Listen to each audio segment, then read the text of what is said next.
On the Spot, Violence and Murder in Chicago. Edgar Wallace. Chapter 1. Tony Pirelli was not yellow, either by his own code or judged by standards more exacting. It was yellow, to squeal to futile police, but not yellow to squeal to one's own crowd, and squeal loudly, about injustices suffered. It was yellow to betray a pal, but not yellow if the pal had not acted square or if he himself was yellow. Even then it was yellow to tip off the police about his delinquencies. The honorable thing was to take him to some lone place and give him the works. Horrified farmers who in the grey of morning found stark things sprawled on the edge of their lands might grow hysterical about the brutality of it, but there it was, justice in a sense, a sort of justice that the West and the Middle West understood and countenanced too frequently. For instance, Red Galloway. Red had been most things that were wrong and done most things that were indictable. He had been Peterman, which is a euphemism for safebreaker, con man, hold-up man and keeper of questionable establishments. He came from this strenuous and not too affluent stew of professions into the business of booze running, which gave him wealth beyond his dreams, a comfortable existence, immunity from arrest, and the comradeship of square shooters. Success made him big in the head. He became talkative, a little quarrelsome. Crowning offense, he began to sniff the white stuff. Angelo Verona, the sleek chief of staff, expostulated. Say, Red, I'd cut out that stuff. Tony won't stand for coke in this outfit. Red's ugly face twisted in a sneer. Is that so? Angelo nodded, his grave, brown eyes on the weakling. Cocaine never did any good to anybody, he said. Yeah. It makes you feel bigger than the Wrigley building for a while, but when the effect passes you're just a hole in the ground. And the first time they get a guy down at headquarters to quiz him, why, he falls apart. Is that so? Said Red offensively. That is so, nodded Angelo. Red ran around with a friend Mose Leeson, sometime machinist from Gary. The men had mean appetites in common, felt more at home in the squalor and dinginess of certain poor areas than in the splendor of lakeside restaurants. The Leeson was due the credit of a discovery which had an important bearing upon the life of Tony Pirelli. Mose was poor and a sycophant. To him Red was the biggest of big shots, a man in the automobile and silk shirt class. He gave to his more fortunate friend the reverence of subject to monarch. It was over a drink at the firm's speakeasy that Mose, gross of mind and body, offered information and a proposal. Red shook his head. Chink girls don't mean nothing to me, Mose, he said. Listen. There's a girl uptown who's nuts about me. Joe Enrico's daughter. I don't look at her twice. That's me, Mose. Sure, said Mose. He looked twice at Minnesota Lee, and then more. He used to meet her on the stairs of the shabby apartment house where he had his home. She was Chinese and lovely. Small of stature, slim of body, with tiny, white hands that fascinated him. She was lovely, with slanting brown eyes and a rosebud of a mouth. Skin like satin. When you saw it, you felt it. Her hair, not the blue-black of the Oriental but a sheeny black. He used to give her a crooked grin. Then he tried to speak to her and found no difficulties. She was very simple and sweet and all too ready to talk. Her name was Minnesota Lee. Her husband was an artist, and a sick artist. She herself made fashions for catalogs. Mose was staggered by her frank earnestness, and found no opportunity or opening for a more personal approach.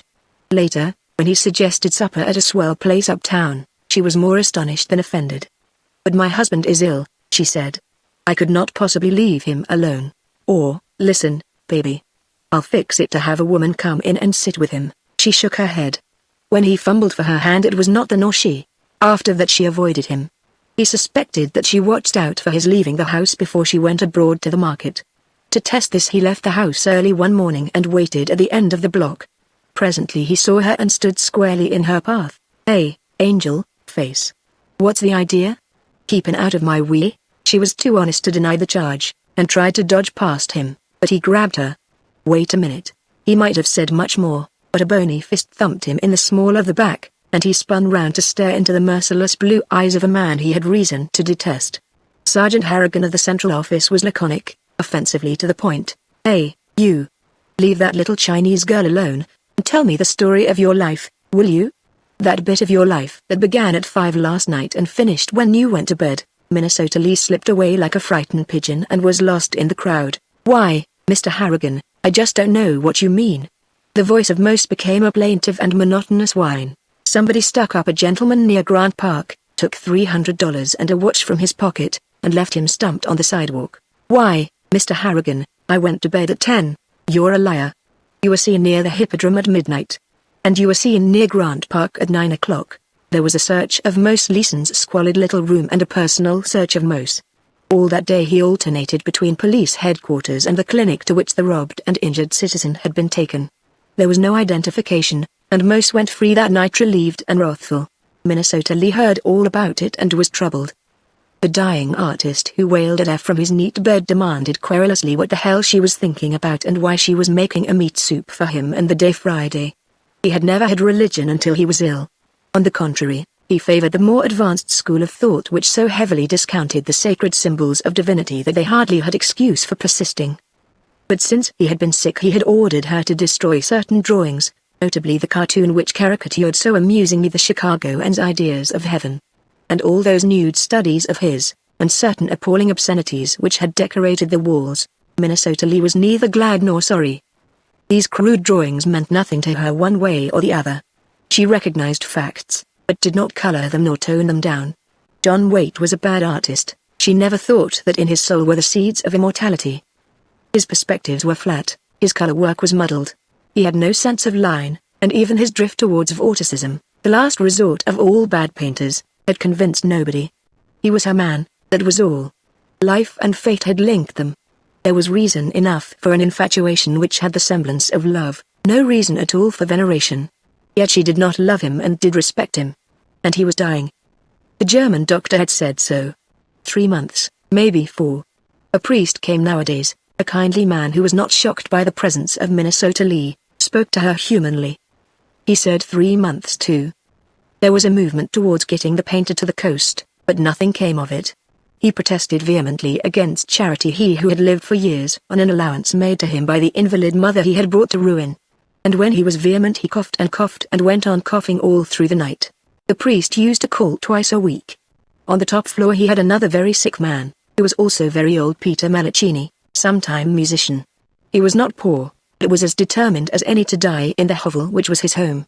The slatternly wife of the plumber on the first floor told Minnesota Lee that old Peter was under the powerful protection of a big shot in the booze world. Can you beat it, Mrs. Waite? This guy offered to put Mr. Malaccini in a grand house on the coast and pay everything. But the old man wouldn't know, Mom. He said he'd stay right here in the city where he got born. He's crazy. A grand house on the coast and everything. The big shot made occasional calls. Lithe, dark-faced men, nicely tailored, would suddenly appear in the street. Peering at them through dingy windows, the street grew pleasantly excited. Gunmen. Sure thing. Say, what an awful life shooting up folks, eh? They got as much as $100 a week. Yes, sir. Then a dark car would sweep into the street and 3 men alight. One went first into the house, then the big shot himself, followed by the rear guard. He went straight up to Malaccini's room, taking the basket of fruit from his henchman's hands. Lo, Peter, here's the works, boy. They had been in the same orchestra at Cosmolino's. Tony Pirelli liked the old man. They were both Sicilian bred, both from a village outside Palermo. Minnesota Lee met the big shot on the stairs. He was not tall, but carried himself with a certain dignity. His face was fleshy, his dark eyes held a spark of impish humor. He was heavily good-looking, perfectly fitted. About his waist was a belt with a diamond buckle. He smiled at Minnesota Lee, and she half smiled back. Looking over her shoulder after she had passed him, she saw him turn his head upward as though to take another look at her. She saw him again in almost the same place, and he stopped and spoke to her. He was very polite, very kind, saw life from an amusing slant and made her laugh. He did not indulge in clumsy compliments, nor did he attempt to touch her hand. The next day flowers and fruit came to the sick room. On the fruiterer's label was written, "From Tony Pirelli," in a flourishing hand. "A big shot, my, what a big shot," breathed the plumber's wife. "He's got the swellest apartment in Chicago. Motorcars, a country house and everything. One of the booze lords, the casualty list on what remained of his soul as long as Michigan Avenue." "Yes, Mom." Again Minnesota Lee was not shocked. People did odd things. In a way a booze racket was more decent than John Waite's peculiar art. Only she never made comparisons. The third time she saw Tony Pirelli was when he called. Waite was asleep, and she admitted the visitor a little uneasily into the tiny sitting room. "Sleeping? Fine. I saw the doctor. He said your man should go to the coast. That crazy old Peter should go, but the hell he will. Listen, Mrs. Waite, Fitz money. She shook her head. "No, Mr. Pirelli, he cannot take money because he cannot honorably return it," she said. She used the word honorable very often. John Waite died a week later, died very quietly and unobtrusively, and when she had buried him and explained to the officials why her name was not Waite also, and had paid his immediate debts and had written to his mother, she set about finding work. It should have been easy for one who had a degree from Columbia University, and who had once earned as much as $27.50 in 1 week by drawing gowns for a ladies' magazine that no lady had ever seen, but she chose the easier way. There was a Chinese restaurant that needed girls. She wrote a business-like application to Che Fu Song, the proprietor, but before the answer came Mose Leeson called with a proposal. The old Italian had died, and had been removed to a swell funeral parlor. On the night he went to Carmel, Tony Pirelli came to gather the dead man's belongings, and especially his family treasures. They were to go back to Sicily to a grandson and a granddaughter. Nobody saw Pirelli, for he came on foot with his bodyguard before, beside and behind him. He passed swiftly into the house and glanced at Minnesota Lee's door as he went on his way. The house was noisy tonight. On the second floor Lasky the Polak, who had ambitions to be the world's champion trap drummer, was making deafening and frilly sounds on his drum, to the distress and wrath of every tenant. Some say that his drum killed John Waite. It may have made death a sweet alternative. If he could have seen the girl standing with white, drawn face in the grip of Mose Leeson. Mose was caveman by instinct. Experience helped him in the faith that women need to be carried off their feet. "Honey, you can stand on what I say. I'll give you a swell time. I'm saying it. I'm nuts about you." She struggled. She had to struggle. Tony Pirelli heard the thin scream as he came down the stairs and tried the door. It yielded to his hand, and he went in. "What do you want, Whoop?" Mose was white-hot mad. His unpleasant face twitched convulsively as it was thrust into Pirelli's.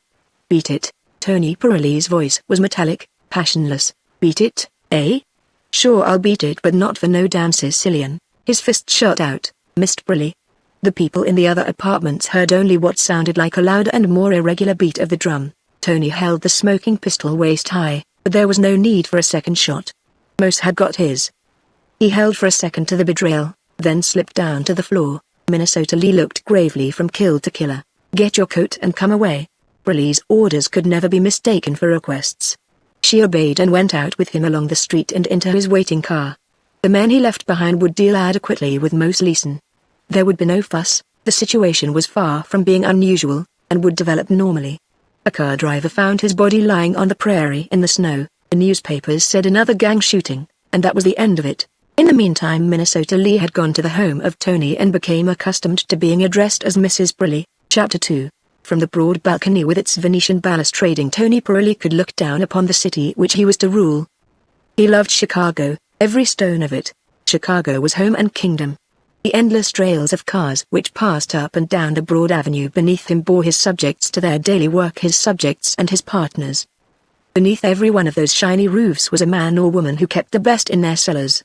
Visitors who came to dinner would have the best brought to the table, the best in gilt-necked bottles, the best in sparkling decanters. It was against the law that the best should be made or sold at all. Every furtive case or keg smuggled into the cellars stood for lawlessness. Every purchaser contributed to the smuggler who purveyed it and the gunman who protected it. Rather than that they should be denied the satisfaction of parading the best upon their tables, they tacitly agreed that any person interfering with its delivery should be shot and flung from a moving car onto the roadside. They would have been horrified at the suggestion, but they paid for the shells that wiped these vexatious people from the face of the earth, and unconsciously subscribed to the flowers that went to their funerals. Pirelli went back to the glorious salon which was at once breakfast room, lounge and drawing room. Sniffing and superior critics who had seen it likened it to the entrance hall of a super cinema theater. They spoke of it as vulgar and garish and tawdry. It was in truth an exact replica of the most beautiful room in the palace of the Doge. Kiki, his Japanese servant, had brought his coffee. Minnesota Lee, in obedience to the routine he had established and which later he was to relax, would not be visible before the afternoon. Angela had recently rented an apartment in a fashionable area, and would not appear till later. He looked at his watch. 8 o'clock. Not too early for a caller. He had heard the purr of the signal bell and knew exactly who that caller was. Red Galway was never quite comfortable in this environment. He was even less comfortable this morning, because he had a grievance and found it difficult to maintain the overnight fury into which he had been worked. "Sit down. Red. Tell me all that is happening on the west side, huh?" Red swallowed something. "It's what's happening in Chicago that beats me. he said huskily. I got to know someone, Pirelli. If I don't know, I'll start someone. See? Pirelli regarded him from under his long lashes curiously. He might have favored some unusual animal with a similar scrutiny. Start something? Funny. You make me laugh. Start something. Well? Start. Red moved uncomfortably in the chair on which he sat. That guy Leeson, most Leeson. Him and me was friends, Pirelli. Somebody bumped him. Say, I'd like to meet that guy. Antonio Pirelli smiled. I bumped him, he said simply. There was an awkward silence. Well? Red's face was twisted ludicrously. Say, that's no way to treat a regular fella. Friend of mine. Me and Mose is like brothers. Then you should be in mourning, said Pirelli calmly, for your brother is dead. Why? Red jerked out the query with an effort. There was no reply. Say, what's the idea? Mose was a right man. He has been useful to me. Protest of some sort was called for. I thought I would. Tony Pirelli was perched on the wooden settle before the organ which stood in one corner of the room. He picked up the coffee by his side and sipped thoughtfully. Yes, I thought I would. I guess when I feel that way I just do what I want. Red licked his dry lips. Inwardly he quaked and raged alternately. Well, it don't seem you've done right by me, Pirelli, that's all. Tony nodded. Yeah. I sympathize. It is very understandable. Have you been to hospital? No? A friend of yours is there, Anthropoulos the Greek. He is feeling very sore. Somebody beat him up last night. Why, you ask? I see that you do not. He was beaten up because he sold coke to one of my boys. Hey. That is good news or bad? The other man did not answer. They shall not drink, they shall not sniff the coke, or do things which make their ads go funny and their ands go so. His outstretched hand trembled artistically. I guess I can look after myself, began Red. Sure you can. And who cares if you don't? But you are not paid to look after yourself. You are paid to look after me and my boys. If your and shakes and your ad goes oi, that is bad, and if you talk when you booze, that is worse. But worst of all is this, that a hophead will spill his friend's secrets to buy more hop. So that is all. Listen, that is all. Cut out that white stuff or quit. Red rose to his feet. That's okay by me, he said. I'll quit. Again that swift, sly smile. Sure. Quit. Dull in most respects. Red recognized the menace in that last word and wilted. Listen, Tony. I'm a guy that doesn't like to be pushed around, say. I'm not a child, and don't you forget it. If two guys can't get together, they ought to quit. That's all. Tony nodded. That's all, he said. So Red went, his head buzzing with plans, for he now knew certain ends of the booze racket that he had not known before, and would never have known but for Tony Pirelli's instruction. He sought out a member of the gang with whom he was on terms of sympathy, and over lunch at Bellini's poured into his ears the story of his grievances. Victor Vincetti was a well-dressed young man with restless eyes. He seemed everlastingly expecting to find somebody behind him. His own views he rarely expressed, but he was a good and ready listener. And so he listened.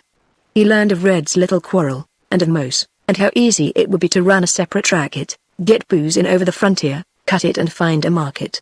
And how, with a few good boys to persuade the speakeasies, one could come to fortune in a ludicrously short space of time.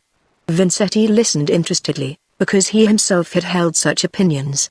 As for himself, he had formed his own plans. So you see, Vic, said Red at long last. Sure, I see, but it's not so easy, Red, and anyway, you're a bonehead to talk like you're talking. Mose was a square shooter. Mose was just nothing and then not, said Vincetti calmly. He's dead, and it's no loss to the United States or the cause of pure government. He was just a vote. Next election you can poll twice and he'll be alive. No. I wonder what Pirelli thinks about it? He pondered this whilst Red surveyed him curiously. For Vincetti was a near big shot, reputedly wealthy. And rumor did not lie. Vincetti was an outer. He was prepared to give the lie to tradition that once you were in you could never get out. His cabin was reserved on the Empress of Australia, but he planned to leave via Canada. His share stock had been liquidated and was now currency. Already he had negotiated for a seashore house at San Remo. Red's frankness was a little alarming, and at Bellini's, where every other waiter was a spy. That night he saw Pirelli. Red saw, he said, and he's talking. He stuck me and Bellini's with a whole belly full of aches. I don't want no trouble, said Tony Pirelli. It was at once his slogan and alibi. But Red, all lit up, was for bad trouble. Brilliant ideas were flowing in upon him. Through an intermediary he sought Mike Feeney, Baron of the South Side. He got no further than Sean O'Donnell, who was Mike's chief of staff by appointment and brother by marriage. But Sean was the real leader, the brains of the outfit. That's the worst thing that's ever been said about Mike Feeney's crowd, Pirelli was to say on a subsequent occasion. Sean was small, thin, irritable, too quick on the draw for some, too mouthily offensive for others. He listened to Red's proposals coldly and gave him no encouragement. "Red, you're no darn good to us or nobody," he said with rude frankness. "You're a hophead and you booze. I'm telling you, boy. We got no room in this outfit for guys who sniff. Pirelli's of this and that, but we don't want no trouble with him. If you break into his territory we'll help you with the best stuff." "Most," began Red. "Most can stay plumb in hell where he belongs," said Sean. The next day nothing much happened. The temperature of Red Galloway's feet went down some 40 degrees, and in the dusk of a wintry afternoon he sidled into police headquarters and demanded an interview with Chief Kelly. He wanted to make a complaint about a policeman. He said this very loudly, because police headquarters was in Pirelli's area, and inside and out there were watchful eyes and attentive ears. Nobody but Red would have gone to police headquarters. They would have followed the usual procedure of getting it on the wire and fixing an appointment for a secret meeting. Red, who, when he was lit up, had no finesse, took the bold step, and a quarter of an hour after he arrived he was talking to the grim-faced chief of detectives. His version would have been that he spoke cleverly, avoided mentioning names. The only thing he was certain about was that his life was in danger, and after he had spoken for a little while Mr. Kelly was even more certain than he on the subject. Red was not clever, he was not particularly well guarded. Actually he did not spell out names and dot the I's. He told Kelly nothing he did not know. The chief knew by bitter experience that if he held the man as a witness and put him on the stand before a jury, he would retract every word he had spoken, that if he were to sign a written statement he would swear with the greatest fervor that that statement had been secured by a trick, or by bullying, or by threats of physical violence, or whilst he was unconscious as the result of such physical violence. The chief knew just how Mose had died and why. He knew the names of the men who had taken his body away, and the number of the car they had used. The latter was easy. They had found the car, a stolen one, abandoned. Red would have continued talking all through the night, but the chief was busy, and he hated one-sided conversation that told him nothing. "Do you want me to keep you inside?" he asked. Red was indignant. "What, me? I guess I can look after myself." "No, sir. I'm going out to Chicago tomorrow. I'm through. I've got some friends out east who'll stake me to all the money I want." There was a stage in Red's intoxication when Ha acquired rich supporters. He had reached this. He went out onto the street with 3 shadows behind him. 2 of them were police officers. "Don't lose sight of that bird," was the chief's instruction. He had not gone a block when 2 men fell in with Red, one on each side of him. "Say, what the," began Red, when they locked their arms affectionately in his. "You squawk and you go dead," said one of them pleasantly. He stuck a snub-nosed belly gun into the side of the prisoner. "Step out, you." The detectives walking behind were new to the game. They saw only the arrival of 2 close friends of their quarry, and when the 3 came abreast of a waiting car and got in, their man in the front seat by the driver, they did no more than look around for a taxi. Before one drew up to them the car had gone ahead and was out of sight. Red did not quite realize what was happening. You may sober a man who is suffering from alcoholism, but one who is lit is not so readily brought back to normality. The only thing he was perfectly certain about was that the man sitting immediately behind him in the car was pushing something hard against the back of his neck, and was chatting pleasantly across the seat with the driver. They were talking about a ball game, and argued hotly whether Southern California would beat Notre Dame or vice versa. The driver was all for Notre Dame, gave reasons why it should win, reeled off long lists of previous victories and performances, and offered to bet $100 on the team of his choice, which the man sitting immediately behind him instantly took. "I'm all for Notre Dame," said Red. "You shut your mouth," said the driver, "and keep it shut. I wonder your throat's not sore, the time you've been squawking to the bulls." "Me squawk?" protested Red indignantly. The gun muzzle at his neck thumped painfully into the back of his head. "Shut up." They left the town behind. Dreary stretches of country ran past on either side, with an occasional house. Presently they came to a little plantation by the side of the bumpy road. The driver stopped. "Step out," he said, and Red stepped. The drug had worn off. He was shaking from head to foot. "Say, what's the big idea?" he quavered. "I've done no squawking. You take me right back to Tony." With a man on each arm he lurched across the rough ground, past the first outlying trees. "You're not going to bump me off, are you?" His voice was a thin whine. Listen, I've done nothing. The man behind him thumbed back the hammer of his revolver and fired. Red went down on his knees, swayed. He heard neither the first nor the second shot. The executioner put the gun in his pocket and lit a cigarette. The flame of his match did not quiver. "Let's go," he said. He took the place that Red had occupied, and halfway back to town the argument of Southern California against Notre Dame was resumed. The driver saw the squad car, above the whir of his own engine heard the squeal of its siren. He jerked the car around and stepped on the accelerator. "Get the typewriter writs under the seat." The other man crawled over his shoulder. He came across the partition to the help of his friend. They let down a back flap and poked out the muzzle of the machine gun. "The coppers must have got Kelly on the wire," said the executioner, who had seen the shadows that were following Red. The car was getting closer. "Let her have it," he said, and the machine gun man pressed the trigger. Rat-a-tat-a-tat-a-tat-a-tat. The windscreen of the pursuing car was smashed. It swerved slightly, then came up. 3 pencils of flame shot out. The machine gun fired again. The driver of the car behind made a wild swerve and the burst missed.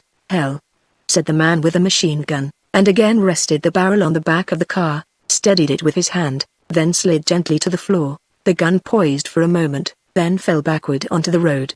There was a sharp report. The police car had struck the weapon, and one of the tires had ripped off. The assassin looked back through the flap. "Ditched," he said. "Go to it, go." He took a little electric torch from his pocket and flashed it onto the figure huddled on the floor. In the center of his forehead was a big, red, ugly hole. The man climbed back to his place beside the driver. "That bet of yours is phony," he said. "Billy has got his." All the way back to town they talked of the coming ball game, and the inert thing behind them rolled and rocked with every corner they took. Chapter 3. Vincetti was no ordinary gangster, held no ordinary position.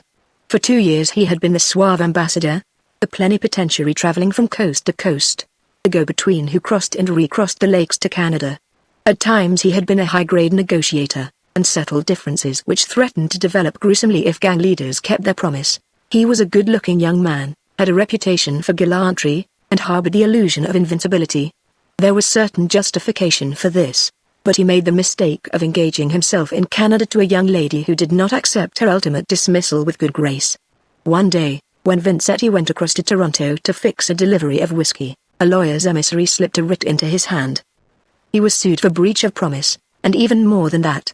Vincetti had no cosmopolitan sense of law.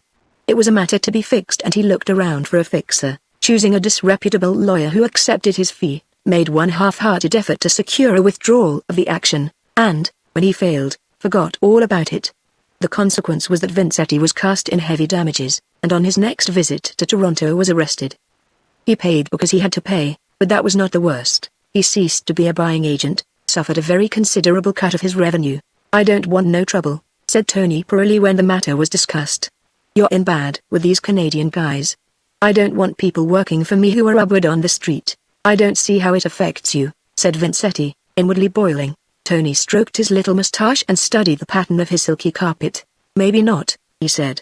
"Maybe that girl didn't squeal before the judge, and say you was in a whiskey racket and was making $1 million. Maybe she didn't say you was working with Antonio Pirelli. That's bad." He shook his head. "You go east, Victor Mio. There's plenty to do, plenty money, plenty fun. I am not sore it is a bad break, but I am not sore." He patted Vincetti's shoulder gently. That evening, sitting alone with Minnesota Lee, he opened his heart to her. He sat by her side on a silken divan in that big saloon of his. The golden gates were wide open, and the delicately scented apartment lay bathed in the soft radiance of amber lamps. "That guy is too fond of women, and making love and such nonsense." "Is it nonsense?" she asked, and he smiled. "To you, my sweet peach blossom, no, but where in the world is another you, eh?" He dropped her little hand on her lap, strolled across to the big organ that stood in one corner of the room, and played continuously for an hour, and she listened, entranced. He was a beautiful musician, a violinist of considerable ability, but the organ was his passion. He would sit for hours, extemporizing, bringing into his fancy little scraps of Italian opera that he remembered. Italian opera was the beginning and end of act for Tony Pirelli. He loathed jazz, although he danced extraordinarily well. For an hour Minnesota Lee sat, in her new satin robe, legs crossed like a little Buddha, her hands folded meekly, her head bent. When Tony came back to her and lounged on the sofa by her side, he spoke again of Vincetti. That boy is too clever, yet he is very useful. It was a bad break, but everybody must have a bad break sometimes. Perhaps he is yellow, I do not know. Victor lives too softly, that takes the devil out of a man. But he doesn't drink, and he doesn't talk, and he's got a swell way with swell people. Victor's lapse was overlooked a few days later when he negotiated with Chief Kelly for the release of a man who was being held unjustly, as it happened for an offense under the Mann Act. The individual so held was of immediate value to Tony, and his release was something of a triumph for the lieutenant. "I should have held that guy," said Chief Detective Kelly, when he and Harrigan were discussing the matter. "There's got to be a lot of give and take in this business, Chief," said Harrigan.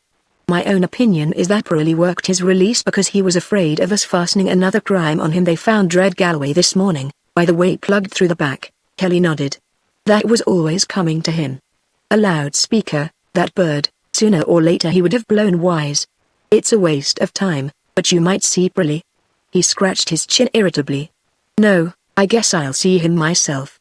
"There's a new lady up at his apartment," Kelly nodded. "I know Minnesota Lee.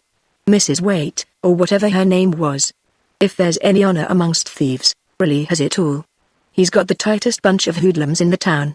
We've never had a squeal from any of his regular gang." Harrigan looked at him oddly. "There's one who'll come across sooner or later," he said, lowering his voice. Kelly pursed his lips. "Vincetti, I wonder? If there was a chance of it, Pirelli would know first, and if Pirelli knew first..." He smiled. Harrigan bit off the end of a cigar and lit it. "He'll never take the stand, none of them will, but he's copper-hearted and he'll give us the dope on a whole lot of things that'll be mighty useful for the file." Again Kelly shook his head, and again he said, "I wonder? Do you see Vincetti often?" he asked. "You might put him right on one point. Pirelli knows he's quitting, and it's pretty unhealthy when a man takes a powder on Pirelli. Perhaps if he knows this he'll come across. We'll give him protection, put him right on board the boat. Anyway, the gang wouldn't start anything in Canada, the laws are still working there." Harrigan spent the next 2 days fixing up an accidental meeting with Victor Vincetti, and he failed for the excellent reason that Vincetti had seen Minnesota Lee and was aflame. Certain things to Minnesota Lee were honorable and certain things dishonorable. It was dishonorable to deceive your man. It was honorable to betray all for his sake. Vincetti's calls were reported, all he said, all he did, all that he proposed. In his queer way Pirelli was flattered by the attention she excited. He grew ecstatic over her loyalty, for she had told him simply, as one relating everyday events, not in a spirit of boastfulness, nor coyly, nor yet to inspire his pleasant jealousy. Vincetti had spoken about many things, love, for example, devotion, the splendor of life in Europe. But he had said other things which were disturbing to Antonio Pirelli's sense of dignity. For example, those houses in Cicero, she had never heard of them before, was not shocked even now. If she had gone into Che Fu Song's restaurant, where Chinese girls danced well, there was not much difference between Cicero and the smoke-laden atmosphere of the Stars of Heaven restaurant. No, she was not shocked, a little startled, just a little hurt, for this man had suddenly become as a god to her. Tony was both shocked and hurt. When he met Vincetti the next day, his manner was curt, and at the end of the business interview, "When Minnesota Lee wants to see you she will get you on the wire, Victor," he said. "You're a swell fellow but you talk too much." "Oh no, not of love, of Cicero, eh? You made a grand hit but not with me, Victor." Looking into his eyes, Vincetti saw the red light, and yet those eyes were kind and good-humored, and the thick mouth of Tony Pirelli's was curled in a grin. But the red light was there, Vincetti sensed it. You might quarrel with Tony Pirelli, lash him to a fury, but if the subject of the quarrel did not make contact with the basic facts of life, when the trouble was over you went on just as you were. Your offense and his were forgiven and forgotten. Within a certain fenced area the quarrel might become a battle royal and no harm come of it. But outside the boundary line was death, quick, merciless expedient. Expediency governed every move, every action, every thought. Let any man impinge upon the safety line, open or threaten to open one stronghold door, and he vanished in the dark. As yet Tony Pirelli's quarrel with him was purely domestic. His dignity had been hurt. He had been lowered in the eyes of his woman. He would destroy no man for that. Still, Vincetti saw the red light and became cold and cautious and watchful. He had the mind of a diplomat, and the most powerful weapon in the diplomat's armory is to impress upon his antagonist the sense of the reactions most flattering to him. So Vincetti sulked, pretended more to being the guilty lover than the treacherous comrade, and after a while it seemed that the situation came back to normal. Not so with Vincetti. Perhaps he had seen too much. He had certainly imagined more than was good for his peace of mind. Tony was unusually generous. There was something of the cat in him. He preferred to strike brusquely and without warning. Now he warned. The next time Vincetti called at the apartment, Burley made a suggestion.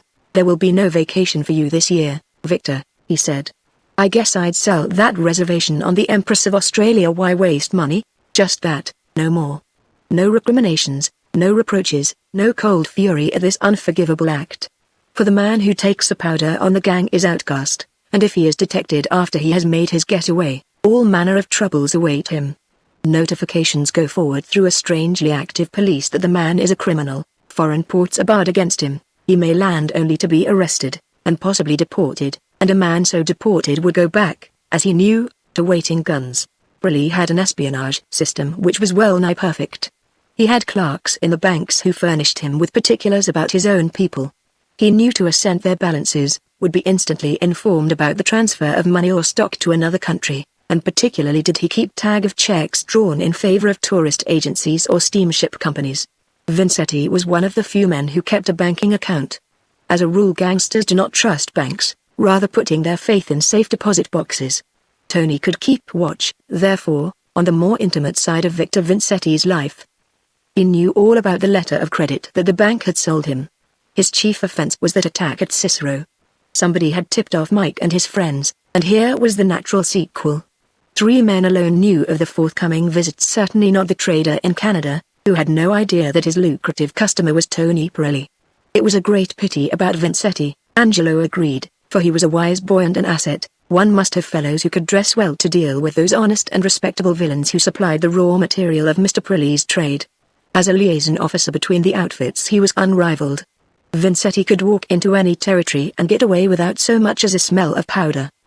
He was persona grata with Joe the Pollock, Mike Feeney and various other members of the various organizations. He was discreet, could be relied upon to keep his word, was the gangman's idea of a square shooter. It was, as Angelo Verona said, a great pity.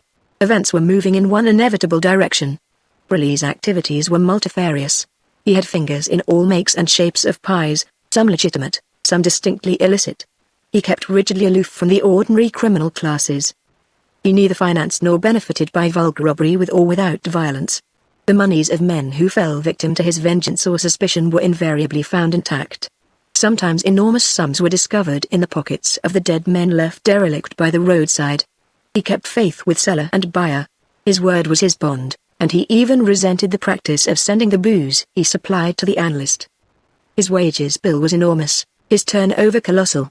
Though he maintained a small army of accountants and clerks, he carried all the details of his transactions in his head. Greatest of his gifts was a sixth sense which warned him of danger. When that alarm sounded in his mind he accepted no excuses, but obeyed the warning blindly. Generally the reason he gave for some swift act of retribution was not the real reason. Red had been killed ostensibly for a visit to the police station. He died not because of the immediate but because of the future danger. Chapter 4. If Burley punished truthlessly, his rewards were on the side of munificence. He spent $50,000 in furnishing Angelo's new apartment. A bungling recruit to gangdom who had saved his life he sent back to Sicily, a rich man. He was too awkward a gunman to retain, too brave a man to be dismissed. Vincetti. Pirelli thought a lot about Vincetti. He was independent, had lost his old enthusiasms, possessed a grievance. Vincetti had a very sensitive reception and received in full the tonal disharmonies of Pirelli's mind. Through one agent he wrote, cancelling his berth on the Empress of Australia, and through another agent booked the same accommodation in another name. Which was exactly what Tony Pirelli thought he would do. The fascinations of Minnesota Lee had not dissipated. Victor Vincetti sent her flowers, wrote little notes to her, very clever little notes, and poetical. Tony read them smilingly. Victor is a swell writer, ask him to call again, Minnesota Lee. Sure, I don't mind. I like it. He's a swell fella and very funny, so Minnesota Lee wrote in her neat schoolboy hand. Vincetti came and drank tea with her, and sometimes Tony was there, but more often he was not. There might be urgent need for Victor Vincetti very soon. He shone as an arbitrator.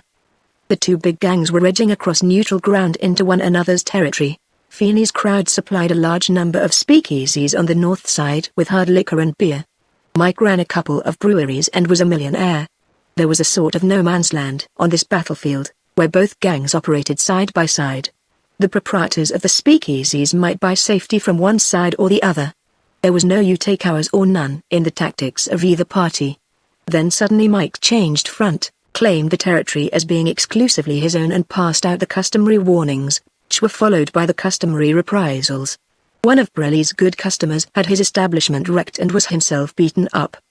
He hastened to Angelo with the story of rapine, and Angelo reported, "Let Victor see this Mick," said Pirelli. "Who did the beating?" They told him it was one Death House Hennessy, a notorious strong-arm man who had operated with his personal gang. He was a subcontractor of violence very often employed by Sean O'Donnell when the Irishman did not wish to be identified with a foray or found it expedient to detach details from his main bodyguard. "Give Hennessy the works," said Pirelli, "but let Victor see Feeney or O'Donnell." Victor went down to a certain hotel near North State and interviewed the irritable little Irishman. Sean O'Donnell was not amenable to reason. He was truculent and breathed vague threats. Vincetti, in his best diplomatic style, sought a modus vivendi. But Sean, who had never heard the expression, and, if he had, would have disapproved of it, was adamant. "Listen, Vic, that territory has always been ours and you can tell Mr. Pirelli that it stays ours. We stood for his muscle, but now the Polacks are crowding us, we got to tighten up. You're a swell fella, Vic, and me and Mike would go the coast to oblige you, but fair's fair." There were other negotiations, and in the course of these Sean said, "I wonder a guy like you stays around with the Pirelli outfit. Mike and me would be glad to see you with a place in our organization." "I know." When Vincetti protested, "You're all plumb scared of Pirelli. But suppose we was tipped off about some place where we could find him, eh? That guy treats men like dogs." Crude temptation, but Victor pondered it. And in the meantime Death House Hennessy got the works. A car drove up to the door of his little house and somebody rang the bell. Hennessy opened the door and peered into the night. A distant motorcyclist policeman heard the rattle of machine gun fire and streaked towards the sound. Death House Hennessy was slumped over the balustrade of his porch with 20 machine gun slugs in his physical system. Sean O'Donnell accepted the fact philosophically. It meant nothing in his life that a subcontractor had gone. There were others who charged less. Still, it was a peg on which to hang an attack on Pirelli. He personally paid for Hennessy's funeral and attended the lying-in state. Pirelli sent a wreath, and such was his power that the men who hated him, and who knew that he had encompassed the death of the man to whose pious memory the flowers paid tribute, dared not displace them. To Minnesota Lee he spoke freely. He kept fewer secrets from her than from any woman who had entered and vanished from his life. "In this racket, sweetheart, there are 4 points to the compass, and a guy that goes halfway between north and west gets nowhere on his own feet. Victor is a swell talker, but he ain't talked over Sean O'Donnell, and another of my speakeasies was broken up last night. And yet Victor does not say go to it. All he says is wait, and, I wait and see my business go to hell."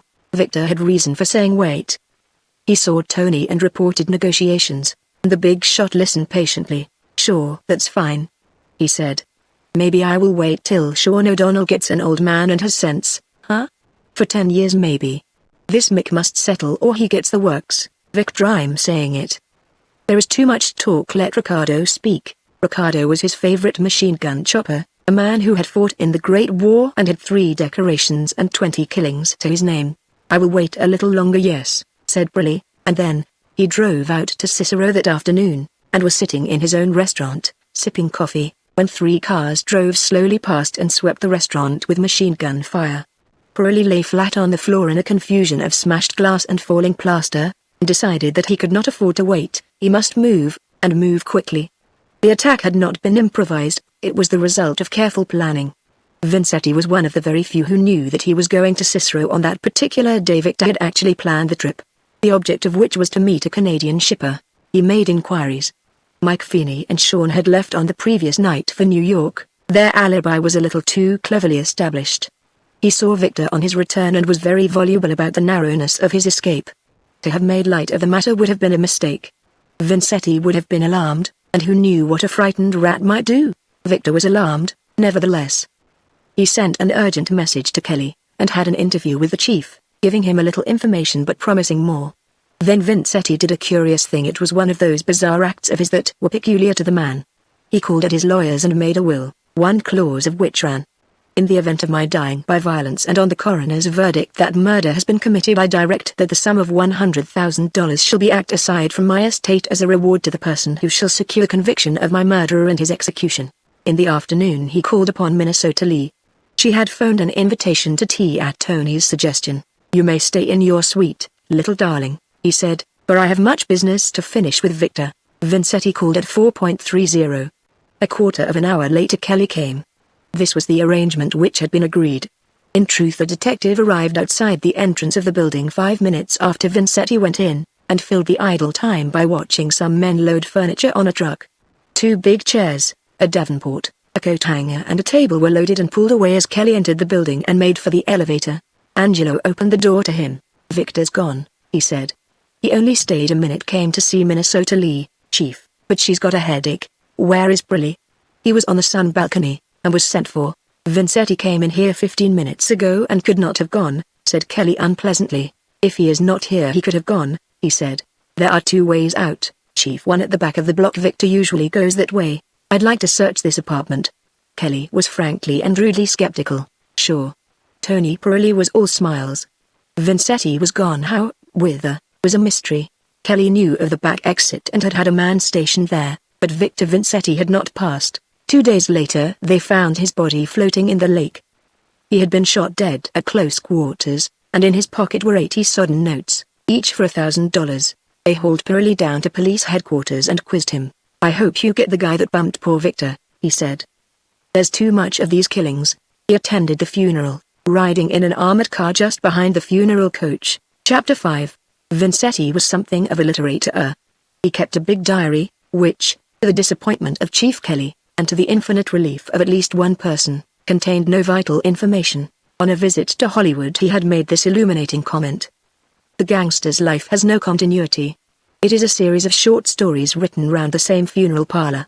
New characters appear on the stage and vanish, almost before they have established their identity. The story of gangland is punctuated with shootings by machine guns, and most of the punctuation marks are full stops." The diary was in Italian, and Chief Kelly, reading a translation, enlarged his philosophy but did not extend the volume of his files. Minnesota Lee saw gangland from her own peculiar angle. She met men and women who came and went, and sometimes reappeared. The women were pretty, rather loud of voice, expensively gowned and jeweled. They seemed perfectly happy in their environment, which perhaps was an improvement upon the life they had previously known. Tony was kind to her, much kinder than John Waite had been. He showed her consideration, a pleasing tenderness and a large understanding. Once a girl came from Cicero to lunch with them. Her attitude towards Pirelli was familiar, yet the familiarity was tinged with a certain reserve which might have meant respect or fear, and probably had in it something of both. She was pretty in a coarse way, had a sable stole and elegant rings. She drank incessantly throughout lunch, and her conversation was more or less Greek to Minnesota Lee. She knew the place, too, looked round it with a proprietorial smirk, appraised Minnesota Lee in one sweeping, searching glance, and thereafter ignored her, except that toward the end of lunch she leaned over and took Minnesota Lee's hand and examined the big ring. "You want to be careful of that baby," she said. "It's a bum cut, and the stone slips out of its setting." Looking up, she caught Tony's glance and dropped the girl's hand as though it were red hot. But Minnesota Lee was no fool. The woman had worn this ring, and in her crude way was acquainting its new proprietor with the important fact. Any reserve Tony might have maintained was shaken down by this incident. He began to ask questions about the jewelry the visitor was wearing, where it had come from, how much it had cost. It was a little embarrassing, both for Minnesota Lee and the person to whom the queries were addressed. Apparently they had been given to her by various boys. She named Vincetti. "Because he's dead?" asked Burley quietly. "Tell me the names of some live men who gave you those things." She was confused, went red and white, tried to carry off the situation with a laugh and a wisecrack, but Burley drove through all her flippancy. "You should be very careful, Enid," he said, that metallic tang in his voice. "You have a good job, yes. And receipts are falling very severely." She came back with a whine about the vigilance and the difficulties of finding the right people, a tactful move apparently, but Burley changed the subject with an abruptness which would have been offensive to any other woman. He would not speak about her to Minnesota Lee, after she had gone. "She is nobody, just trash," he said. "Once she stayed here, but she was too fresh for me, and she laughed at my music, because she has no brain, just a face and a line of flip talk, and she bored me." I hate people who bore me, little Minnesota Lee. She smiled quietly at him. I wonder if I ever shall? She asked. He took her hand and kissed it. When I am very, very old, he said. That is possible. When I do not like lovely things and lovely voices and all that is good for the eyes. He took her head in his two hands. Are you happy? And she nodded. He lifted her onto his knee, and, taking her in his arms, nursed her like a child without speaking, and in the comfort of that caress his mind was soothed and expanded, and he could give undivided, dispassionate attention to the problem of Sean O'Donnell and the Feeney crowd. For they were getting on his nerves. Mike Feeney was big, awkwardly built, a typical Mick of a man, who had started life as an excavator, and, having secured control of a trade union, had multiplied its membership to an amazing extent by the simple process of beating up every man who refused to join. To his credit it must be said that he had secured concessions for his members, for he was one of the initiators of the pineapple method of persuasion. A pineapple is a bomb, and a bomb placed on the porch of an employer who refused to accept the conditions which Mike and his executives dictated usually brought about a change of heart in a very short time. If it did not, then the next bomb was more destructive. Few employers waited for the second pineapple, none stood out for the third. The booze racket offered golden opportunities. He had all the machinery for terrorization. His speakeasies appeared overnight queer little dives, some of them, elaborately furnished others. He supplied them with booze. His gun squad grew in importance. He opened gaming houses, pool rooms, muscled into the handbook industry, which is a euphemism for bookmaking. His sister, Mrs. Sean O'Donnell, played an important part in the organization. She was a driving force, and, through her husband, the executive of the outfit.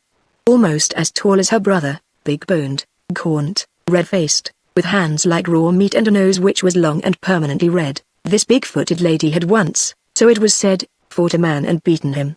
Nobody ever questioned this. Mike Feeney in his cups boasted of it.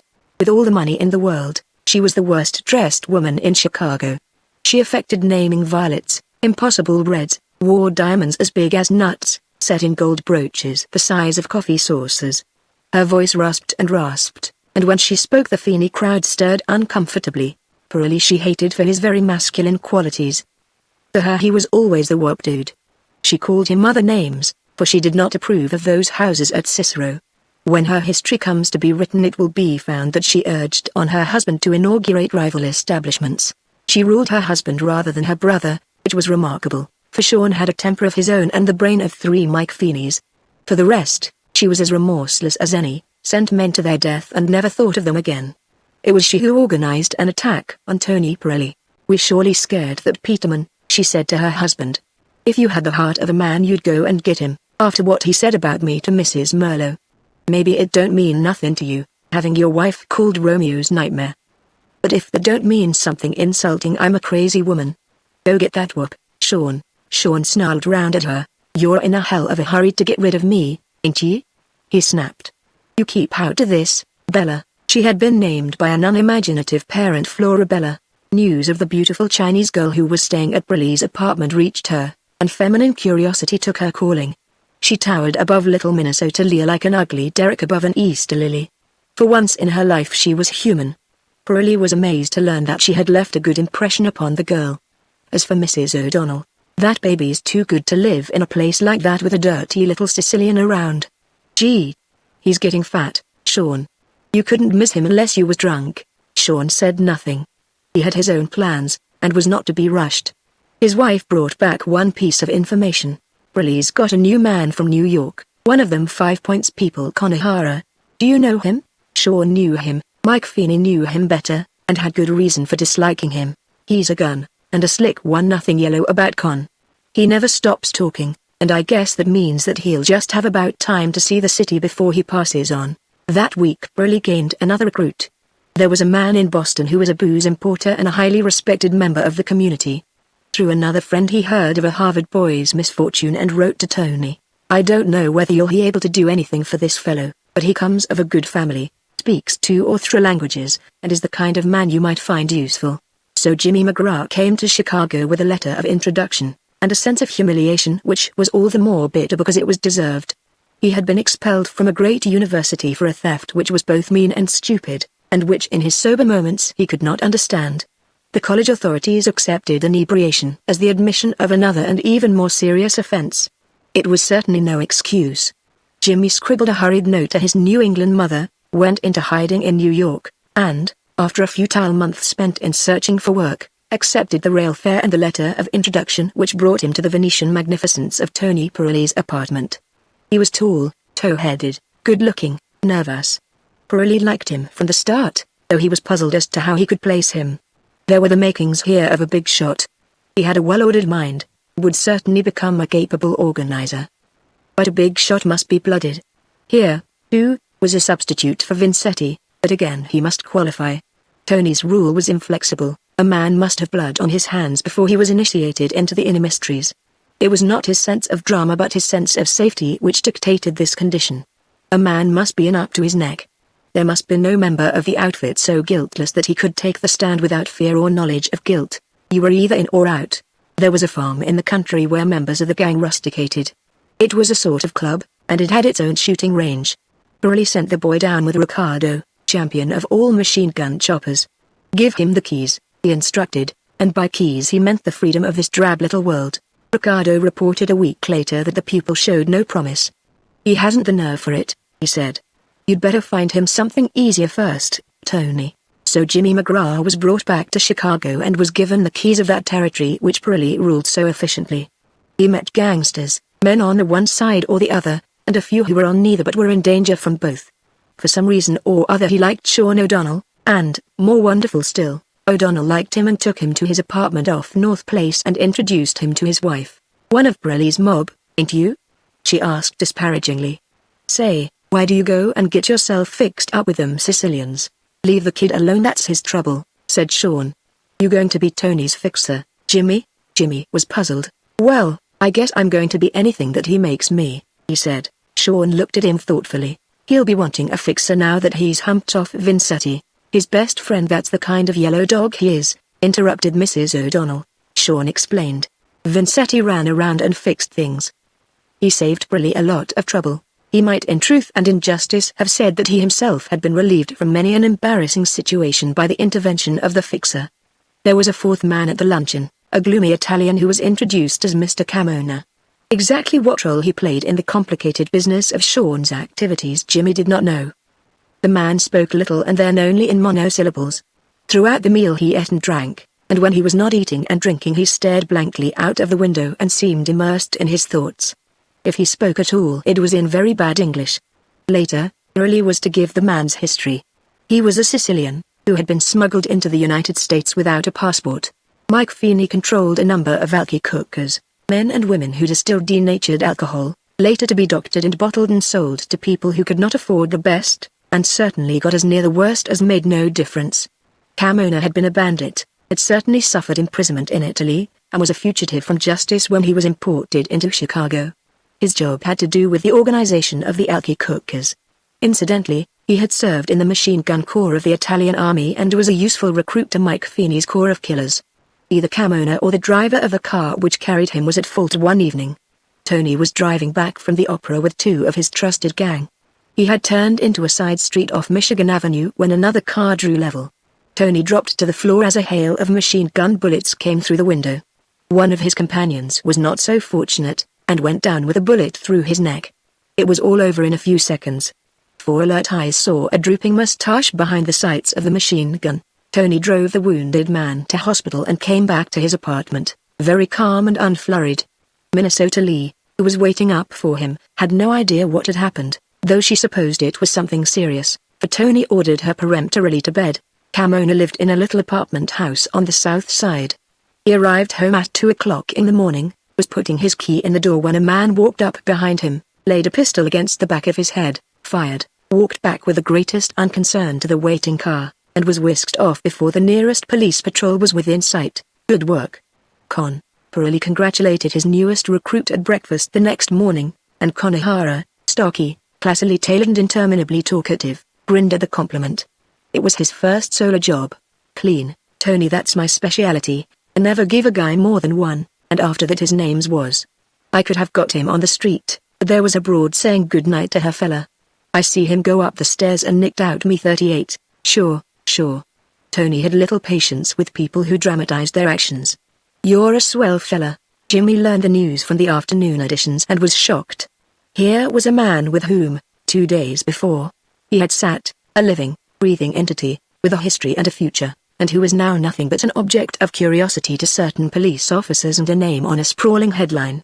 "Who do you think did it?" he asked Tony. "I did it, Jimmy." Pirelli's eyes never left the boy's. "Sure. That guy tried to stop me last night. He poked a machine gun on me. The nerve. Were you in the car that was fired at?" asked Jimmy incredulously. He had read of the shooting on Michigan Avenue, but no names had been mentioned. Pirelli nodded. "Sure. Are you certain it was Carmona?" Jimmy was unconvinced. Tony Pirelli laughed softly. He was tickled by the effect of his confession. "That's the way it is, Jimmy, killing and killing. I don't want to kill nobody, but what are you to do when these guys come after you? There's no law for us, Jimmy. We've got to be our own police and our own executioners. If a guy gives you the works, you've got to give it him back, and if he gets you, then the other boys have got to see you right. That's the way it goes. Suppose I go to the police, and say, 'Mr. Carmona poked a machine gun on me.' What do all them lawyers say? Jimmy? Proof. Where's your proof? And the only proof I've got is my eyes and something here." He tapped his breast. "In this racket one of two things happens, you bump or you're bumped. And you see why, Jimmy. The law's not with us. We can't take a guy before a judge and say, 'He's done me dirt,' or 'He owes me this and he won't pay me,' and we can't get injunctions against fellows who come into our territory, and we can't advertise and say, 'Our brand of hooch is better than anybody else's.' The only law we know is what we get from lawyers and the coppers. A copper don't mean anything after he's on our payroll. Killing a man seems pretty awful in cold blood." Pirelli shook his head. "Killing a guy in hot blood, that's awful, because 9 times in 10 you make a mistake, and you kill somebody you wouldn't kill, that you didn't ought to kill. Look at the war, Jimmy, I was in that. Killing guys we didn't know, regular fellas, some of them. They'd done nothing wrong, but we just sailed in and killed them and they killed us.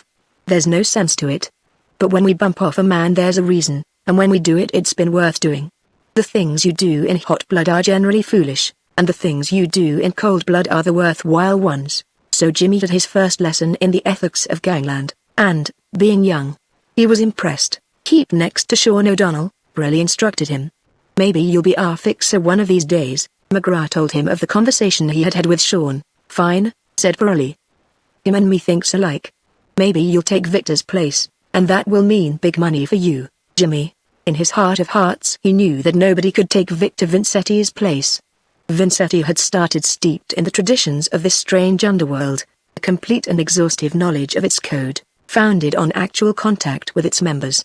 One by one Jimmy met the executive of the gang. Angelo, with his lazy smile and his caustic sense of humor, he liked. The blustering Konohara impressed him less favorably. At last he met Minnesota Lee. He had heard of her, and was curious to see how far rumor accorded with the truth. Her loveliness swept him off his feet. Whatever natural beauty was hers became enhanced by the setting. Tony spent money lavishly upon her. He had imported from the East silks that were worth a little more than their weight in gold. Literally he had changed the tapestry coverings of his furniture to show her coloring to greater advantage. Jimmy came away from that first interview conscious that an empty space in his soul had been filled. He was in love with Minnesota Lee from the first moment he met her. Thereafter he came very frequently, and Minnesota watched this development gravely. The one man in the world had come into her life, and that man was Tony Pirelli. There could be no other. Minnesota Lee looked toward tomorrow, knowing how dreaded day that may be. She had inherited from her one European parent a philosophy that went well with the Oriental in her. Tony asked her one day if she loved him, and she was so long answering that his self-esteem, a very vulnerable point of him, was made raw. "I suppose so, I think so, yes," she said. "Perhaps I don't know what love is. These girls who come in here, they talk about it as though it was a face massage, a new picture. I can't talk about it.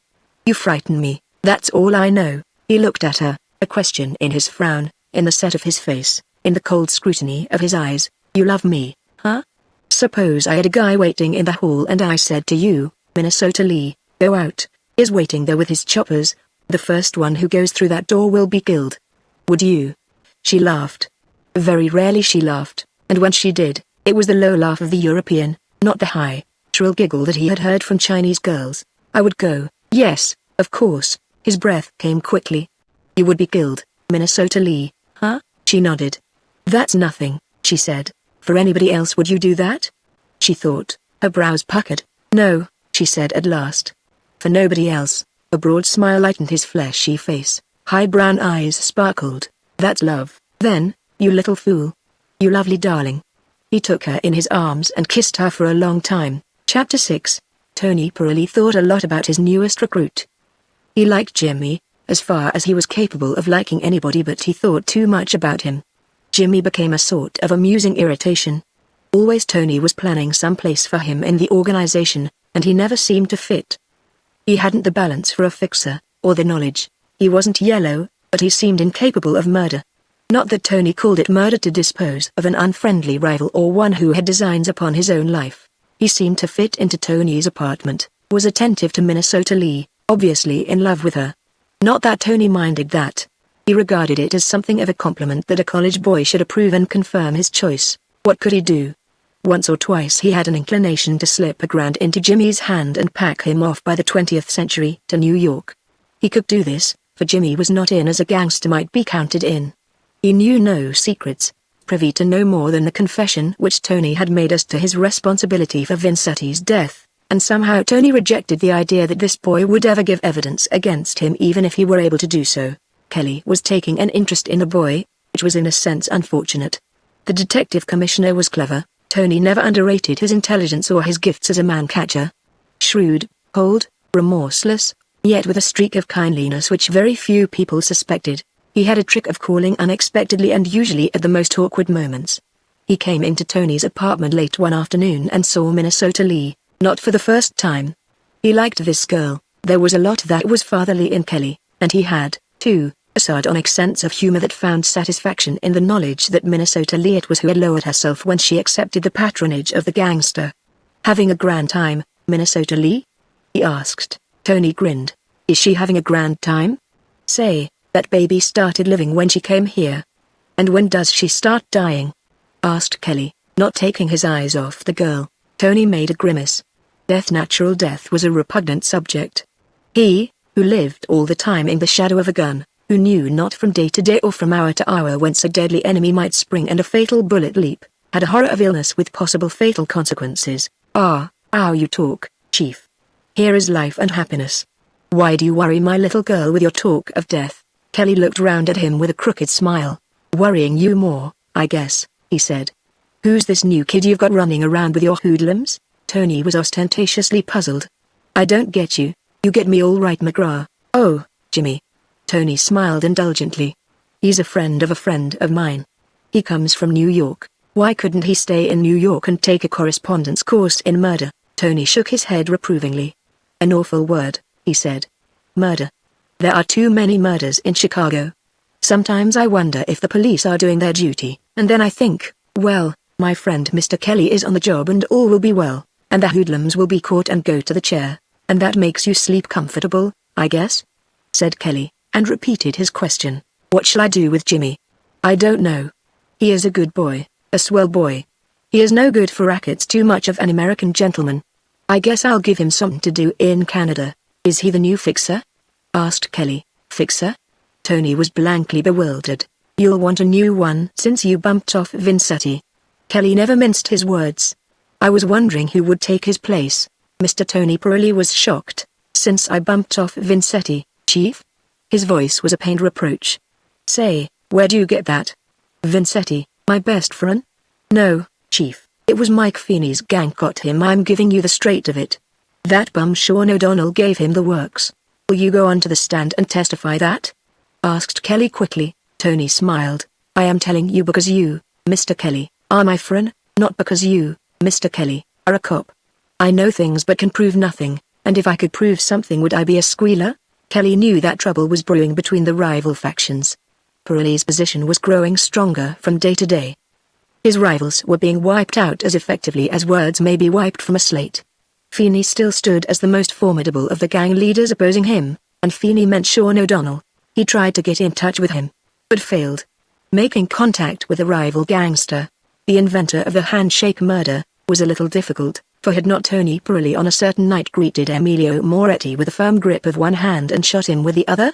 To Pirelli's credit, it can be said that he wanted peace. He would pay a big price in cash for harmonious working. He had a sincere distaste for killing.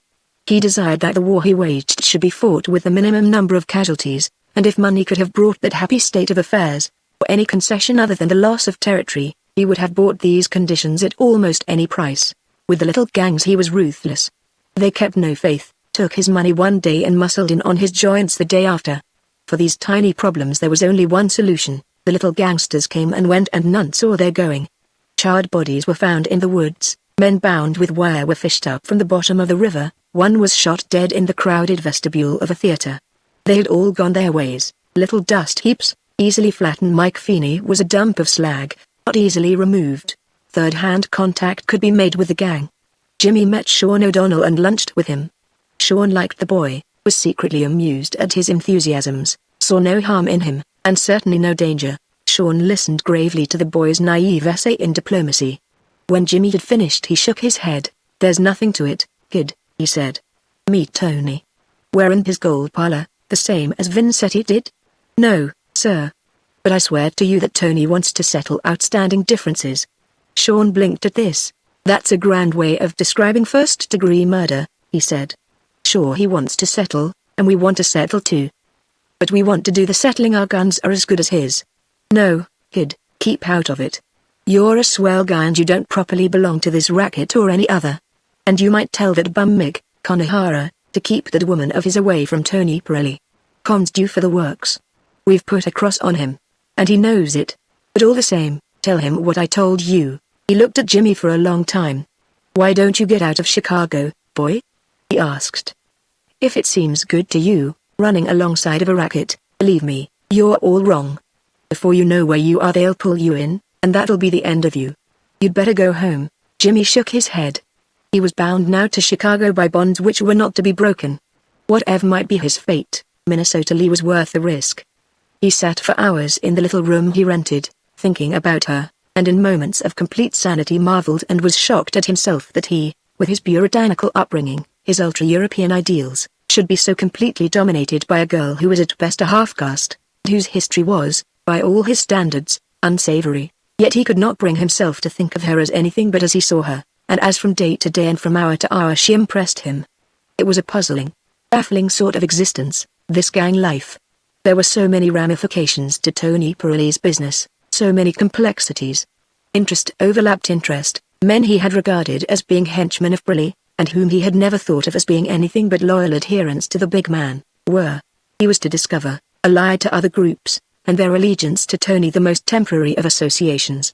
Pirelli had partners in specific enterprises, gave those partners protection and shared their gains, and when the enterprise was finished, so, too, was the alliance. The men with whom you hobnobbed and dined and wined would be waiting to drop you when opportunity offered. The regulars of the gang, the Angelos and Milos, knew of this arrangement, but Jimmy accepted these alliances as permanent. There was a nice Italian boy called Salvini, whom he frequently met at Tony Pirelli's apartment. He played the violin rather well. Tony had been ecstatic about the quality of his art. Then he had ceased to come, and when he inquired, both Angelo and Pirelli answered vaguely that the work was finished. What the work was Jimmy did not ask.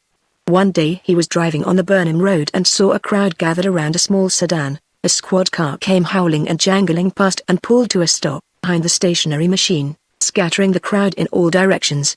Jimmy also pulled up and went forward through the crowd. He arrived as the police lifted an inanimate figure. The face was terrible to see, yet Jimmy recognized Salvini and almost swooned with horror. He hurried back to the big apartment and found Tony choosing favors for a party he was giving that night. As soon as they were alone he blurted out the news. Pirelli listened without comment, unmoved. There was nothing remarkable in that. When Jimmy had finished he nodded. "Sure, it was Salvini," he said, "and his own car, Jimmy. That is how it goes. That guy hadn't got the sense to stay quiet. And I spoke to him, Jimmy. I took all that trouble. I said, Salvini, when this racket is finished maybe I'll bring you into my organization, but not yet." And what did he do? He went shooting his mouth over Chicago about my business, and the federal officers raided one of my breweries, and it cost me 20 grand to get it open again. Jimmy looked at him terrified. "But you," he gasped. "Wasn't he one of your men?" Tony shook his head. You didn't?" Pirelli shook his head again. "Not me. Jimmy. I don't do such things. But I guess one of the boys got sore with him, and that's all there is to it. What could we do? Bring a suit in the courts to stop him talking? Wouldn't Chicago laugh if I put the bulls on him? No, Jimmy, that happened just right. There's nothing to it. He dismissed the murder airily, yet there was a definite line between the gangs. Mike Feeney's executive was on one side, Briley's on the other. Certain definite territories that might not be invaded, certain no-man's lands where unceasing battle went on for the possession of this or that strategical point. Briley had a monopoly of slot machines, gambling devices which produced a huge profit. Sometimes they would be raided, torn from their place and thrown, broken and smashed, into the street, and after that, dark-faced little men would wander with apparent aimlessness, looking for somebody and conscious that they were being looked for. The end would come with 3 staccato reports, later the howl of a squad car, the flashing by of an ambulance, and a disheveled man sitting in Kelly's private room undergoing a grilling. There was no lack of troppers. You could buy them at a price from New York, Detroit, St. Louis or Philadelphia, expert, two-handed gunmen, who shot with deadly accuracy and never lost their heads in the presence of a pursuing crowd. Tony seemed to have the pick of them, but his agents watched with unceasing vigilance lest a better man were recruited by the other side, and woe to the recruit. The business side of the organization was amazing. They had laboratories, where spirit was tested by expert analysts. Liquor came by car and ship and train and even aeroplane. The actual trading side of the organization was so complicated that only an expert accountant could have kept track of it. One day, when Jimmy was having tea at the most fashionable hotel in Chicago, he was hailed by a strident voice, and Konohara came towards him, beaming. A noisy man, this Konohara, bursting with confidence, something of a brute, a boaster, though he had with it all a sense of humor which came in rare flashes. Meet Mrs. O'Hara, Jimmy. Jimmy looked at the girl and gasped. He had seen her following O'Hara, but had imagined she was on her way up to her room. Never did he dream of connecting her with a stout, uncouth killer. She was fair, tall and slim, she had the face of a Madonna, the clear grey eyes of a child, red lips that needed no artificial aid. Glad to know you, Mr. McGraw. I've heard a whole lot about you. He wished she hadn't spoken. That lazy, vulgar voice of hers sounded incongruous. Sit down, baby. O'Hara pulled out a chair. We're going round to the stores, and Maria's going to make a grand look like 2 cents. He beamed at her, was obviously in love with the girl whom he called, without any especial authority, Mrs. O'Hara. You said you were going to take me up to see Mr. Pirelli. Her pout was theatrical baby stuff, thought the disillusioned Jimmy. Sure, I'll take you, but Tony's out this evening. She's crazy to meet him, he explained to Jimmy. I'd like to meet Mrs. Pirelli, the Chinese girl. Con's nose wrinkled. She's nothing, kid, just a little chink. Pretty? Well, maybe she's that, but she's not my idea of pretty. She was looking with a steady, appraising eye at Jimmy, and he knew that she approved without being particularly interested in him. She liked Chicago, but not quite so much as New York. It was a grand city, but when all her friends were in Brooklyn, well, one felt lonesome. She must have heard a great deal about Jimmy from Con, for she paid him none of the respect that might be due if she had imagined he held an important position in the organization. She didn't pity him, either, because Maria Pulaski had not exercised that emotion. Walking out of the hotel, Jimmy came, most unexpectedly and surprisingly, upon Tony Pirelli. He was walking towards Michigan Boulevard and he had his 4 killers with him, 2 before and 2 behind, and Jimmy suspected there were another 4 on the opposite sidewalk. Though he was not aware of the fact, Pirelli very frequently made these excursions on foot, sometimes to transact a little business of the most trivial character, sometime to buy presents for Minnesota Lee, but always to obtain the exercise which he found necessary. Jimmy had learned enough of Pirelli's likes and dislikes not to overtake him. He followed the great man at a respectful distance. They turned right into the boulevard, and Jimmy noticed that the 4 guards closed on their leader. They had not gone more than 50 yards when a closed car, driving near the curb, slowed just ahead of the party. The reports were deafening. A machine gun bullet ricocheted so close to Jimmy's face that the wham of it almost hurt him. One of the guards was on the pavement. 3 others were shooting two-handed at the car, which made a sudden swerve and came to a halt in the center of the road. The fast-moving traffic stopped or dodged in time. There was a scurry of policemen. One leapt onto the running board and pulled out the youth who was driving. He was dazed. Blood was streaming down the back of his ear. His face was the color of chalk. The other 2 men were huddled on the back seat of the car. Tony's gunmen were experts. Tony came back from police headquarters a very angry man, and it was unusual for him to display temper. One of his best droppers had been killed, and the fact that two of the attackers were now lying under tarpaulins, awaiting identification, was no satisfaction to him. They were Feeney's men all right. Sean O'Donnell, yeah? Minnesota Lee was putting iodine very tenderly on a scarred knuckle. That's how it goes, Jimmy, he said more quietly. This morning Sean sent a message to me asking for a little peace talk. This afternoon he sent his torpedoes to make me more peaceful, eh? And he has been speaking against Minnesota Lee very badly. Oh, Jimmy, the things he has said about Minnesota Lee. Jimmy stared at him. Why? He asked hotly. Minnesota Lee's done no harm to him. That's how it goes, Jimmy. Pirelli nodded. Presently I'll have a talk with you. Presently was very soon. He led Jimmy out to the balcony that overlooked Chicago in the glory of a gorgeous Italian sunset. You will see O'Donnell, Jimmy. I think he will come if you telephone. But what can I do, began Jimmy. Tony silenced him with a gesture. Say you want to fix things. You want to ask him how far he'll go. You can get him on the telephone and say you want to make everything right with me, but that I don't know you're phoning. I don't want any trouble, Jimmy, and you're the guy that can fix everything. Sean O'Donnell was a most difficult man to meet. There was none more slippery, more shy of company in the unprotected streets. Though Jimmy McGraw was not aware of the fact, he had seen more of Mike Feeney's aide than any man in gangland. It took him 2 hours to reach O'Donnell by phone and his reception was not encouraging. If it was anybody but you, Jimmy, I'd tell him to go plumb to hell, he said. He's making you a fixer, eh? Why, last week he was telling the world you were dumb. Couldn't we meet somewhere? Asked Jimmy. There was a silence. Pirelli doesn't think I had anything to do with that shooting today, does he, Jimmy? There was an unusual note of anxiety in Sean O'Donnell's voice. Why? Yes. Jimmy hesitated. I guess he does, Sean. The very honesty of the answer took Sean O'Donnell off his guard. Okay, I'll meet you. Come along to the corner of Michigan and 48th at 10 o'clock tonight. Bring nobody with you, Jimmy, I'm trusting you. I don't think anything will come of it. Jimmy duly reported the result of the talk and Tony clapped him on the back. Jimmy, you're swell, he said. You go along in your little sedan, get out and wait on the corner till Sean comes. Con can sit on the floor of the car where he can't be seen. And maybe you won't want Con. Jimmy listened, his head in a whirl. How's that? He asked dully. What do you want me to do? Pirelli's eye was cold and glittering. He took from his pocket a neat little Colt, passed it, butt foremost, to Jimmy. Stick it under your armpit, Jimmy, and give him the works good and plenty. There was a complete silence. Jimmy's face was white. What do you want me to do? It did not sound like his own voice.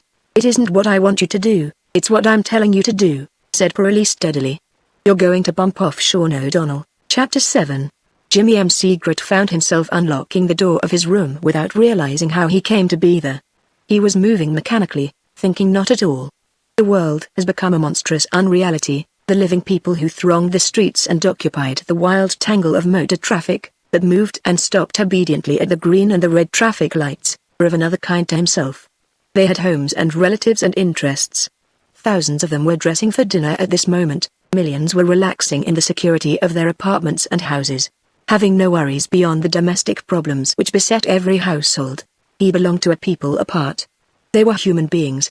He was something entirely different, a potential murderer, a cold-blooded assassin of a man who had trusted him, and probably had never trusted another. Well, he must get over that. Jimmy showed his teeth in a painful grin. Sean O'Donnell trusted him, and he was going to shoot him. He couldn't believe it. He wrote the words down on a sheet of paper. Sean O'Donnell trusts me, and I am going to murder him, and even then he could not find the reality of this bizarre situation. He tore the paper into little pieces and, dropped piece by piece through a blazing gas ring, saw then fall, pitiful, charred morsels, on the enameled cover below. That was how he was going into the firelight, comparatively, and that was how he was coming out the charred, ugly embers of a man. That he might be killed himself did not concern him. He sat with his head on his hands, thinking it over and over, had wild ideas of warning Sean. It was simple. A lift of the telephone, a number, and then what? Tony Pirelli would know all about it. News of that kind travels like an electric spark throughout the underworld. The big secrets on which the police speculate are no secrets below ground. Of course Pirelli would know that he had been betrayed, and there was only one punishment for that. Yet it was not the fear of punishment which held Jimmy back. It was a perverse sense of loyalty to a man he liked, to the new clan he had joined, which revolted him, yet demanded his implicit obedience.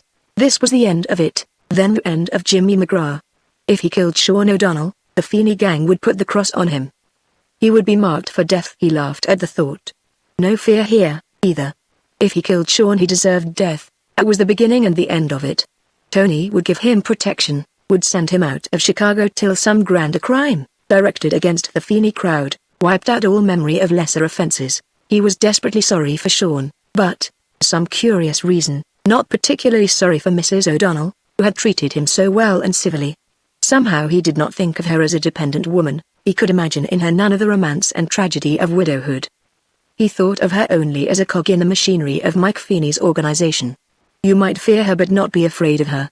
There came a knock at his door, and he jumped out of his chair. He went out into the little hall and opened the door. Konohara was there. He was dressed in a new grey suit, a hard felt hat was on the back of his head, and in his large face was stuck a fragrant cigar. "Busy, kid?" he asked. Jimmy opened the door wider and invited him in with a gesture. "Living alone, eh? Say, these apartment houses ain't fit for a dog. Tony talks about putting you into a swell apartment." He looked round the gaunt room disapprovingly. "Not fit for a dog," he repeated, and then he sat down at the table opposite Jimmy, looking at the boy with half-closed eyes. "All set for tonight, kid?" Jimmy shrugged. He wanted to appear unconcerned, called upon all his reserve of vanity to aid him in this affectation of indifference. "Sure. You come round to the garage and take my flivver, and don't pull a rod on the man you'll find sitting down on the floor, because that'll be me. Feeney's crowd are big eyes. They'll be watching the car go out, and if I'm sitting there with you they'll know all about it. The first thing that'll happen to us will be a roadster coming alongside, and a typewriter working double time." Konohara was a shrewd, understanding man. To give this loud-mouthed braggart his full measure of credit, he was absolutely without fear. He had been a dropper since his boyhood, had killed his man in his teens. Tonight's work meant nothing unusual, nothing at any rate to stir his pulses in anticipation. He had met Jimmy's type before, had superintended the blooding of many boys, had seen them swagger to their villainy and cringe, found them white and black and occasionally yellow. There was nothing yet to suggest that Jimmy was yellow. All these preliminary pallors and tremblings and breathlessness were inevitable to the occasion. "Say, don't let it worry you, Jimmy." He took out his cigar and blew a cloud of smoke to the dingy ceiling. "Why, it's nothing. Everybody's got to die sometime, ain't they? Say, to read them god-awful newspapers, you'd think that if a guy hadn't been bumped off he'd have lived forever. Ain't that the fact? Did you ever think, Jimmy, what you may be saving a fella by putting him out? All the sickness and the pain and everything." Jimmy made a gesture of impatience. "I don't want to think about it, that's the truth." "Of course you don't want to think about it," soothed Con. He gave some instructions, dictated a little timetable, and swaggered out to report to his superior the result of his visit. Tony was not at home. He and Minnesota Lee were driving somewhere in the country. Pirelli often drove out in his armored car for no other reason than for a little recreation. He had no set times, no regular routes. After several attempts to ambuscade him, Feeney had given up hope of writing finish to the feud through this method. Angelo, as usual, was in the apartment, checking documents that had come from Canada. Angelo Verona was something more than confidential clerk to Tony Pirelli. By all he was regarded as the legitimate successor to the leadership of the gang. Oddly enough, he was not a Sicilian. What his real name was nobody quite knew. They accepted Verona both to identify him and to establish his birthplace. He was clever, combining strategical sense with considerable business ability. The Feeneys and the O'Donnells of life respected and feared him. Sean used to say that he was the most dangerous member of the Pirelli crowd. Angelo was a brilliant two-handed gunman, a machine gun expert, and an authority upon alcohol. As a rule he took little part in the outside fighting, confining himself to, and taking part in, all that happened within the orbit of Tony Pirelli's personal leadership. If Sean O'Donnell spoke of him in complimentary terms, Angelo had no respect at all for O'Donnell. He did not like Irishmen. He liked Con O'Hara less than any Irishman he had ever met. "Is the chief around?" asked Con, finding the most comfortable chair in the apartment and dropping into it, as he produced another cigar and bit off the end. Angelo looked up from his work. "He does not like you to call him chief, Con," he said quietly. He had the quick, staccato speech of a man who is conscious of speaking a foreign language and is anxious to get every sentence pronounced as quickly and as correctly as possible. Yet Angelo had been born in America, and, except for the brief domestic period of his life, had spoken no other language. I've seen the kid, said Con. Angelo, busy with an account, grunted something. That boy will never make a dropper in a million years, Angelo. Is that so? Angelo was politely interested. The kid being Jimmy McGraw. But Tony needn't worry about tonight. Say, I'll handle Sean. Angelo leaned back in his chair, and his thin smile was offensive. I surely get all the news from you. Con, he said. What's all this stuff about Sean? Say, you ought to be a newspaper man. Why don't you go down to the Tribune office and give them the dope on it? Con's frown was heavy and black. I suppose I can't talk with you, huh? What's the matter with all you guys, Angelo, pretending there's nothing doing when there's some doing? Angelo's dark eyes transfixed him. There's nothing doing in this outfit that's worth talking about, he said emphatically. I was reading in a book somewhere that the best thing about a torpedo was that it made no noise, and that's a pretty good kind of torpedo. Maybe in New York people like to hear themselves talk, but around here, Con, we behave as though there was a mic in every corner of the room, all leading down to police headquarters. Con's lips curled. Police headquarters. Listen, you fellas. Us fellas know them fellas, said Angelo, emphasizing every word. Tony came in at that moment, alone. Minnesota Lee had gone to her room. He nodded lazily to Con, and, walking over to where Angelo was sitting, talked to him in a low voice and in Italian.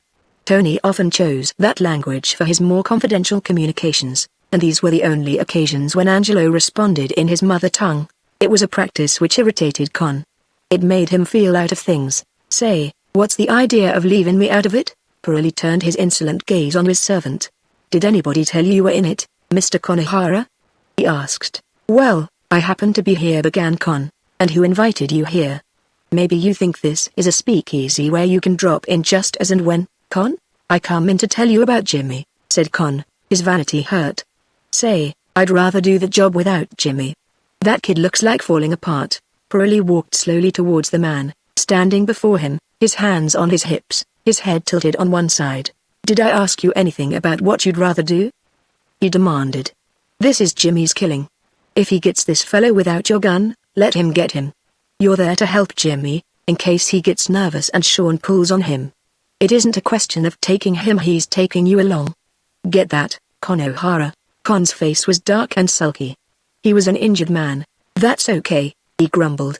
He tried to find an excuse for remaining and producing an atmosphere less hostile. Failing, went forth ignominiously in silence. For a long time after he had gone neither of the two men spoke. Then, it is wrong to send that boy, Antonio, said Angelo in Italian. If you wish to give him experience, let him try a job less important. Tony shook his head. He's not in yet, he said. That's the only way to get him there. Till Jimmy's got to watch every step, till he knows that every one of Mike Feeney's gunmen is looking and waiting for him. He just won't know what this racket is. Angelo shook his head. I disagree. We'll let it stay at that, he said. You're going to break a good workman. Tony did a lot of city travel. He had depots and offices, laboratories, breweries, and places less easy to write about, that required his occasional personal attention, and since there were many of them, hardly a day passed when he did not leave his apartment. Usually the hours between 6 and 9 were the dullest of the day for Minnesota Lee, and the arrival of Jimmy had brought her an appreciable relief from the tedium of the early evening. Jimmy's visits to the apartment had been fewer lately. She liked Jimmy, in a sense was fond of him. He stood for something entirely outside any experience she had had since she had left college. He and Commissioner Kelly stood for an Americanism with which she was no longer brought into actual contact. When Kiki, the Japanese servant, came to her room to tell her that Jimmy was waiting in the saloon, she felt a little lightening of the heart, and, putting down the embroidery on which she was working, she hurried out to meet him. Why, Jimmy, I thought you were never coming again, she began, and then she saw his face. It was white and set. There was a new coldness in his eyes. Aren't you well, Jimmy? He shook his head. I'm okay, Minnesota Lee. Thought I'd call Lem and have a little talk with you. She smiled and indicated a chair. A long talk, Jimmy, she said. Tony will not be home until 10 o'clock. He drew a long breath. By 10 o'clock many things would have happened. The whole course of his life changed. He found it difficult to begin, but at last stumbled into an opening. If anything happens to me, Minnesota Lee, I want you to know that you've made a whole lot of difference. You've been something terribly big in my life, Minnesota Lee. That sounds mushy and insincere, but it's God's truth. I guess folks would think I'm crazy to feel about you like I do. I know such a lot about you and about Briley. You're not married, are you? She shook her head. Why, of course, I knew that, he went on. But it doesn't matter. I couldn't give you anything. I'm just a poor, weak, amateur hoodlum. He laughed bitterly. I guess I'm being sorry for myself. There was a silence here. What do you mean if anything happens to you, Jimmy? She asked quietly. He forced a smile. Well, you know what this racket is, he said. Here today and gone tomorrow. Why should you be gone tomorrow, Jimmy? Her grave eyes did not leave his face. Is something terrible happening tonight? He opened his mouth to reply, changed his mind, and shook his head. No. That's all, Minnesota Lee. He rose abruptly to his feet. Are you going? She asked, in surprise. He nodded. He had found it sufficiently difficult to control his voice. It was almost impossible now. He walked swiftly towards her, took one of her hands in his and for a moment fondled it before he pressed it to his lips. In another instant he was gone. The garage was only a few blocks away. He went there afoot, asking for Con's car, but not in Konohara's name. For garage purposes Konohara had a distinct name. One of the hands pointed out the machine and took no further notice. His heart was beating painfully as he walked up to the door and pulled it open. The other door, you bonehead, hissed a voice, and he saw the figure of Konohara crouching on the floor, and over his bent head a black cloth. He slammed the door close, walked round the machine and got in on the steering wheel side. It was very dark. The main road was wet and slippery. He drew out of the garage, turned left and moved at a leisurely pace, coming to Michigan Boulevard in 5 minutes. A car passed him. Somebody switched a spotlight full in his face. He was momentarily blinded. What did I tell you, Jimmy? Konohara removed the cloth which covered him. They were looking for me. Why you? Asked Jimmy. It was the first rational question he had asked the man. Me or anybody, said the other impatiently. If I'd been sitting up there by your side, do you know what would have happened? They'd have poked a machine gun onto us, and that would have been farewell Chicago. They reached the outskirts of the city and were to undergo another test. A second car came slowly towards them. A light struck Jimmy right in the face and held. He ducked his head to avoid the glare, passed out of the circle of light, blinded. That's Sean, said Con in a low voice. Mike Feeney doesn't know he's meeting you, or we wouldn't have gone far, believe me kid. Take your time, Jimmy, you've got all of it. They came at last to the rendezvous, a deserted little boulevard, from which ran at right angles a street filled with middle-class houses. The corner block was unbuilt on, and was surrounded by a plain fence. Jimmy drew the car to the sidewalk. His heart was thumping so madly now that he could hardly breathe. He put his hand into his pocket, the gun was there, and he thumbed back the hammer, and, drawing out the weapon, laid it on the seat by his side. There was nobody in sight, except a car or two that went whizzing townwards. Would Sean come by car? If he did there would be trouble. Jimmy hoped he would come that way, attended by gunmen, with a machine gun and every form of frightfulness to wipe out the monstrous affront of his murder. Whatever happened, Sean must be killed. Though it break his heart to do this, the enemy of Burley must be blotted out of existence. Can you see anything, kid? Con's muffled voice came up from the floor. Nothing. He looked through the little window at the back of the car. A woman was walking along towards them. She carried a heavy basket. She was obviously a help at one of the houses. She passed, and then Jimmy saw a figure walking quickly towards them along the sidewalk, keeping in the shadows. Nearer and nearer it came, and the boy almost swooned when he recognized the man. He stepped out of the car, his legs giving beneath him, his hand gripping the gun which he held behind him. Is that you, Jimmy? Sean O'Donnell came quickly towards him. Listen, kid, I can only give you a few minutes. There's trouble in town, and Jimmy tried to steady his gun. He jerked it in front of him and fired. The first shot missed. He fired again. Sean O'Donnell was reaching for his revolver, staggered back against the fence. You. 3 shots thundered in rapid succession almost in Jimmy's ear. Konohara fired coolly, scientifically, unerringly. Sean O'Donnell slumped down by the fence. Somewhere a whistle blew. Beat it, snarled Con, and leapt for the car. He took the wheel. Jimmy sat beside him, a huddled figure, incapable of movement or thought. Sean O'Donnell was dead. He had killed him. Lured him to his death. The blackest of treachery. Oh, my God, the car was flying. Konohara had once been a racing motorist, and his machine was tuned for speed. As he drove, he talked. I got him. Kid, you missed him. Say, you fell apart. I'm not blaming you, Jimmy. You ain't got my experience, nor my nerve either. Don't worry, kid. Sit tight and take a drink of that stuff you'll find in the pocket. Say, did you see him drop? First shot. That baby was right under the heart, Jimmy. Say, when I pull a rod on a man, that man don't take no interest in nothing but dying.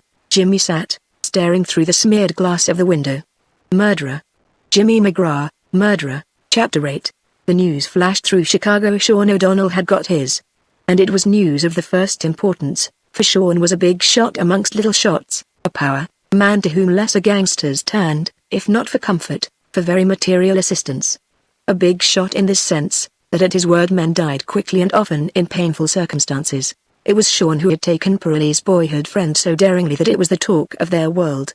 Pirelli and this man, whose name was Amigo, had been sitting together in the latter's apartment, and the host had been brought out to a telephone call. He was never seen again till they found him in a thin plantation near the Burnham Road, nor easily recognizable, for he had been shot and buried in quicklime. Tony remembered that till it was convenient to forget, friendships must not interfere with business.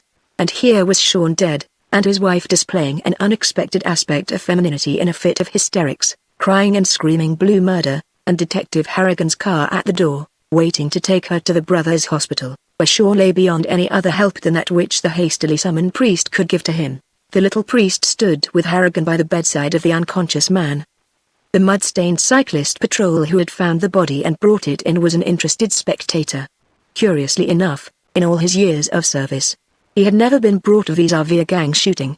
The intern, white-coated, cool, very capable, a little indifferent, conscious only that he was to be relieved at midnight and had a date with a girl at the Blackstone, where the medical association were having their dance, could afford to wait with patience for the inevitable end. Harrigan, the first to hear the news, had certain futile duties to perform, and their futility was emphasized by the whispered question of the priest. "Have you any idea who did this?" The intern heard the whisper and looked round, smiled and nodded. "You needn't whisper, talk just as loud as you like, you're not disturbing him, because he can't hear you. He'll be conscious again, but not for long, I guess." The priest drew a long breath. He, too, was meeting this form of dissolution for the first time. He was young, Rome-trained, an idealist and new to Chicago. His ideals were only capable of attainment given certain reactions in his flock. Those reactions were neither audible nor visible. He spoke English with a slight accent. Some day was to go back to Rome and the tranquility of a bishopric, for he was of noble birth, expensively educated and marked for advancement. "These crimes, I cannot understand them." He was puzzled. "Every week I read in the newspapers of somebody who is killed this way. It is dreadful." "This is a gang shooting?" Harrigan nodded slowly. "Yeah. He was one of Mike Feeney's crowd." The priest looked at the dying man. "I met him. Father Amani introduced him." "Sean O'Donnell?" "Of course.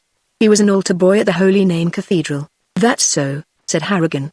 A curious fatality pursued these boys who had started so promisingly in the cloistered quiet of the great cathedral. "Where did you find him?" asked Harrigan, addressing the interested policeman, who woke up with a start. He had found him on the corner of Atlantic and 95th. He himself was 2 blocks away when the shooting started and had come up in time to see the sedan melt into the darkness. He had run to the nearest phone and got headquarters on the wire. "He said nothing?" asked Harrigan. The policeman thought he had said Jimmy. He was certain he had cursed a little in a kinda drowsy way. Harrigan thought it was a queer place for a bumping and wondered how Sean had come to be there without his guard and his killers, while he had stopped his own car 200 yards down the road and had driven out of Chicago without a single attendant. He frowned as he considered all the possibilities of the case, and wondered aloud if Mike Feeney had put him on the spot. It seemed a new phrase for the priest.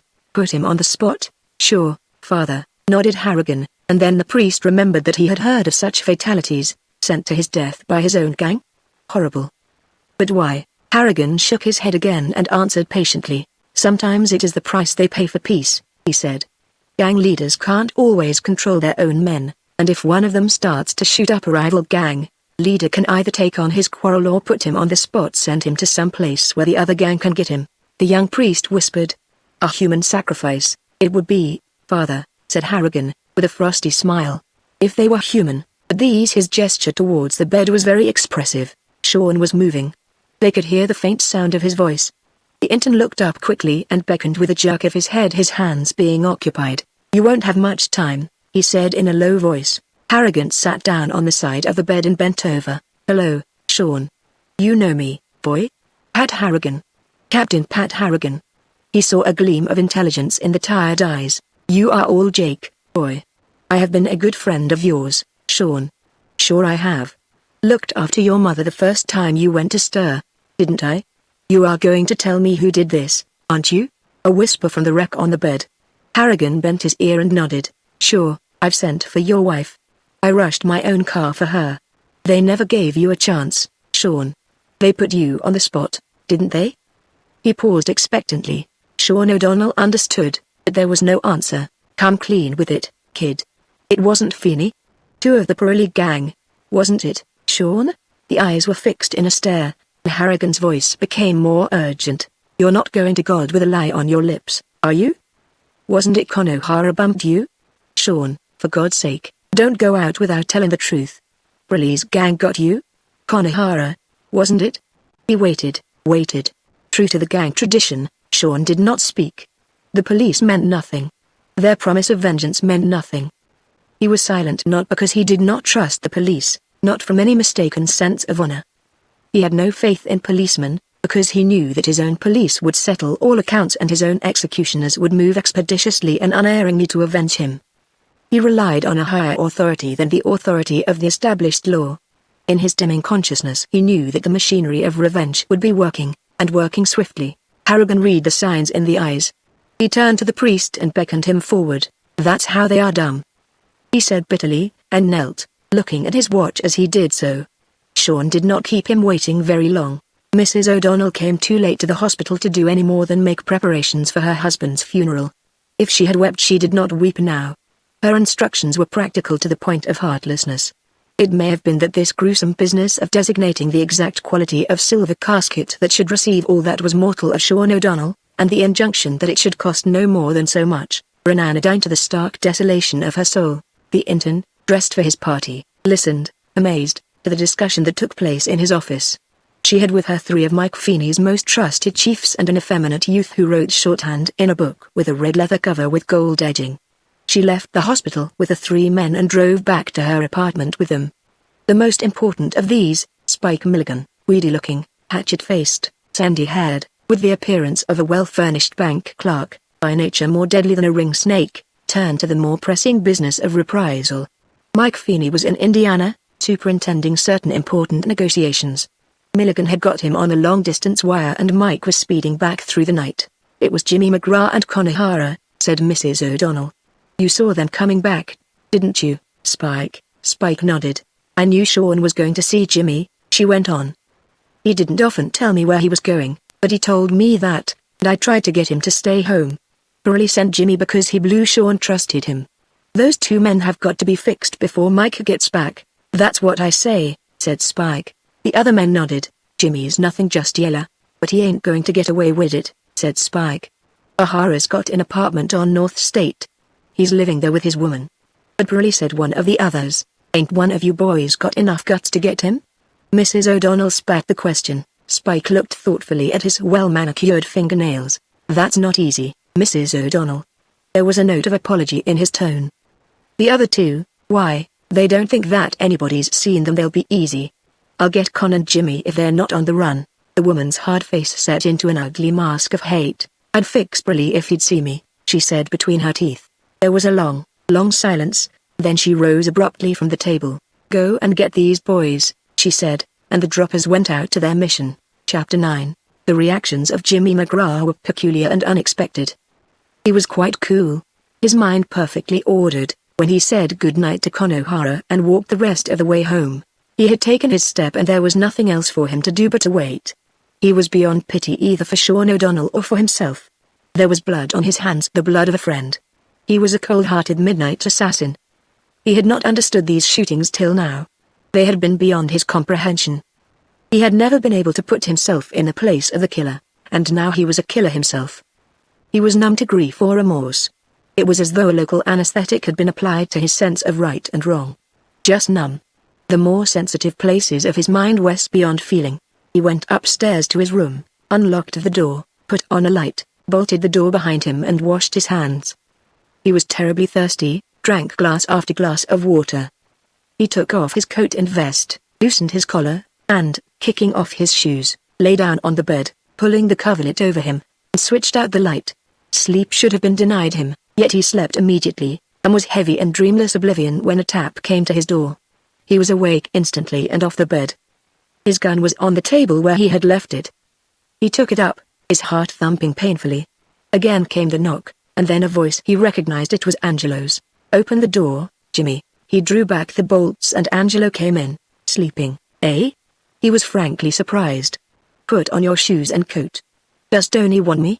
Angelo shook his head slightly. "He doesn't want to see you, but we have got another place for you to sleep tonight." "This one ain't so good, Jimmy." Jimmy McGraw felt his throat go dry. "Do they know?" he stammered. "About Sean and me?" "Sure they know," said Angelo coolly. "Con was seen driving back to town with you." Angelo looked at his watch. "Step on it," he said curtly. Jimmy fumbled his feet into his shoes, drew on his coat and, slipping his gun into his pocket, followed the other man out of the room. "Put out the light and lock the door," commanded Angelo, and Jimmy obeyed the first instruction. He was trembling violently. His breath came in short, shallow gasps. He felt like a man who had been running for a long distance. They went downstairs into the street. A little way along a car was drawn up and loitering on the sidewalk were two men.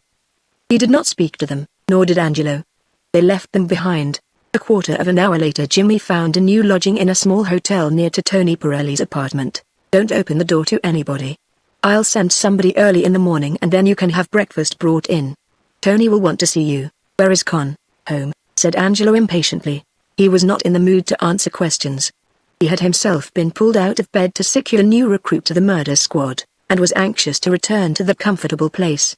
He waited outside the door until he heard the bolt snap home, and went down the elevator. Pirelli owned this hotel and Jimmy was safe for the night. Spike Milligan did not go immediately in search of Jimmy McGraw. He accepted the harder task first. Konohara's apartment was located. There was a light in the window and it was to be seen from the street. Spike went to the nearest drugstore and called him on the wire. "Say, is that you, Con?" Milligan knew O'Hara. They had been members of the same gang in New York. "It's Spike speaking." "You?" came Con's cautious voice. "Say, Con, I want to see you. Sean O'Donnell got his tonight and it looks as though this outfit is breaking up. Say, what's the chance of coming over?" Konohara was not clever, but he shared with the lower animals a certain instinct of danger. "Sure, there's a chance. See me in the morning, Spike. I've got a touch of grip, and I ain't been out all night." "What's the matter with tonight?" asked Spike. "What's the matter with the morning?" asked Con. A little pause, and then, "Maybe, I'll call in and see you and take a chance." "You don't know what chance you'll take if you call on me tonight, kid," said Con. There was a significance in his tone not to be overlooked. Spike Milligan did a bit of quick thinking. Was O'Hara in, or was he just one of these floating gorillas loosely attached to the Pirelli crowd, that Tony sometimes employed? Spike knew the day and hour of Konohara's arrival in Chicago. The balance of probability was that Con was still a freelance killer, as yet unprotected by Pirelli's organization. "This guy won't be hard to get," he said, "and there'll be no rap coming." He was a little terrified of Mrs. O'Donnell. All the crowd were. To go back to her and report a failure would be to invite trouble. He made to where he had left his torpedoes and after a hasty consultation they moved towards the block where Konohara had his residence. To get into the apartment was a simple matter. There was a janitor, who was also the elevator man. The front door was open day and night. As they came in sight of the building they saw something else. A closed sedan came slowly from the direction of the city and pulled up within 50 yards of the entrance. The headlamps were dim and became dimmer, and nobody alighted.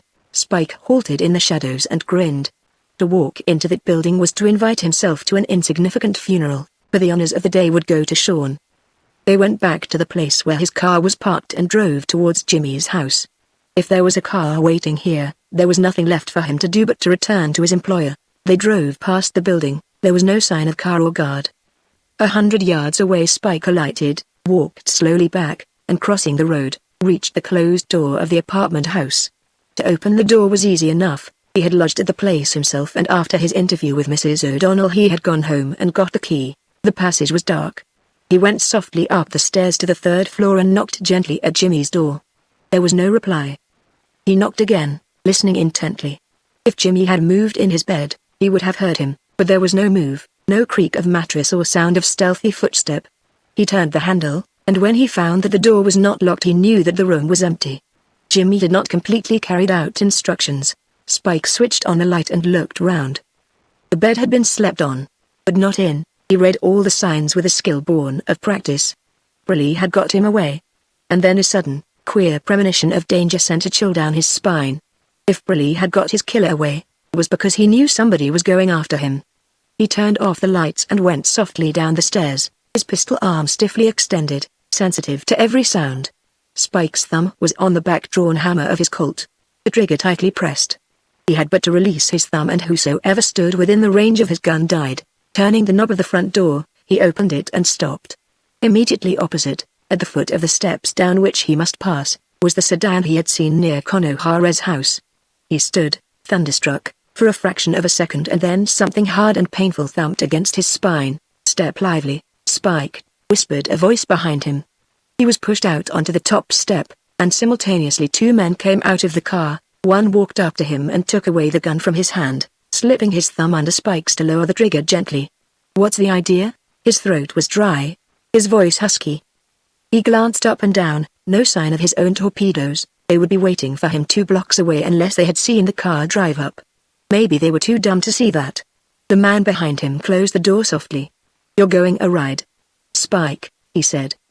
He was pushed into the car by the side of the driver. The machine moved on. "Say, what's the idea?" said Spike again. "I was taking a message from Sean to Jimmy." There was a chuckle from the seat behind him. "Now maybe you can take a message from Jimmy to Sean," mocked the voice. The car gathered speed, and Spike could do no more than sit and wonder just where they were heading for. Each gang had its favorite spot. All thought, imagination, hope, human volition went out deafeningly. The driver slowed the car and drew up at the sidewalk. The man who had fired put down his pistol, and, leaning over, flung open the door, lifted the dead man by the shoulders and heaved him onto the road, the car swerving scientifically to avoid its wheels' contact with the sprawling figure, and then the machine circled and went back the way it had come. The killer lit a cigarette. "Might have got him outside to do it," grumbled the driver. "It'll take all night to clean up this coat of mine." "Forget it," said the killer. "Or burn it," said the other. "Say, what are furnaces for?" Chapter 10. Mike Feeney came back from Indianapolis more worried than vengeful.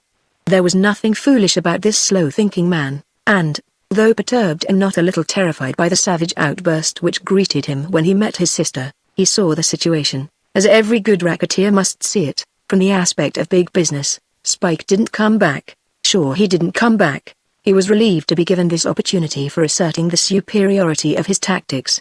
It was mad you were to send the 3 men to get O'Hara and Jimmy. Wouldn't Pearlie be expecting it? "Stop, will ye?" he roared, as she raised her voice again. "There's only one way to fix Tony and I know it. Them boys will get theirs. I've said it, so stop your yelling, will ye?" He sat down sulkily to a huge breakfast, tired, harassed, ill-tempered man, for beyond and behind the immediate cause of his fury was the fear of death which comes to all men living as precariously near to the edge as he. Trying to recall all his associations with the Pearlie crowd, he considered what were his points of contact with them. Angelo. He was friendly with Angelo, who had sought a fusion of interests, a merger that would have given Feeney control of a certain definite area. Mike was staging a birthday party at Bellini's, and Angelo had half promised that this should be a day of truce and that Briley himself would come and talk heart-to-heart with his rival. It was to be an important gathering, with a sprinkling of judges to give tone and emphasize the note of propriety usually absent from such gatherings. By his own peculiar code and method of reasoning he dissociated himself from the enmity or Briley's which had brought Sean to his inevitable end. He breakfasted alone. His position was a serious one.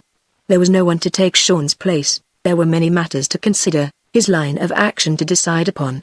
His own life was dependent upon the decisions he took. Tony Pearlie did not breakfast as early that morning. When the sun was high, he sat at the organ seat, his fingers wandering over the keys aimlessly, his mind occupied with music to the exclusion of all other matters. Minnesota Lee sat on the lower step of the dais, working with stitches of microscopic precision the Chinese dragon she had been embroidering ever since she came to Tony's apartment. It was an amazingly complicated dragon, and she fashioned it without the guidance of a pattern. A thing of delicate shades, already beautiful. Tony was proud of it and would stop in the middle of dinner and send for her to exhibit it to the admiration of the guests. He stopped playing, swung his legs leisurely over the organ seat. "You like that?" he asked. She nodded. He had come to set great store by her judgment, or perhaps he demanded the approval of his audience, and there was no audience like Minnesota Lee. Guno, he said. What a pity the damn fool wasn't born an Italian. But he was educated in Rome. You wouldn't think I knew that? She looked up at him with that faint, inscrutable smile of hers. It meant just a little more than was apparent. You know everything. Tony. He smiled complacently. Minnesota Lee was the only person in the world who could make him purr. Of music, yes, he said. Perhaps if I'd stayed in the orchestra at Cosmolinos I'd have been a swell musician, but I was ambitious. I became a cook. I was always an artist. This was nearly true. He had never really been a cook, but found a perverted satisfaction in claiming his origin as being something more lowly than it was. None suspected Antonio Pirelli of an inferiority complex, yet such was the fact.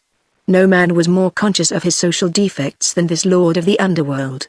Once he had killed an ex-schoolmaster, a member of the old Dominic gang, who had twitted him about his handwriting and questioned his literacy. Angelo Verona came in, very tired, not in the best of moods. He had been out since early morning, checking in a supply of the real stuff that had come through in the night. He slipped off his gloves, pulled off his overcoat, dropped it on the settle, took a bundle of papers from his pocket, and laid them on the table with an inquiring look at Minnesota Lee. Do you want me, Angelo? See, he replied. Tony stooped and pulled the girl to her feet. Run away, little Chinese angel, you come back by and by. Near the door the girl turned. Had Tony forgotten his promise? She wondered. You said you would come and sit in my room, she began. I said I would see you by and by. His voice rose to a shout. Damn it. Can't you hear me? That was like Tony, the Tony she had half learned. She smiled again, and, turning obediently, left them. When she had gone. Well? Asked Pirelli. Angelo reported briefly. That tram's through from Canada. One boxcar was opened and half the booze was gone. Ordinarily the news that a portion of his shipment had been hijacked could have been sufficient to arouse in him a raging tempest of fury. Tony was a bootlegger.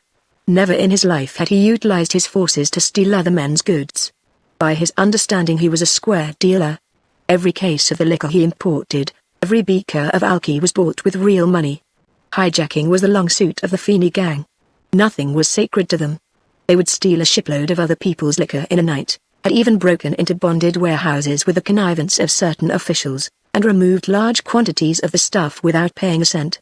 If Angelo had expected an outburst he was agreeably surprised. Half the liquor's gone, eh? Said Tony. I know all about that. It was the police in Michigan. I told them to help themselves. Angelo smiled grimly and consulted his notebook. Well, they have. And I paid $500 to the railway clerk.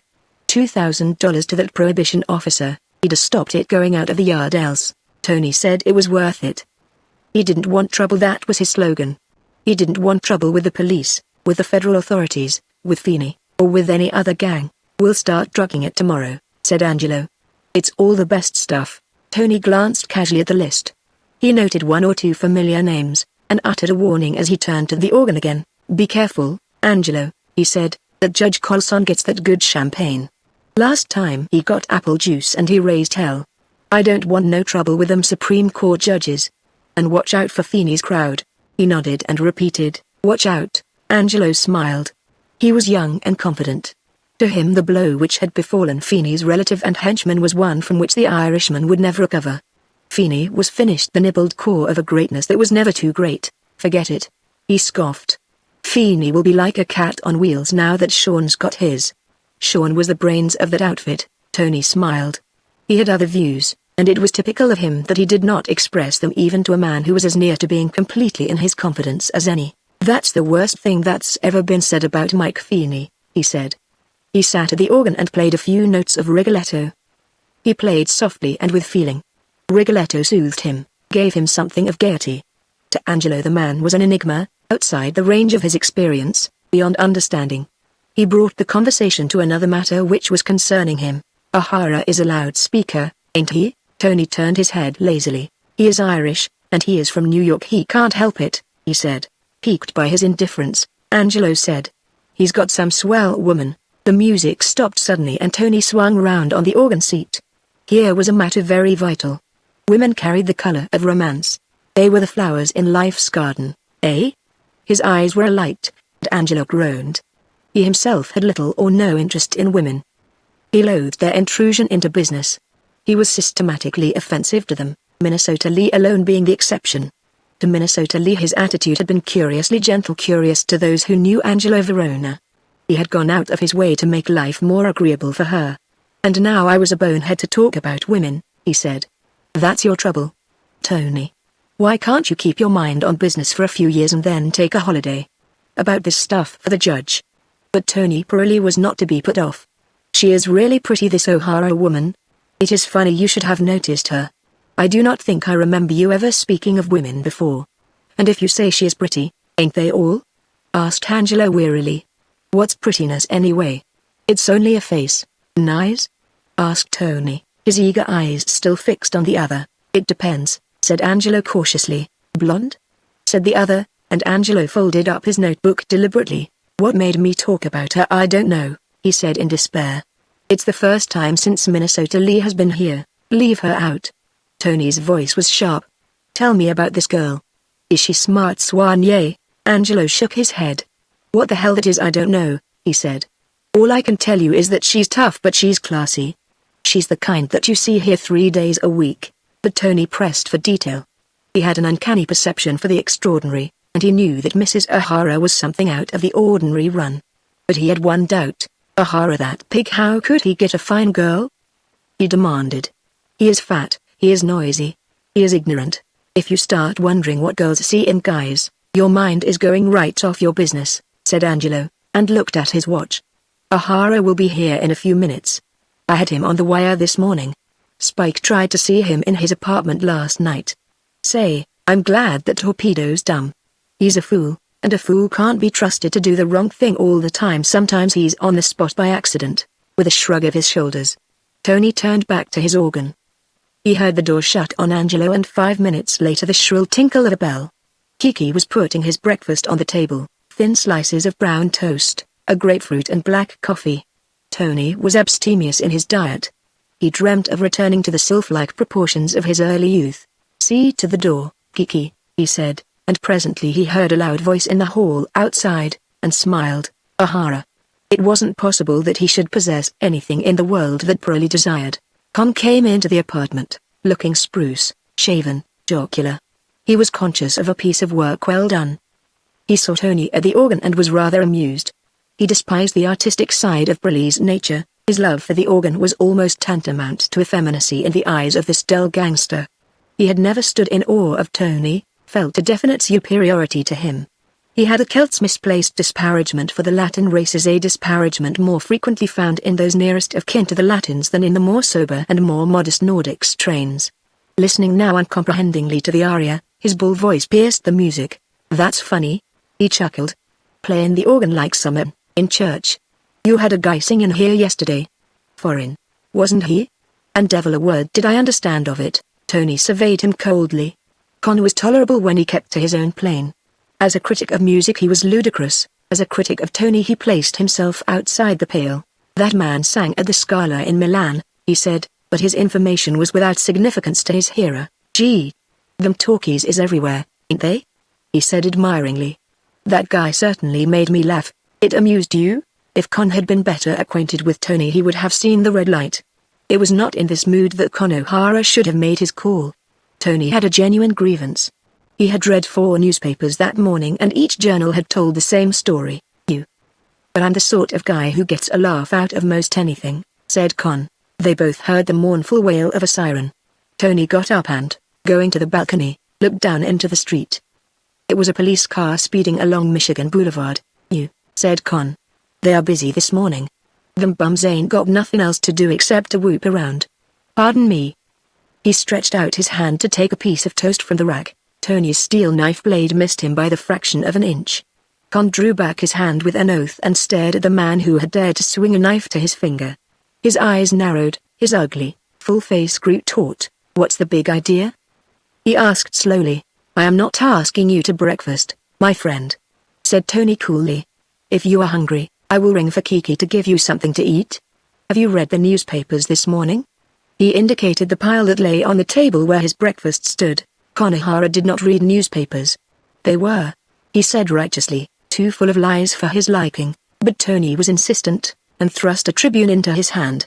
On the top of the page, "Please look," Con read aloud with some difficulty, for he was no great scholar. "Sean O'Donnell, booze racketeer, dies at hands of gunmen. Dead gangster Mike Feeney's chief aide. Put on the spot, Detective Commissioner Kelly thinks." He laughed. "Put on the spot? Say, that'll make Feeney mad." Tony nodded. He had not killed Sean to irritate his brother-in-law. Life was too serious a matter to bother about the unimportant reactions of human beings. "Go on," he said, "if you can read."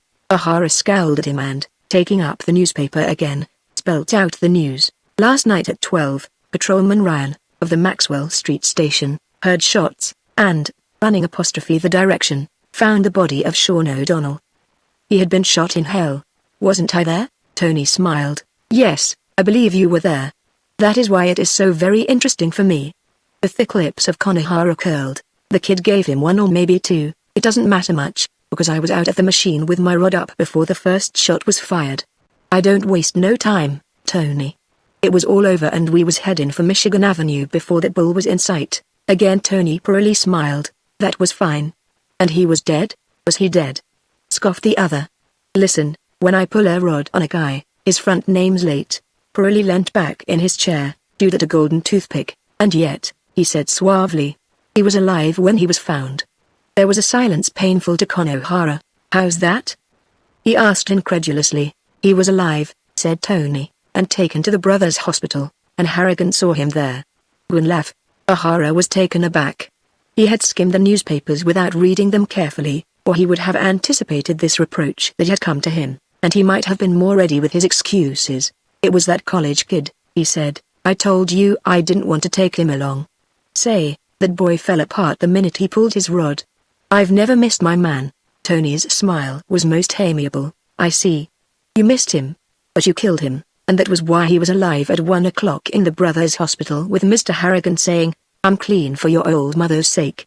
It was shocking news to O'Hara, an accusation of inefficiency in his own expert art. Killing was bread and butter work for him. He lived in comparative affluence on the strength of his ability to draw in the flash of an eye and shoot surely as soon as the muzzle of his gun was out of his pocket. Tony was looking at him oddly. "You come to me from New York, Casewell killer from the Five Pointers. In New York we do this and New York we do that. In Chicago, sweetheart, I send you out to do a little, simple thing, and what do you do?" O'Hara had his alibi ready. "That kid got me. Got me rattled," he began. "Sure he got you rattled," interrupted Purley. "Swell fella, eh? All brains." The man turned on him, ugly with rage, and Purley, an excellent judge of character though he was and one who knew just where to stop, could not forbear another jibe. "Well, he's dead now," growled the man. "Sure." Tony showed his teeth in a delighted smile. "Everybody dies sometime. But when I mark a man he is not to die of old age. That is all. Now listen, that is all." Purley arrested further excuses. "I am not annoyed, but Mike Feeney will be calling. I've been expecting him all morning." Even as he spoke the telephone on the table buzzed. O'Hara reached for the receiver, but Tony took it from his hand. "Not you, Con. You would go to answer the call of one man and find yourself talking to another." It was Mike Feeney, incoherent with anger, so lurid, so violent, that his words blasted on the delicate diaphragm. He was talking in the presence of his sister, Purley guessed. "Mr. Purley is not at home," he began, and there came a burst of profanity that made Purley's delighted smile widen. "Don't use such language, Mr. Michael Feeney. I may be all those things, and yet the lady at the Central might not like to hear you saying them. I tell you. I don't. Listen, you silly Irish. I don't know anything about Sean O'Donnell. In the Tribune it says you put him on the spot. Oh, my friend, you are like a German opera. I tell you I do not know. I swear to you by the blessed mother of God he crossed himself I do not know." "O'Hara? Don't be silly. Tell him from me," began Con, but Tony shot one glance in his direction, and continued offensively. "That New York man is too big a fool. I wouldn't trust him to kill a cat. He's one of these guys who shoots out of his mouth. Listen, Mike. Oh, listen." And then his voice turned to a snarl. "You and your bunch of micks have been muscling in on my territory. Yes, you have. Sean was the guy who shot up one of my speakeasies the other night, and who hijacked a carload of liquor from the Erie Yards. I know. I don't want no trouble. I told you what you're doing. We are ruining one grand business. I meet you at the corner of Michigan and 25th. And where do I go from there? To the undertaker's parlor? Say, you're not going to put me on the spot? Why don't you come here? Con, listening, became agitated. Don't you trust that guy, he began, but Tony silenced him with a scowl. All right, all right. I'll meet you opposite the Tribune building. That's okay by me. There'll be a machine gun covering you. I'm saying it. Sure, I want to talk. And we'll come back here. You and me, without rods. Okay, 11 o'clock. He hung up the receiver and pressed a bell on the table. Now listen, I'm telling you something, began O'Hara as Angelo came in hurriedly. I am meeting Feeney, said Pirelli curtly. Arrange that I am covered. He spoke in Italian. Feeney? Angelo's eyes opened wide. Don't look like an imbecile, said Pirelli impatiently. Fix it. I've got to meet this man. There's no trouble coming today. Tomorrow, yes, the day after, sure. But today, no. I will meet him. It will be very interesting. Chapter 11. O'Hara listened impatiently to the staccato rattle of their Italian tongues. His sense of importance was impaired. His vanity was a tender plant growing in strange soil. Once or twice he tried to break in, but failed to impress his presence upon either of the men. He was conscious in his dull way that he was in his place where he had been put. Just a servant of no great importance, he, Con O'Hara, a lieutenant of the Five Pointers. Say, I'm in this, ain't I? He walled, but they did not notice him. You don't know when you've got a good guy. Hey, Tony, you're not treating me square. When he was annoyed his voice rose to a roar, it was a bellow now. Angelo turned his languid attention upon him, favored him with a sustained and insolent stare. Do you want to see your woman? He asked. She is in the hall, waiting for you. O'Hara did not see the look in Tony's eyes, or he might not have grinned so complacently. He was very proud of Maria, anxious to show her off, with certain reservations. I'll be right along, he said, as Angelo went out of the door. Your woman? Tony's voice was very friendly, soft, almost caressing. You have a woman, eh? O'Hara smirked. Sure. Ain't I a human being? Tony was looking at him thoughtfully. Nice, huh? O'Hara lifted his eyebrows in simulated surprise. Ain't you never met her, Tony? Nobody knew better than he that they had not met. To say that O'Hara dreaded such a meeting would be untrue, but he had felt a little uneasy at possible complications was nearer the mark. He knew Pirelli by repute. He had a reputation and a past that was thickly studded with affairs in various hues of drabness. O'Hara, as a gangster, was a businessman. He held to the traditions of the leaders who had made him that women belonged to out of business hours. No, I have not seen her, said Tony gently. She is pretty, eh? O'Hara nodded and grinned. She's dandy, he said. It was the first sign of real enthusiasm Pirelli had seen in his new henchman. And then it occurred to O'Hara to ask a question that had been on the tip of his tongue for some time. Say, Tony, I can't understand you running around with a chink. The smile left Pirelli's face. The flush that had been excited by this new interest faded to his natural color, which was something between brown and gray. I don't speak that language, chink. He had ceased to be a friend. He was the master again. O'Hara felt the menace in his tone and wilted. Listen, he said hastily. I'm not saying anything against Minnesota Lee. She's a swell-looking kid. The smile returned to Pirelli's face. It was a surer way to gain his goodwill by praising his possessions than by flattering his own qualities. Sure, he nodded. But not so nice as yours, eh? O'Hara did not say as much, but he thought so. A Chinese was a Chinese to him, something so definitely foreign that he could not place himself in the same category. Bring her in, suggested Tony. O'Hara hesitated. Would you like to meet her? He asked, and when Tony signified that desire the old hesitancy came back. Why did Pirelli want to see her? He was wholly absorbed in Minnesota Lee and never betrayed the least wish to meet any new woman. O'Hara had seen him at parties with the loveliest girls present, entirely oblivious of their charms and their attractions. He gave a note of warning, which, he thought, would be sufficient. She's crazy about me, he said. She must be, said Tony, but the sarcasm was wasted on the other. Go on, bring her in. He half turned. I'll go, he said, but O'Hara caught him by the arm. Here, wait a minute, I'll bring her. On the level, Tony. His challenging eyes met his chief's. Sure, on the level. Pirelli was amused. He read into this uneasiness a tribute to his own power of attraction, and was flattered. Probably a very dull woman, he thought, and yet that uncanny instinct of his. We are very fond of one another, said Con slowly, and there's going to be trouble for anybody who tries to muscle in. That is bad news. His remark was too subtle for the other to distinguish. Who's going to muscle in? Well, I know what you wops are, growled O'Hara, and Tony showed his teeth. Wops, that is a nice word. Perhaps you can think of something better if I give you plenty of time. He brought his hand down on the other's shoulder. Swell fellow, Con. I make plenty of money for you. As Con O'Hara went out, and the door closed softly behind him, Pirelli's smile became a mask of concentrated malignity. He spat out a few words in Italian that were not so much uncomplimentary to Con O'Hara as to his relatives. From his pocket he took a tiny gold bottle, pressed a spring and a fine powder of scented spray bedewed the lapels of his fashionable coat. In a way Pirelli was a fop. He loved beautiful things, fine scents. He imported the rarest perfumes for his own use.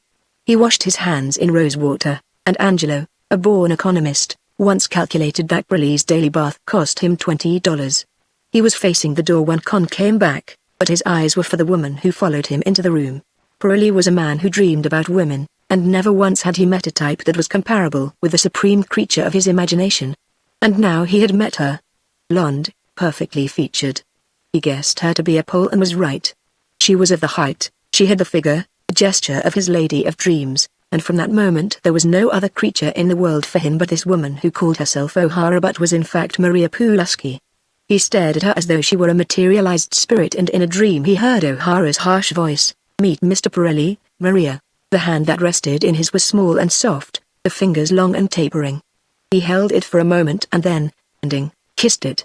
If her voice was harder than he hoped to hear, it did not shatter the illusion. There was music in it of a kind, a certain sugary sweetness which belonged to the polite conventions. "I have heard a whole lot about you, Mr. Pirelli," she said. Con was looking at them both. His big, round forehead was screwed up in a frown. "Sure, I'm always talking about you, ain't I, kid?"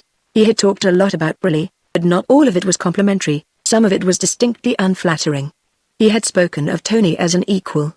Now she was to see him graded. The girl was uncomfortable at his silence, but greatly flattered by all she read in his eyes. Maria Pulaski was a quick thinker. She saw opportunities and possibilities that had been beyond all her dreams.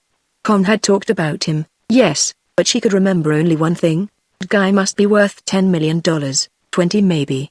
And here was the man, staring at her, like one of those admirers who used to call at the stage door and want to take her to supper. "I'd like to know Mrs. Pirelli," she said. "She's a Chinese lady, isn't she?" Tony turned his head slowly in the direction of his gunman, and smiled grimly. "Chinese lady, you hear that, Irish?" She didn't say chink. She said Chinese lady. "Will you remember that, please?" He turned to the girl. "Yes, she is 50-50, Chinese-American." He put out his arms and for a moment she thought he was going to embrace her, and her heart missed a beat. She had no illusions about Con. He was slow in all movements except with his gun. He could draw and shoot so quickly that none could follow the movement of his hand. But Pirelli was loosening the coat from her shoulders. "Let me take this," he said, held it up for a moment and looked at it with smiling contempt. O'Hara was getting restless, watching him with growing anger. "We'll step out now, if you're ready, Maria," he said loudly. Tony ignored him. "You like Chicago?" She nodded. "It certainly is a swell place. Better than New York?" he asked, and again looked at the coat on the settle.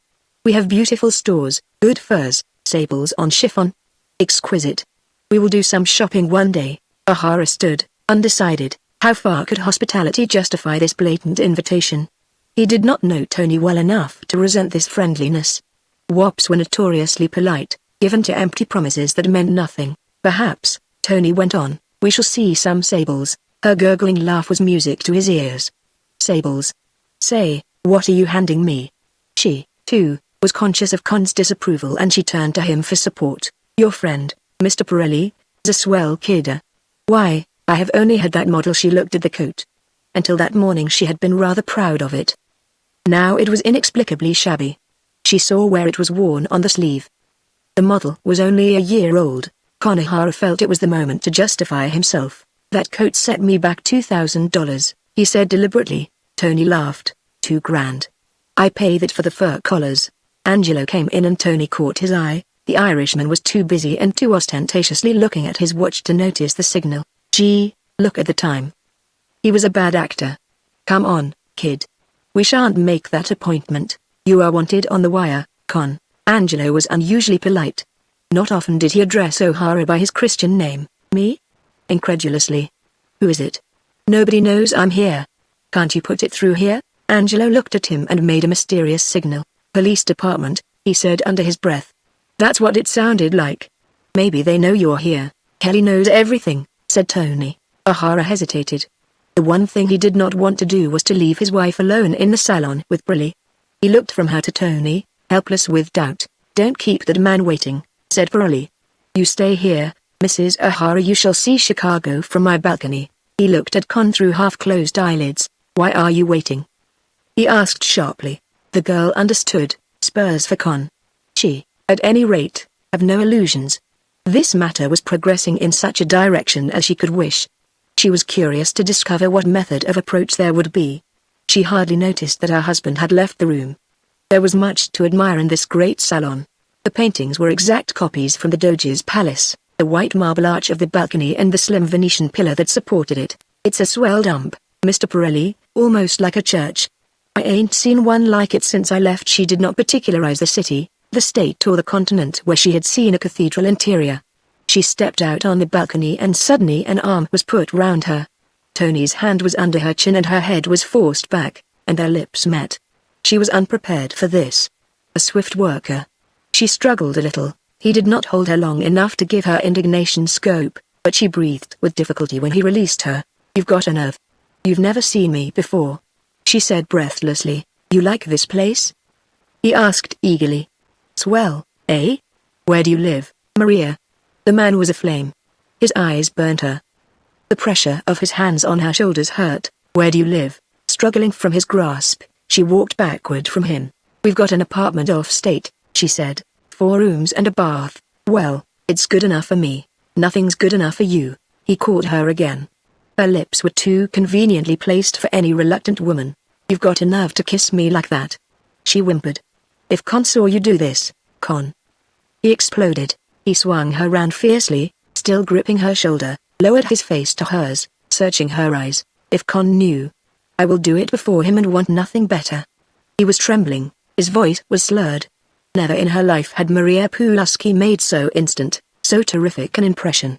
She was thrilled, a little terrified. Are you crazy? She gasped. He would kill you, he laughed. Somebody said that Tony Pirelli had too keen a sense of humor to be dangerous. To know him well was to discover that he was never quite so deadly as when he was amused. If he killed me I would be crazy, he said, and suddenly released her and snatched from his little finger a ring with a glittering bluish-white stone. Look. Take this. She gaped at the jewel, tried to draw back, but he seized her hand and forced it upon her finger. Take it. Did he mean it? She was in a panic lest he was fooling her. I couldn't. Oh, it's lovely. $5,000, much more. On her finger it seemed the size of a nut, a big, white, glittering, beautiful thing that flashed all the colors of the spectrum. It's yours, said Tony. Perhaps I will give you another one like it. She gazed down at the ring, awe-stricken. Oh, Mama. She breathed. Isn't it swell? Tonight I give a party. He spoke rapidly. Con might be back at any moment. All the best people will be here, huh? You shall come and Con. Well, Con says she began. Con. Impatiently. You'll come. If Con she began again. Yeah, he'll come. Tony nodded and looked at the door. You'll sleep here. There are plenty of rooms. 7, 8 nobody uses. I will give you a suite near my study. She made one last desperate effort to regain a similitude of respectability. You ain't going to talk to me like that, Tony Pirelli, she said. Staying here. She had sunk down into the luxurious couch. Say, don't think because you've got all the money in the world. You've got a damn nerve. Sables on chiffon, said Tony urgently. I pay $50 for a pair of stockings. 100. Do you want money? Impetuously he drew a handful of bills from his pocket. For a moment she was frightened. God almighty. What do you think I am? She was in his arms again, his mouth devouring hers, and then a sound in the hall outside brought him to his feet. Con came in, glowering suspiciously. For a moment he stood at the door, surveying them. What's the idea? He asked slowly. Headquarters didn't want me at all. His dull gaze was fixed on Maria. What's the matter with you? He growled. There was reason for the question. Her face was flushed, her eyes unusually bright. He came back to an atmosphere of mystery, but a mystery that even he could solve. She forced to laugh, and thrust out her hand. Look what Mr. Pirelli gave me. He looked at it and then slowly raised his eyes to Pirelli's. Oh. He gave you that? Did he? Why? Tony Pirelli supplied the answer. I give her 2 more if I wish. She is your wife, that's why. He slapped O'Hara on the back. He was a better actor than the Irishman. This is a swell fella, Maria. I'll call you that. You must call me Tony, eh? He shall be in my place. I can trust him, nobody else. He is a big shot, sure. O'Hara was mollified. He was a very simple man. The prospect of immediate gain meant more to him than most things. He could fortify himself by his faith in the woman he called his wife, and yet, that's all right by me. He surveyed Maria critically, a little menacingly. A telephone bell rang and Tony Pirelli went across to the table to answer it. Slowly O'Hara came to the woman. Did that wop get fresh with you? He asked in a low voice. Try to kiss you or anything? Why, no, Con. I'd like to see him start. Her surprise and indignation would not have deceived most men. Con was half convinced. That guy goes plumb crazy over a skirt, he said, if it's the right kind. Not everybody's his kind. You ain't. Say. He's mad about Minnesota Lee. That's good news, said a soft voice, and he looked round. Minnesota Lee had come quietly into the room and was standing at his elbow. Agreeable drama for Maria. She looked at the slim little figure appraisingly. Some of these Chinese women could be pretty. There was a girl who went to the public school in Brooklyn and another girl she had seen in one of these Chinese restaurants in New York, but here was one not entirely Chinese. It puzzled her. She was a little too dumb to analyze the subtle difference between Minnesota Lee and all the Chinese women she had met. But there it was, to be felt if not understood. Something so obvious that it defied analysis. Tragedy for Minnesota Lee. She had been watching Tony at the telephone, his eyes fixed on the girl. She knew that look, more important, she knew his type. That was a curious circumstance, but Tony had only vague notions of what pleased him, could never define exactly his fleshly requirements. O'Hara beamed at the girl. Here was relief from a strain which was becoming intolerable. Maria, meet Mrs. Pirelli, he said. Maria took the little hand in hers and, in the manner of her kind, was fulsome and unreserved in her flattery. Minnesota Lee's dress was beautiful, she said so. Minnesota Lee was unusually lovely that morning, she said as much. Minnesota Lee, eyeing her gravely, realized that the inevitable woman had arrived. She could be philosophical in all matters but this. Perhaps there was in her heart some desperate hope that she might turn the trick by her own values. Had she been judging another woman's struggle to retain her man, she would have offered an exact prognosis of the course this love disease would follow. Tony watched and swelled with gratification. 2 marvelous women, they were fighting for him. Not visibly, not so that a dull clod of a man like O'Hara could see or hear the clash, but clearly and unmistakably in Pirelli's eyes, and when Maria drawled, I do admire your wife, Mr. Pirelli, knew the battle had opened. Pretty, eh? He smiled and laid his hand caressingly on Minnesota Lee's shoulder. Madam Butterfly, huh? Maria looked at him blankly. Is that so? Why, then I have heard about Mrs. Pirelli. O'Hara came clumsily to her rescue. Don't be dumb, kid. Madam Butterfly is a dame in a book. Madam Butterfly was Japanese. Minnesota Lee came to the rescue of both, explained the mythical Madam's place in literature. Puccini Tony will play, maybe tonight. Tony jumped in quickly. He was watching Maria. What do you think of her? Cute, eh? Show Maria your rings, honey. Obediently the girl put out her hand, and Pirelli took it, indicating with his stubby forefinger all the evidences of his generosity. Rings, bracelets, he catalogued them, giving their price with assumed carelessness. Maria listened dumbfounded, staggered by the figures he quoted. Minnesota Lee said nothing. She heard her possessions appraised. Her sable wraps, her new ermine coat. Tony was frank even on the subject of more intimate wear, which he paid fabulous figures. And she had all the money in the world. Maria looked from the Chinese girl to Tony, from Tony to the stocky Irishman, from the Irishman to this gorgeous apartment and all that it stood for, social advancement, power, money. And she made her decision. She had never made a decision that required less consideration, had fewer ifs or buts to it, and O'Hara's price as a gunfighter and leader she had already discounted. Shrewdly she lined him up and placed him just where he belonged. He was a big wheel in the machine, but here was the driving power. She looked at the ring on her hand furtively. White stone, 4 carats or a little more, $1,500 a carat, $6,000. She had staked her claim. Hardly she listened to what Tony was saying. Minnesota Lee had 2 sable wraps and all the money in the world. That was the way Tony Pirelli treated his women, He was just like that. A woman could take anything she wanted from him. All the time she was conscious that his sly eyes were glancing sideways at her. O'Hara heard and in a confused way understood. Men had been complimentary to Maria before, and he had been flattered. His reputation was such that they had never stepped over the line.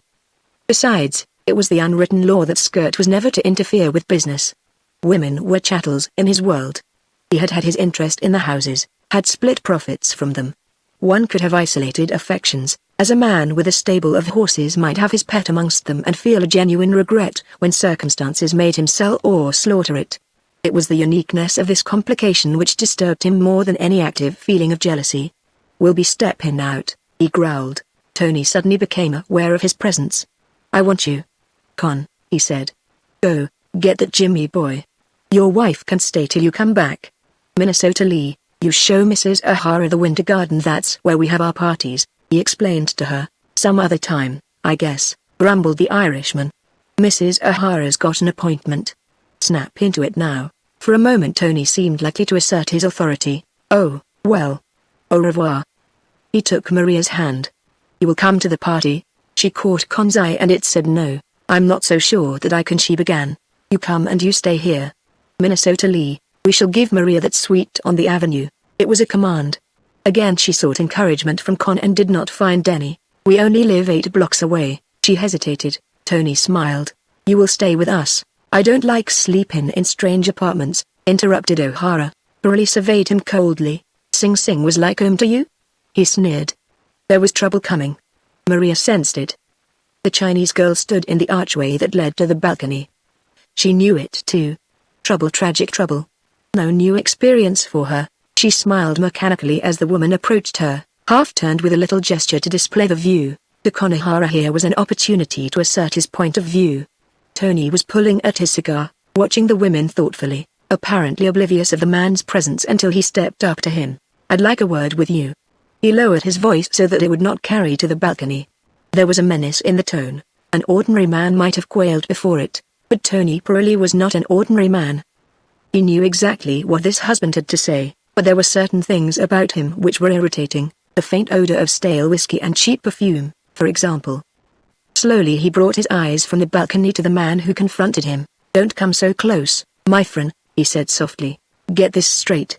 O'Hara's blunt forefinger waved warningly in his face. "There's going to be no. You are crowding me." Tony's voice was almost a caress. He did not budge, but O'Hara edged closer. His face was within a few inches of Tony's. "You leave Maria alone." Purley took the cigar from his mouth and, with such deliberation that the man could not realize what he was doing, pressed the lighted end against O'Hara's face. The Irishman leapt back with an oath. It burned horribly. His hand went up to his cheek to brush away the ashes. "Don't crowd me," said Purley. For a moment O'Hara was paralyzed with rage. But even in his fury he saw that Purley's disengaged hand was in his pocket, and there came to him for the first time in his life a sickening sense of fear. "You are a hell of a guy in Chicago," he said breathlessly, "but Con O'Hara has told a whole lot of big shots where they get off." Tony shook his head. He was smiling. "I never tell anybody where they get off," he said smoothly. "I put them off. If I want your woman I'll take her. You understand? I don't want no trouble. Widows are safer than wives, even wives who are not married. Don't be a fool." He patted the other on the shoulder. "You're a swell fella, a nice fella. I look after you," O'Hara was commanded. He fell back into the ranks of the subservient. He was hurt, but he could show this guy that a little thing like that didn't mean a lot to a right fella. And it was easier to accept the situation as it was interpreted for him than to analyze the causes. He forced to laugh. "That's all right by me," he said, and turned, beckoning Maria. "Goodbye, Mrs. Purley. Glad to have you know my wife." He had the illusion of having bridged an embarrassing moment with a certain amount of dignity. He pushed Maria into his car and sat down in the driver's seat beside her. Not until he reached his house, and his blue-chinned chauffeur had relieved him of the machine, did he become aware of her presence, and not until they were in their apartment, behind a locked door, did he speak. "There will be no party tonight," he said. "Is that so?" She answered politely, "That is so." He was emphatic. She shrugged her pretty shoulders. "That's okay by me, Con, but you'll have to tell Mr. Purley." "Don't worry what I'll tell Purley," he snarled. "You ain't going to any party tonight." He called Tony on the wire. "Say, Tony, you'll have to excuse Mrs. O'Hara tonight, she's sick." "I'll have a doctor here," said Tony's cold voice. "Bring her. And I asked you to get Jimmy." "Where is he?" "Listen," began Ihara, but the click of the receiver at Tony's end terminated the conversation. He had his own affairs to occupy the day. Reprisal was not coming immediately from the Feeney gang. Preparations were going forward to give Sean O'Donnell his grand exit to Mount Carmel, and whilst the preliminaries of this holy event were being fixed, it was the unwritten law that there should be a truce. He went to the address where he knew Jimmy was staying and found that, contrary to all instructions, McGraw had gone out. He found him walking disconsolately along Michigan Boulevard, without escort, seemingly uncaring for the risk he ran, although, as Con knew, the danger was not very great. He saw the boy walking ahead of him and, stepping up behind, slapped him on the back. Jimmy jumped round, white to the lips, his face twitching. "Say, what's the matter with you?" scoffed Con, consciously superior to such an ignoble emotion. "Nothing, only, Tony wants you." "What's the matter with you, Jimmy?" Jimmy shook his head. "I don't know. Tired, I guess. I didn't sleep very well." Con was amused. As they strolled towards Briley's apartment, he revealed his own reactions to such adventures. They might have been reduced to the philosophy of Lady Macbeth. These affairs must not be thought about this way, so it would drive you mad. Jimmy listened, unhearing. He saw only the pained, puzzled look in Sean O'Donnell's eyes that he had seen all the night, would see to the end of his days the mute reproach of a murdered friend. Chapter 12. Minnesota Lee said very little after their visitors had gone. She sat stitching at the embroidery frame, her mind apparently intent upon her work. Tony lay on the couch, the stub of a cigar in one corner of his mouth, a newspaper in his hand. "She is lovely," said Minnesota Lee suddenly, apropos nothing. "Very lovely." He put down the paper, looked at her and sat up, swinging his legs to the ground. There was no need for him to ask her of whom she was speaking. "Yeah, she is swell," he agreed. Another long pause and then, "You going to the opera tonight, Tony?" He shook his head. "Tonight is Das Götterdämmerung. I would rather go to the zoo than hear Wagner." Her eyes were fixed on his. "Maybe you will stay with me sometime tonight?" she asked. "I never see you. And I don't know where you go." He got up, coming towards her, and surveyed her thoughtfully. "Little darling," he said softly, "how often have I said, think if you must think, speak if you must speak, but never let your thoughts and your tongue come together. Silly little devil." He pinched her cheek and she flinched. "It hurts?" he asked, and she nodded. He pinched harder. "And that, you know," she said, and her very meekness infuriated him. "Why don't you cry when I hurt you, you heathen?" He sat down in a chair near her, so near that by a slight movement she was sitting at his knees. "Do you know what I am afraid of?" she asked. "What every woman is afraid of another woman," he said. In an hour his whole attitude towards her had undergone a revolutionary change. All the time she had known him he had not given even an indication that he was not completely devoted to her. If she had been wholly Western this amazing volte-face would have terrified her, but she was Eastern, understood men well enough to accept ugly miracles. "There is another woman." His gesture was half serious, half humorous. "To me all women is another woman," he said lightly. Another pause. "You used to stay with me nights once," he sighed impatiently. "I was fond of Quaker oats once. Now I eat puff rice. Someday I go back to Quaker oats." He meant that this answer should definitely end all discussion, but she was not to be silenced. "I get a little scared sometimes," she said with a little catch in her voice. "About you, Tony. When you go out I never know if you will come back. If the two are they," he said curtly. "That night they shot at you I thought I'd die. What is more important, I thought I would," he said. "But I didn't. And where is Camino, and Scales, and clever McSweeney who shot me all in hell?" That is theologically accurate. And now she put into words for the first time the plan she had formed. "Can't we get away from Chicago?" He looked at her oddly. "Sure you can go by the 20th century. You have time to make the reservations." "I said we," she began. He got up and pulled her urgently to her feet. "We is not me. You are just you, understand? Nothing but. You are like the furniture. I like you. You are pretty, charming and lovely to my eyes, but so are all the things in the apartment. Yet they do not say we, huh? They do not say, Tony Pirelli, take us to Europe with you, huh?" He took her face in his hand and kissed her on the mouth. He kissed her again and then struck her gently on the cheek. "Damn fool," she smiled, became herself again, but her brightness was forced and he knew it. "Who is coming tonight?" "You shall see them when they arrive. It will be a lovely party." "Will there be women?" she asked. "I said it would be a lovely party." Curtly, she she is coming?" There was a vehement protest in her voice. He nodded. There could only be one she, Maria Pulaski. Yes, she was coming. Sick, eh? O'Hara had better be careful. Sure. Why can't she stay away? She has her own man. The voice of Minnesota Lee trembled. Did you see her own man? He sneered. Sure, I saw him. Well, wouldn't you go to a party if he was your man? He demanded. Jimmy says. He turned his head at this. Oh, Jimmy. You like that college boy? He's nice, she nodded. Yes, he's nice. He's like a little baby to me. Something in her tone arrested his attention. You take him in your arms like a little baby. He caught her up to him savagely. And you kiss him, eh? He was a little breathless. Even in the exhilaration of his unfaithfulness he could feel the sharp pain of jealousy. Because of it perhaps. The pasha in him was not ready to let her go to another man. She was still his property, not to be surrendered, so he held her with savage force against him and she could recover the illusion of her power over him, like a little baby. Huh. Such things I have heard. He thrust her away, holding her at arm's length, searching her face suspiciously. Jimmy? He could not feel sore with Jimmy.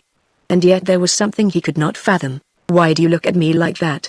He asked. He heard the tinkle of a bell and released her slowly. It was Con O'Hara, and with him the boy who at that moment occupied his thoughts. He gave Jimmy one swift, comprehensive glance. The boy was pale, peaked, nervous. Here was somebody to be gentled. He had taken it worse than he had anticipated. Tony had had his report the night before. Naturally Jimmy had fallen apart. It was his first killing. But he was staying apart. That was a little disconcerting. Hello, Jimmy boy. Jimmy gave him a nod. I met him on the avenue, said O'Hara, and glanced significantly at Tony. If that look was intended to warn Pirelli that his new recruit was a failure, the warning came too late. I wanted to talk to you. Tony, said Jimmy in a low voice. To Minnesota Lee he offered a wintry smile that came and faded instantly. Run away, sweetheart. Tony put his arm round her, guided and pushed her towards the door. Me and Jimmy has got something to say to one another. She turned, faced Jimmy. She had also something to say. Can I see you before you go? Sure, answered Jimmy. Could she see him before he went? Why? What had she to tell him? Here was a matter for cogitation. Sit down, Tony said. Jimmy was wandering restlessly to and fro. I guess I'll walk around, he said. Tony smiled. That carpet set me back 10 grand, but what's the use if you don't walk on it? Go to it, Jimmy. He wants to have a little talk, said O'Hara confidentially. Tony nodded. Sure. My ears are very good. I heard him say so quite well. But O'Hara was snub-proof. Jimmy found it difficult to start. I made a damned fool of myself last night, he began. Tony slipped his arm in the boy's and paced towards the balcony. That was nothing, boy. You're a swell fella. Don't worry. Who ain't made fools of themselves in this outfit? He waited. Jimmy had drawn himself clear and was walking up and down alone, his hands thrust into his pockets, his chin on his breast. Presently, hesitantly, you see, I knew Sean rather liked him and when I pulled on him, he looked at me. Kind of hurt. You know, like killing a dog you're fond of, Tony soothed him. I know just what you feel, kid, but it's nothing. If Con hadn't been there, the boy went on, I guess I'd have got myself bumped off rather than do it. Con beamed at this testimonial to his solid support. But I fixed him good, Chief. He was eager to impress. I'm not the kind of guy to let you down. I see the kid was nervous. Tony snapped round at him. You? I listened to you, Con, plenty in a minute. Yes, Jimmy, I haven't slept. I've been seeing him all night. His eyes, looking like he stared at something he saw but was seen by no other in the room. O'Hara felt it was the moment to offer a comment. Or, can it? You ain't yeller, are ye? This time he could not mistake Tony's mood. The Sicilian's face was white with anger. You're dumb, be it. He patted Jimmy on the back very gently, very encouragingly. It was the gesture of the elder brother. You're okay with me, Jimmy? Sure, I know how you feel. You're a college boy, huh? All that raw stuff don't look good. But we gotta do it, Jimmy. I don't want no trouble. I'd work this booze racket without hurting a fly if they'd let up on me. There's no sense to it, Jimmy, killin' and killin' and killin'. Who the hell wants to kill anybody? But they won't leave you be. You get all set and workin' fine and dandy, smooth and friendly and everything, and then one of the North Side guys comes musclin' in, and you've got to tell him where he gets off. Say, that is the straight of it, broke in Con. If Yaos hadn't bumped him, he'd have bumped you. I wised you up to that before we stepped out on it. Briley's patience was deadly. Con, I don't like guys who talk such a hell of a lot, especially when I'm talking. Have you seen Kelly yet? Don't worry about the cops, said the irrepressible Irishman, they don't mean a damn thing. Let me talk to Kelly. Jimmy heard the siren and saw Tony step onto the balcony and look down. When he came back, let you talk to him, he'll let you, that's his car. Ever meet this man, Kelly? Aha. Con was smiling. No. Listen, Chief. They're all alike, don't call me Chief, damn you. He turned to Jimmy. Listen, Jimmy. You've got brains in your bean. Get this and get it quick, don't let this guy ball you up. Just say as little as you can. Jimmy was aghast. He's not going to ask me questions? He doesn't know it was me? He won't unless you tell him. Don't stand for his bluff, I'll talk to him. Con nodded. Pirelli's eyes narrowed. You will, eh? Con, you're a grand spieler, I like you. You're swell, but don't talk, and don't get fresh. This ain't New York, this is America. Assistant Commissioner Kelly came slowly into the room. To Jimmy he was fate and nemesis. A tall, broad-shouldered man, with hard inscrutable eyes that shone behind horn-rimmed spectacles, he brought with him an atmosphere which was strange and wholesome and menacing. He was the law, derided, held in contempt, non-existent if you believed in the Tonys and the Sean O'Donnells of life. Yet it existed, and this man brought it with him, a dim and terrible reality. Chapter 13. The detective commissioner looked round from one to the other. His gaze was leisurely, there was a certain reluctant amusement in his eyes as though he saw a funny side of the situation. Morning, Chief. Tony saluted him with a beaming smile. Having a party? Kelly asked the question innocently.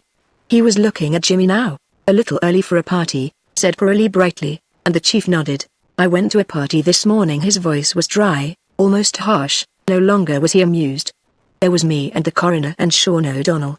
Me and the coroner did all the talking. To Tony's face came an expression of the deepest sadness. Poor old Sean.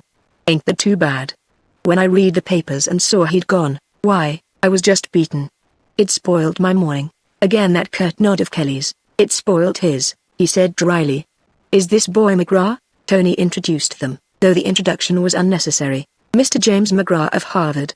A college man, he added. Kelly knew well enough what was the social standing of Jimmy McGraw, expelled in his first year for theft from another freshman. Is that right?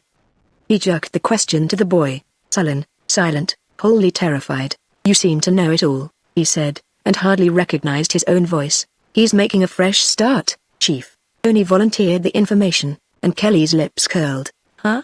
If I ever laughed, I'd laugh. Fresh start? What's he doing, painting lilies on bottles? That's not what you're doing, is it, kid? Jimmy did not answer. It wasn't what you were doing last night, was it? Jimmy took in a quick breath. I don't know what you're aiming at, he said huskily. The detective was concentrating his attack upon the boy. Briley had expected nothing less. He might suspect Conahara, but Con could wait. That Irishman listened with growing impatience. He might be suspected, might glorify in the suspicion, but it hurt him to be ignored. There was another reason for his impatience. Jimmy was on the verge of a collapse, and on the least excuse he would fall apart. Con had no illusions. Why did not this granite-faced man tackle him? He had been lined up before, knew the ways of policemen, knew the bluff of them, if the truth be told, knew their limitations. It was years since he, as an unimportant gangster, the newest recruit to the bad men, had been beaten up in old New York station house where later a police captain, one Becker, was to answer inconvenient questions from a skeptical district attorney. How long have you been in this racket? Asked Kelly. Jimmy shifted uneasily. Which racket? He began. It's okay, Jimmy, Tony's silky voice broke in. The chief knows we're running booze. Chicago never voted dry. He has been with me 3 months, Mr. Kelly. A nice boy. Did you know Sean O'Donnell? Asked Kelly. Yes, I've seen him. Did you know him? Persisted the detective. Jimmy nodded. You used to go to Bellini's and lunch with him, didn't you? Knew him pretty well? Jimmy hesitated. Yes, I knew him. The boys tell me he and you were good friends. You used to play around, didn't you? Jimmy McGraw set his teeth. He did not want to be reminded of that. Yes, I knew him, he repeated. No, he's dead? Asked Kelly. Jimmy nodded. Know that he was shot down last night by a grand American sportsman? The merciless detective went on, his eyes never leaving the others. Just shot down by one of those cheap yellow droppers? There was no answer from Jimmy. I don't know what brothel his mother came from. He was watching the boy so closely that not even the flick of his eyelid escaped attention, but she bred an up-and-up fellow. Like mother, like son, eh? Jimmy's face went from white to red and from red to white again. What in hell have mothers got to do with it? He began, and then he caught Tony's eye and understood the warning. Mothers have a lot to do with it, went on Kelly slowly. I'd like to bet she's been through my hands. I ran the vice section for a year. The veins were standing out on the boy's forehead. His hands were clenched and his knuckles were white. Only a son of that kind of woman, by God. If you... He was out of hand now. Tony stepped in swiftly. Jimmy. His voice was a roar. Why can't you take this little joke? Kelly's hands were thrust into his pockets. He turned and faced the big shot. His voice was like ice. Pirelli, you're a big noise in this city. You've got juries in your pocket and judges eat out of your hands. But if you interfere with me, I'll make trouble for you. Tony shrugged his broad shoulders. Interfere, Chief? Why, I know, said Kelly. You've done what you wanted to do. You've given him time to take a hold of himself. Okay, kid. You just tell me something, and come clean. He was close to the boy now. His hand shot out and got him on the chest, pushed him down on the sofa. Where were you last night? At the theater, said Jimmy. Which theater? Asked the detective. Why? He hesitated. At the Blackstone. At the Blackstone. Kelly nodded. What was the number of your seat? Here O'Hara came into the scene. The questions were getting particularly dangerous, more dangerous because of the panic in Jimmy McGraw's eyes. Say, how in hell can he remember? He demanded. Kelly snapped round on him. Keep your face shut until I speak to you, he snarled, and then to Jimmy, what was the number of your seat, boy? I don't know. Jimmy avoided his eyes. I don't keep a check of numbers. Maybe you keep a check of the play? Said Kelly. What was it? Jimmy's mind was terribly numb and dull. It groped after titles and found one, eh? Well, I guess it was the Broadway Review. Yes, that's what it was. Kelly's underlip stuck out in contempt. Is that so? That happens to be the name of a picture. Jimmy nodded. Yes, that's what I saw, a picture. At the Blackstone, huh? The boy looked round helplessly. Well, I don't know Chicago very well. Maybe it was another theater. Can you remember the name of it? Behind Kelly, Tony mouthed their word, almost spoke it. It was the Rialto, said Jimmy. A sardonic smile illuminated the hard face of the detective. Almost sounds like Blackstone, doesn't it? What time would you come out, Mr. McGraw? O'Hara opened his mouth to speak, but Tony silenced him with a scowl. What time would you leave the theater? Again Jimmy sought inspiration from his chief. Tony's extended fingers rose quickly. 12, I guess. Fine. There was triumph in the word. Then, after a little pause, there was no performance at the Rialto last night. The projector room blew up. Kelly beamed round at Briley. Don't you guys ever read anything but the funeral notices? I don't know what theater it was, said Jimmy sullenly, and the irrepressible Mr. O'Hara again attempted to draw the attention upon himself. Say, Chief, that kid's a stranger to Chicago, he said. He succeeded in transferring Kelly's attention to himself. You're an old-timer, eh? Con grinned. Why, no. I'm new on it. I am from New York. Kelly shook his head. Never heard of the place, he said. You find your way about Chicago, though. O'Hara smiled. Sure. I take a taxi. Did you take a taxi to Atlantic Avenue and 95th Street last night? Me? I was in bed at 10. O'Hara was almost indignant. You did, though. Kelly's accusing finger pointed at Jimmy and he came to his feet. No, you did, too. No. This time Jimmy almost shouted the word. With great deliberation Kelly took out a pocketbook. Listen, Harrigan saw Sean before he died and he blew the works. He said he was shot by you and Con O'Hara. He heard a low chuckle. Tony had seated himself at his ease in one of his handsome Renaissance chairs. He died without speaking. I know, you know, eh? Sure I know, nodded Tony. Why don't you arrest him? Pirelli knew the answer to that question before Chief Kelly gave it. When I got him to the station house I'd find your tame lawyer with a writ of habeas corpus. That's why I don't arrest him, said Kelly. The misguided Con O'Hara intervened once more. Don't answer any more of his questions, kid, he said. You've come to life, have you? Kelly faced him squarely. Sure. How long are you going to stay that way? A pretty long time, said O'Hara. Tony had risen to his feet, was standing near the Irishman. His hand dropped quickly into O'Hara's pocket where he knew his ready gun lay, and in a second it was transferred to his own. "I'm going to stay that way a pretty long time," repeated O'Hara. "It'll seem long to your wife," said Kelly, and the answer infuriated the Irishman. He had no tact. He had dealt with policemen, had bribed them and flaunted them, and he saw no difference between Kelly and the men whom he had helped and blackmailed.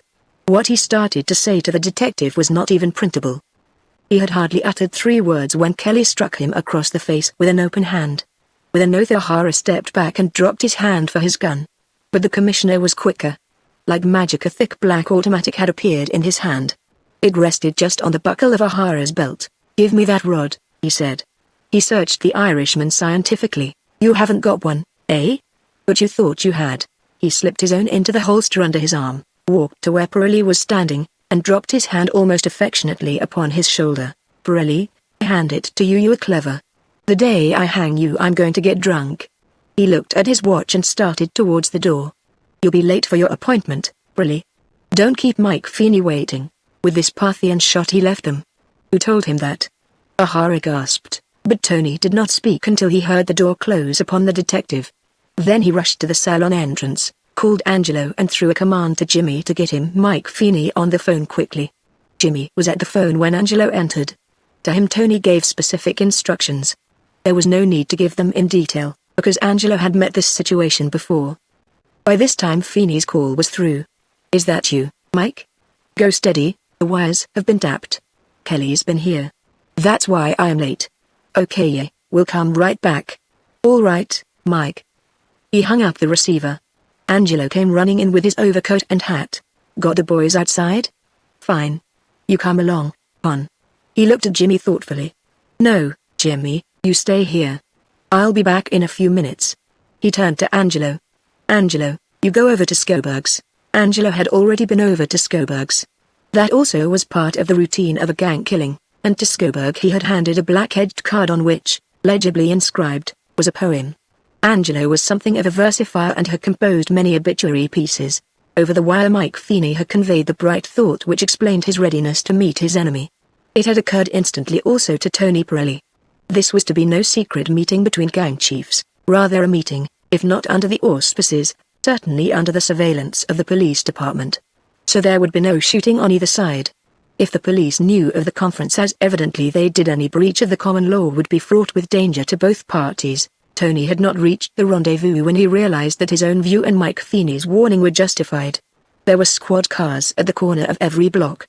The avenue was alive with men from the Central Detective Bureau.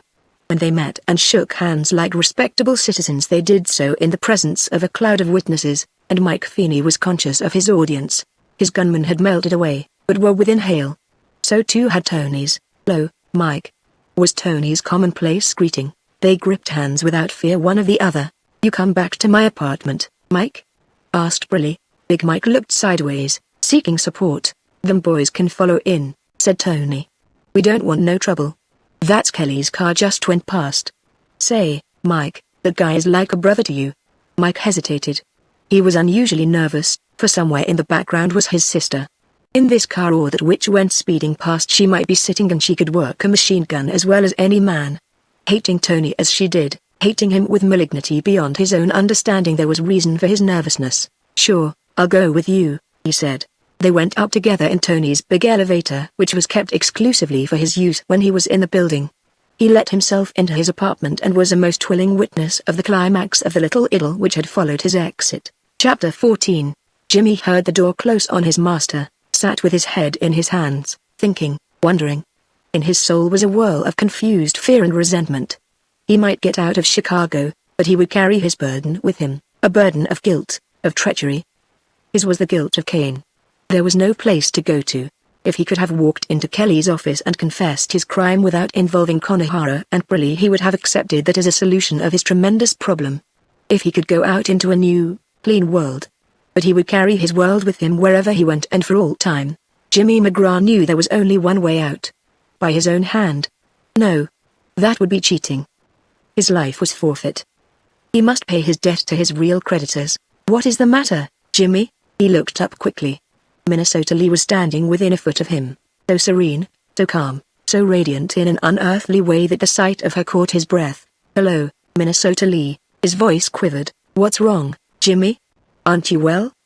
He shook his head. Again his face dropped into his hands. A long pause. I wish I were dead. She sat down by his side and laid her little hand on his knee. In her voice was a note of gentle reproach. Oh, Jimmy, I told you to go away, she said sadly. He sat upright, looked at her and laughed. Go away where? She sighed, and he looked at her pityingly. I wish you weren't in this, he said. She looked up. In the racket, he explained. Can't you get out? You have no business here. Minnesota Lee picked up her embroidery frame and surveyed it for a long time in silence. My business is every woman's business, Jimmy. When you're in it, you're in it for life, she said. He could only wonder at her as he had wondered before. Was she what she seemed to him or what she seemed to Tony Pirelli? Was his idealism a flimsy structure based upon illusion? Doesn't it make a difference to you these rackets and murders? She shrugged. No. If Tony were a stockholder it would be no different for me. And then he asked her a question he meant to have asked her before. You must have gone to a good school, Minnesota Lee. You talk somehow well, like somebody. I went to Columbia University. Gee. Did you get a degree? She nodded. Well, how in the name of Mike did you get here? She didn't look up from her work. Well, you know, she said vaguely. Art, of, not knowing what to do about it. There it is. He felt towards her an infinite tenderness, would have given his life, if it were not already forfeited, to get her out of the place. He said as much. Get yourself out, she said. Soon. He shook his head. He was in it for life, too, till the end of life. He rose and paced up and down the room, thinking she was still absorbed in her work, but when he turned his head he saw her surveying him with a little puzzled frown. Jimmy. Who killed that man last night? The question was a shocking one. For a moment he had forgotten Sean O'Donnell. I don't know, he said unsteadily. Who killed him? She asked again. And then something inside him snapped and he was down on his knees by her side, his face buried in her lap. Jimmy McGraw had indeed fallen apart. I did it, Minnesota Lee, I did it. He sobbed. I tried to get drunk to do it and with every drink I got more and more sober. I killed him.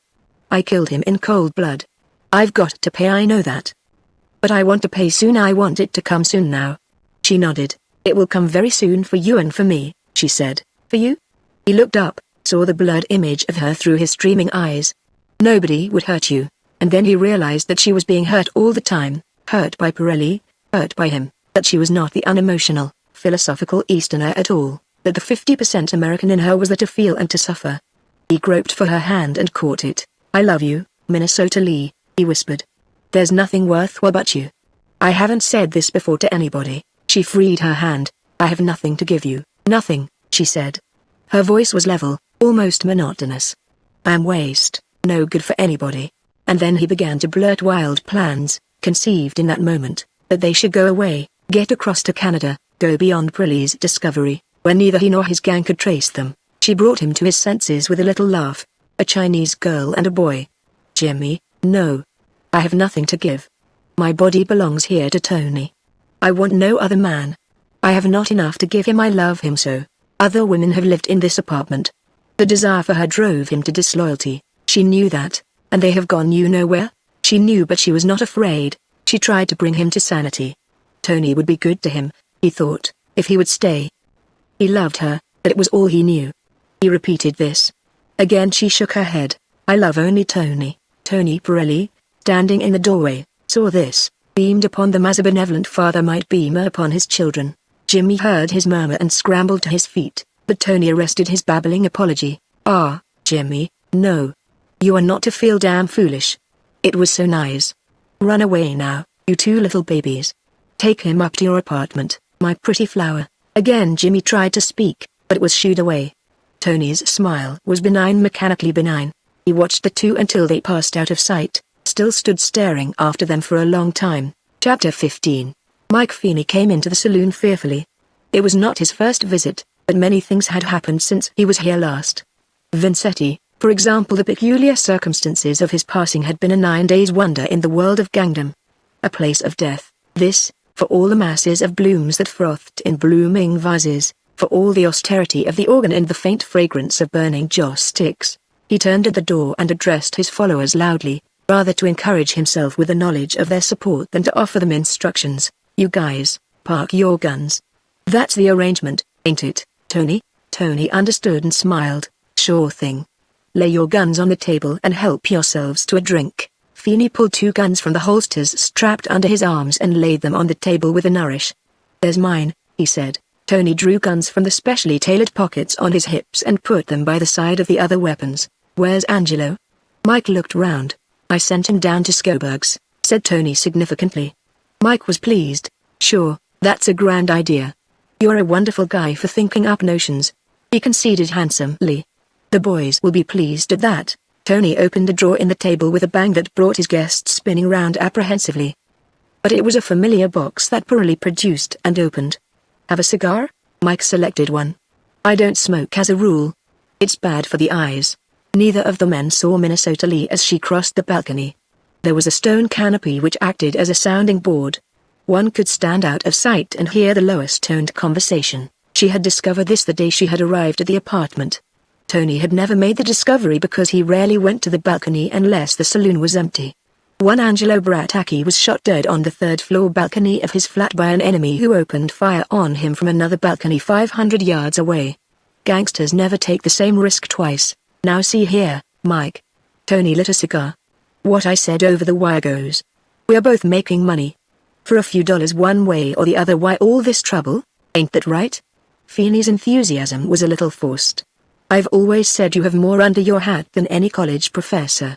Pirelli drew 2 chairs to the center of the room and they sat knee to knee. But, Tony, I am giving you this straight. I've got a pretty tough lot of hoodlums, and half the trouble is Sean. Tony murmured something, and the other man raised a protesting hand. I know.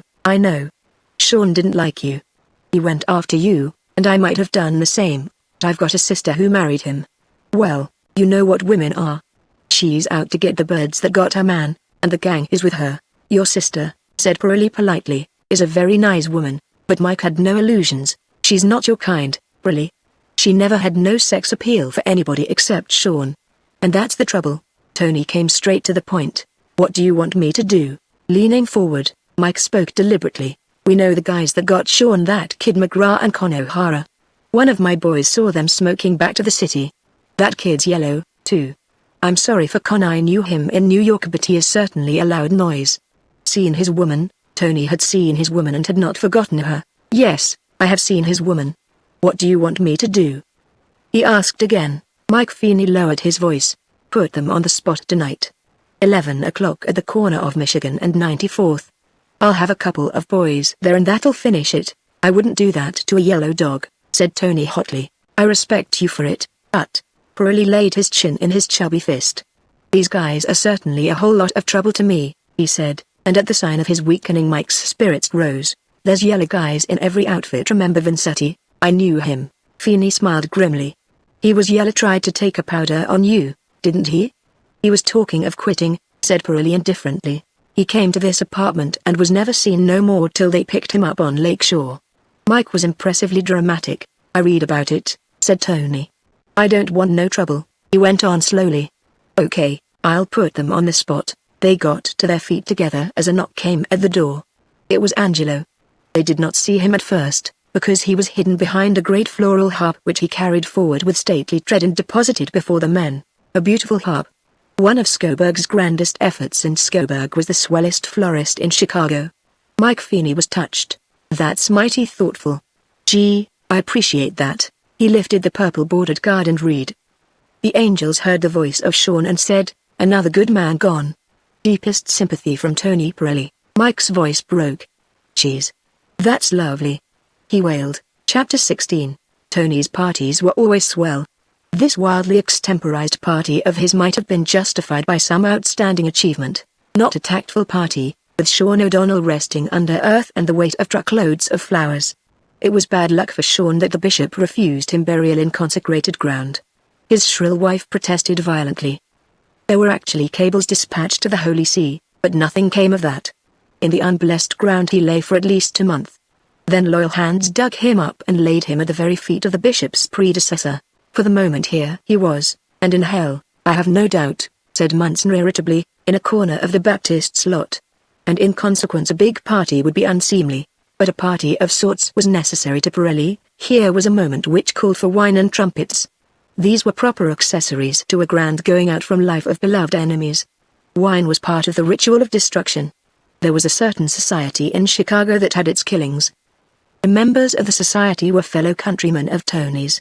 And always, when there, police came running at the sound of shots and forced the door of an apartment to find a sprawled, bloody-faced thing on the floor. There on the nearby table they would find the bottles and the used glasses. Generally there were three, of killer and killed. When the boys and the girls were dancing, Tony beckoned his lieutenant into the saloon. "Listen, Angelo, I am sending Con and Jimmy up on the west side." He said this carelessly. At first Angelo did not comprehend. "Oh yeah." Then, quickly, "What's the idea?" Too well he knew the idea. "A horror's shooting out of his mouth," said Tony. He tried to throw a note of regret into his voice and failed. Angelo, staring at him, nodded. "Yeah, he's better dumb. He's only a big noise." But the kid, he made a grimace, which was not like Angelo. He was not so much shocked as puzzled. "Why Jimmy?" He asked the question in those words. "You see him? He fell apart. If Kelly ever gets him to headquarters." Briley for once failed to convince his shadow. "Of course he fell apart." Angelo's voice was silky. "Didn't I tell you not to send him? He might have been useful. He could still be useful." He saw Tony's eyes wander to the balcony. Minnesota Lee was there. Angelo frowned. Not because of Minnesota Lee, surely? That was outside of business, a reprehensible motive. The girl came down and stood watching silently. Angelo, sensing the tension, was glad to make his escape. There was a certain odd doubt in Pirelli's mind, a suspicion that was instinctive.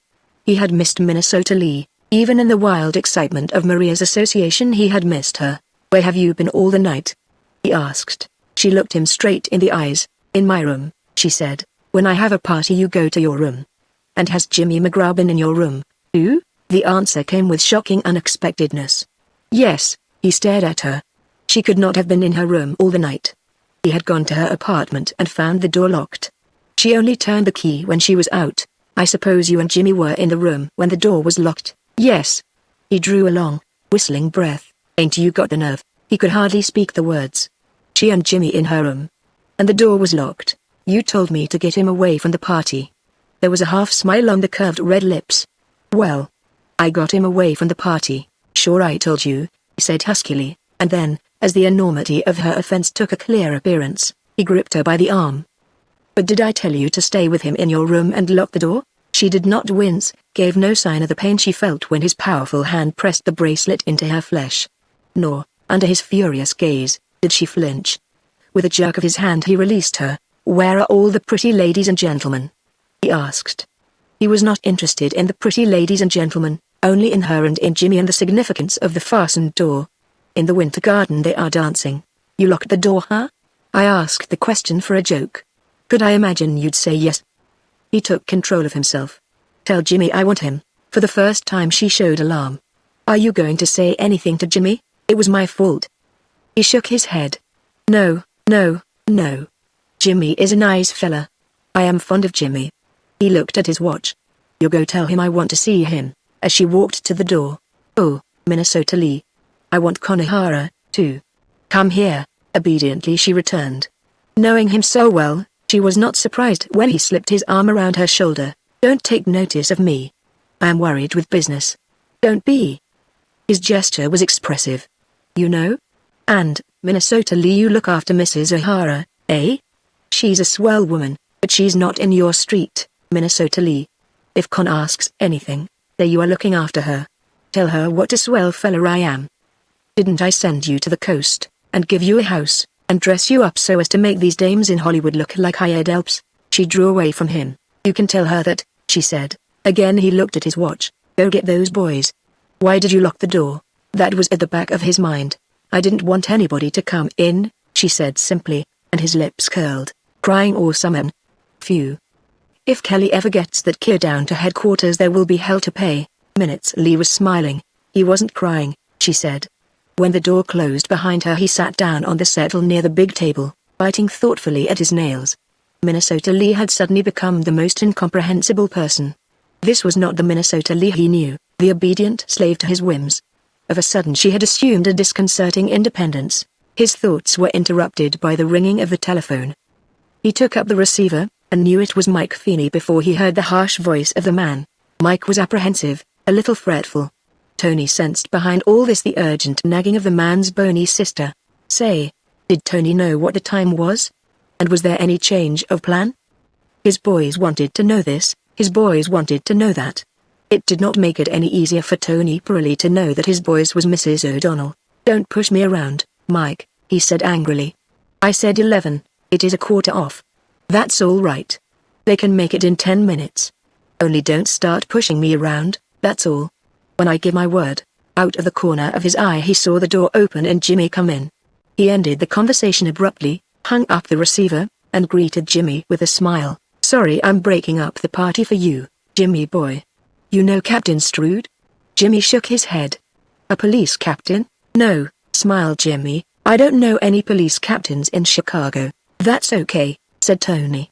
We call him Lefty, and that is a name he'll be calling himself tonight. You want me to find him? He'll find you and don't let that scare you. He looked the boy up and down admiringly. You're looking grand tonight, he said, and beckoned him to a seat on the settle beside him. Laughing, too. Ain't you the great boy? Why, you're so different to what you was this morning. The change in Jimmy was obvious. His eye was brighter, the old depression had left him, and he carried himself almost jauntily. A good-looking boy, thought Tony Purley dispassionately, a boy who could wear swell clothes and never look like a waiter. I guess I'm feeling better, said Jimmy. Tony nodded. That lousy copper got your goat. Say. He's nothing, he said contemptuously. Mr. Kelly. Tony waggled his head impatiently. Ah, don't call him Mr. He ain't here. Jimmy was whistling softly, only interrupting the tune to speak.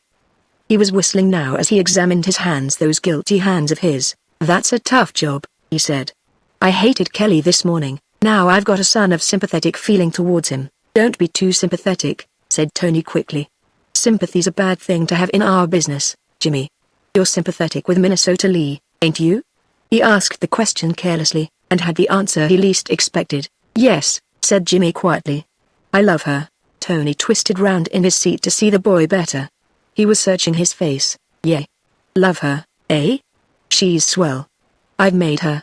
He dusted an invisible speck of fluff from his sleeve. Everything she owes to me. She was living with a painter fellow when I found her. Does it matter? To me, no. I am broad-minded. What is an artist? Nothing. Hardly a human being. Here came Con, brusque, very confident, hiding with more skill than usual his resentment against his employer. And he had cause for resentment, for he had been a watchful, jealous man that night. Oh, Con, you know Lefty Strood, the police captain? No, I don't know any of these guys, but believe me, I won't be here in Chicago long before I do. Sure you won't. Tony got up, and, going to the other side of the table, opened a drawer, took out an envelope, and laid it on the table. You take that, Jimmy, put it in your pocket, and be careful, there's $30,000 in that cover.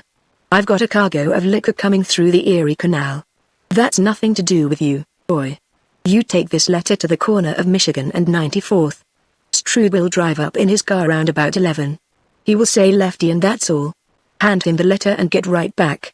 You ought to be here by 11:15. O'Hara watched the envelope disappear into Jimmy's pocket, and a deep frown furrowed his face. Say, what's the idea of sending me? He demanded. You don't want two of us to carry a letter, do you? That's not too many to look after $30,000, said Tony. I'm not trusting Mike farther than I can throw him. He knows the money is going forward tonight. Con looked at him suspiciously. He got up and was halfway to the door before Tony realized that he was leaving. What's the idea? He demanded. I'm going to call Mrs. O'Hara and leave her at my apartment. Tony smiled. Leave Mrs. O'Hara at your apartment? What's the big idea? She's staying the night and you also. I have rooms for you. As Con O'Hara opened the door, the woman they were discussing came in. She was curious to know what was going forward.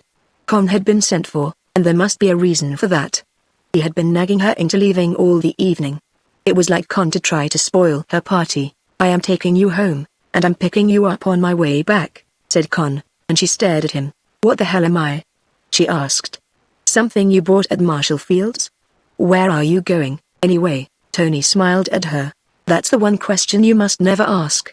She looked from one to the other, and her eye rested for a moment on Jimmy. Is he going too? It ain't one of these stick-up jobs, is it? Purley's expression was pained. No, no, no. Don't think of such things. Jimmy watched the scene not without amusement. He offered a suggestion which was partly mischievous, partly serious. "I'll go alone.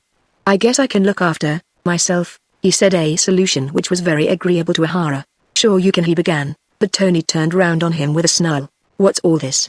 Do I ask you to pick and choose what you shall do and what you shall not do?" he demanded. "Are you so yellow that you're afraid to go with this boy? If there was any danger, should I send Jimmy, who is like my own brother?" The man cringed before him, and that was not like Con. "Okay," he said loudly. "I'll get my coat." He caught his wife's eyes and held them. "Mrs. Briley's looking after you, kid. You understand? Who's been telling you I want a chaperone?" She grumbled. "You've said it," chuckled Tony. "So long, Jimmy. Come back soon." Then he saw something in the boy's waistcoat pocket, the upper half of a silver cigarette case. His stubby forefinger went out and tapped it. "Say, what's that?" Jimmy looked down. "That's a cigarette case," said Jimmy. Well, somebody gave it to me." Tony nodded. His sly eyes looked smilingly up at Jimmy's. "Somebody nice, eh?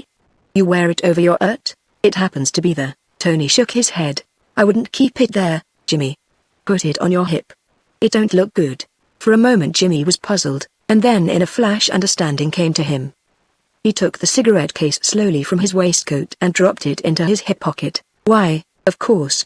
It would be in the way, wouldn't it?" The smile went out of Briley's face. The boy had said something brutally true. What did he know? He must know something, suspect something. And if he did know, who could have told him? From the saloon a short, broad corridor led to the hall. Jimmy was halfway down this when he heard a voice behind him, and turned to meet Minnesota Lee running towards him. He held out his arms, she came into them, and for a moment he held her. She was oblivious of Tony Pirelli, standing at the door, watching them, open-mouthed, of Maria. Amused and a little shocked, for women of the Maria class have their conventions. "You were going without saying goodbye, Jimmy," she said breathlessly. "Are you happy?" He nodded. "By God, I am," he said in a low voice. "You don't know how happy." She lifted her face to his, and, stooping, he kissed her. In another second he had joined Konohara, waiting at the open elevator door, grumbling loudly at the task he had been given. Minnesota Lee came straight back to the saloon. She saw neither Pirelli nor the woman who was to supplant her. She stared ahead into infinity, was conscious only of those tremendous things which were in her mind and in her heart. Pirelli spoke to her, but she did not answer. She had one wish, entirely selfish. It was that Jimmy should think well of her. She wanted nothing more than that. She was moving in a haze of wonder of accomplishment. "Hey, do you hear me?" She heard Tony's roar and turned a smiling face to him. How big and grand and powerful he was, and yet, "You come up and dance with me, Tony?" she said gaily. "I will be the prettiest woman in the room." Jimmy said so. Tony Pirelli stood stock still in the center of the room after she had gone. She would be the prettiest woman in the room. Jimmy said so. He was hurt, terribly hurt, and yet he had already decided the fate of Minnesota Lee, had arranged to send her away that very day to a new and ugly life. He had sent women before. He was finished and done with her, as he had been finished and done with other lights of love, and thought no more of them. Even in the height of their favor they meant little to him, no more than the furniture or the decorations of the apartment, as he had told her. But she could still hurt him. That was the painful discovery he made, a new experience, a tremendous thing, almost unendurable. He heard Maria's taunting little laugh, but still he stood, gazing blankly at the door through which she had passed. Presently he found his voice. "She locked the door," he said slowly, "for God's sake." "She's got a sweetie," crooned Maria archly. "I like that kid." And then her mind went back to more important matters. "Where are those two gone?" she asked. He made no reply. "Con and Jimmy McGraw," she said impatiently. "Mr. Tony Pirelli, are you dumb?" He was neither dumb nor deaf, but his mind was completely occupied by the staggering phenomenon he had witnessed. "She did not say yes," he said slowly, "and she did not say no, she just sidestepped it. She'll be the prettiest woman in the room. Jimmy says so." The smile left her face, and the hard mouth grew harder. "Are you going to dance or just talk to yourself all night? How long will Con be away?" Tony came back with a start to another reality. Con was gone, that was the end of him. He laughed in her face. "He'll be away just long enough," he said, and put his arm about her. She struggled free. "You're damn sure, aren't you? Come and dance." But he led her to the big settee and pushed her down. "Don't go up there with all that bunch," he pleaded. "Sit right here. Nobody's coming in." He drew her towards him and kissed her. and she offered no more than the amount of resistance which the situation demanded. She was conventional, inclined towards respectability, or at any rate worshipped the respectable appearances of life. "You've got mean ideas about yourself, haven't you?" She pushed him away from her aide, looked at him. "Suppose somebody came in, your wife?" All the light went out of his eyes, and again she stared into two dead pools. Angrily she rose to her feet. "Oh, hell. If you're going blah on me, I'll get another partner," she said. He tried to catch her arm, but she wrenched it free. He followed her into the ballroom and rescued her from the partner who came to claim her. Chapter 17. One thing was sure, grumbled Mike, that Tony Pirelli was a bad timer. There was a time for business and a time for pleasure, and it was against all the rules and traditions to mix them. What was the matter with coppers, anyway, that they couldn't step right up in daylight and take their cut? If any investigating committee of the clean police movement went after M, hadn't they banking accounts to be examined, and did it matter whether they took their wages on the corner of the deserted streets or through an open check, so long as it was there and could not be accounted for except by crooked dealing? Jimmy was driving the coupe. There were no nerves about him tonight. Con noted this with interest. He had seen such unbelievable changes come to men before. He had never expected to see the phenomenon in Jimmy. What did Kelly want to see Pirelli for? He asked suddenly. "Kelly?" Con nodded. "Yeah. He went into the building just as you came out. I thought you'd meet him." Jimmy did not answer. The green light before him went suddenly red and he stopped the car at the traffic signal. "How do you find life, Con?" he asked. Con turned his head to look at him in amazement. "How's that?" he asked. "How do you find the world? Does it use you well? Would you like to go on being in it with your wife, and everything?" Konohara grinned. "Sure. That's how I'm going to be," he said. "And that's why I'm dropping you just short of our rendezvous." Con made a grumbling noise of inquiry. "The place where we're meeting this police captain," explained Jimmy. "I guess I'd better go on alone. You take the wheel and get ready to jump." Ahara swung round in his seat. "What's the big idea?" he asked slowly. "Do you know what being put on the spot means?" asked Jimmy. "Sure, I know." There was a little silence. The red light went to green and the car moved forward, going faster. "It's funny," said Jimmy. He was talking half to himself and half to his companion. "I didn't realize what it meant until today. It comes from the pictures they publish in newspapers, doesn't it? The cross marks the spot where the body was found, when they put you on the spot. The figure is washed out for fear of hurting the feelings of sensitive people and a big cross is put in its place." "Who's being put on the spot?" asked Con deliberately. He heard a little sigh. "I guess we are," said Jimmy. "At least, I am. I'm dropping you, or, rather, you're dropping me." He thought for a while. "No, I guess I'd better drop you. If they don't see the car they'll think Pirelli has double-crossed them. Say, listen, give me this so's I can get it, will ya? Are we being put on the spot? Is that dirty Sicilian?" "I think so," said Jimmy gravely. "I don't know why he wants you to go out, but he certainly wants me." Konohara was breathing quickly. "Who told you this?" In the darkness Jimmy smiled. "Somebody who wouldn't tell me a lie." "Minnesota Lee?" "Somebody who wouldn't tell me a lie," repeated Jimmy. "I guess I'd better drop you here." He drew the car up to the sidewalk. "You're crazy," said Con. "If that's true, what's the idea of you going on? Want to be put on the spot?" Jimmy McGraw did not answer, and a suspicion crossed the dull mind of the man by his side. "You making a getaway with all that money in your pocket?" he asked. Jimmy switched on the light on the dashboard and took the envelope from his pocket. Without hesitation he thumbed open the flap of the cover, and drew out a thick pad of blank sheets of paper. "All that money," he said mockingly. "That would keep me in luxury for the rest of my life." Konohara snatched the paper from him, turned sheet after sheet and gasped. "It's not money. Just paper," he breathed. "Will you get down?"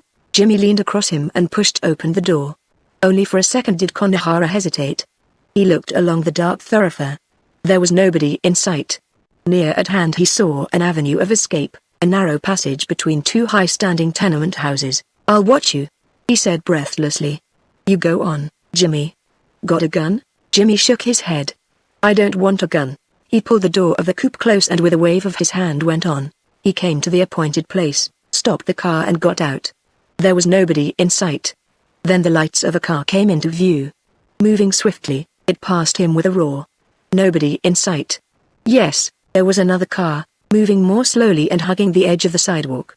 Nearer and nearer. A closed roadster. A few yards from him the leather curtains at the side moved. Jimmy McGraw drew himself up stiffly. He must have seen the flicker of flame as the machine gun opened fire. He could have felt nothing. Down on the sidewalk he fell, an inert heap.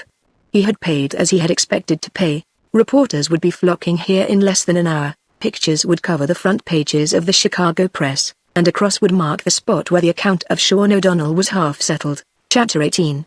It was Angelo who admitted the commissioner, and if he showed some apprehension it was only natural, for Angelo had the clearest vision of all gangsters, and recognized the potential danger represented by this hard-faced man. Between Kelly and him there was a sort of sympathy which was difficult to define. Kelly had marked Angelo as the future leader of the gang which Pirelli controlled, and he saw that there would not only be a change in methods, but a considerable improvement in the state of affairs, and the time came for Angelo to take charge. "Where's Pirelli?" he asked roughly. Looking around, he saw the empty champagne bottles and glasses, and even without the strains of the gramophone would have known there was a party in progress. "He's just stepped out to see a friend," said Angelo quickly. Kelly smiled. "He doesn't step out to see anybody without his armored car, and it hasn't left the garage." Angelo accepted the rebuff. He was not abashed, it was part of his duty to lie. He grew confidential. "He's gone up to the ballroom," he said, "with a dame, and that's the truth." "You know what? Tony is with a skirt. Have a drink, Chief? I'll get him down." Kelly walked up and down the apartment. "Mike Feeney was around here today," he said. Angelo nodded. "Mike and us is like brothers," he said. Kelly showed his teeth. "You like Cain and Abel," he said. "Where's that boy McGraw? Is he a brother?" Angelo smiled sweetly. "He's around. Nice kid that, Chief." "Around where?" "I saw him at the door as I came in." "Find Pirelli, I want to see him." Angelo went to the door as Kelly asked, "What's the idea of the party?" "We've only got a little one up in the winter garden," said Angelo with an apologetic smile. Tony thought it wouldn't be right, him and Mike being good friends, to throw a big party tonight. Sean was buried this afternoon. Say, there was no flowers. None at all. Only 8 truckloads. Sean looked grand, all done up in a silver casket, cost $7 grand. There must have been $5,000 worth of flowers. Think of it, Chief.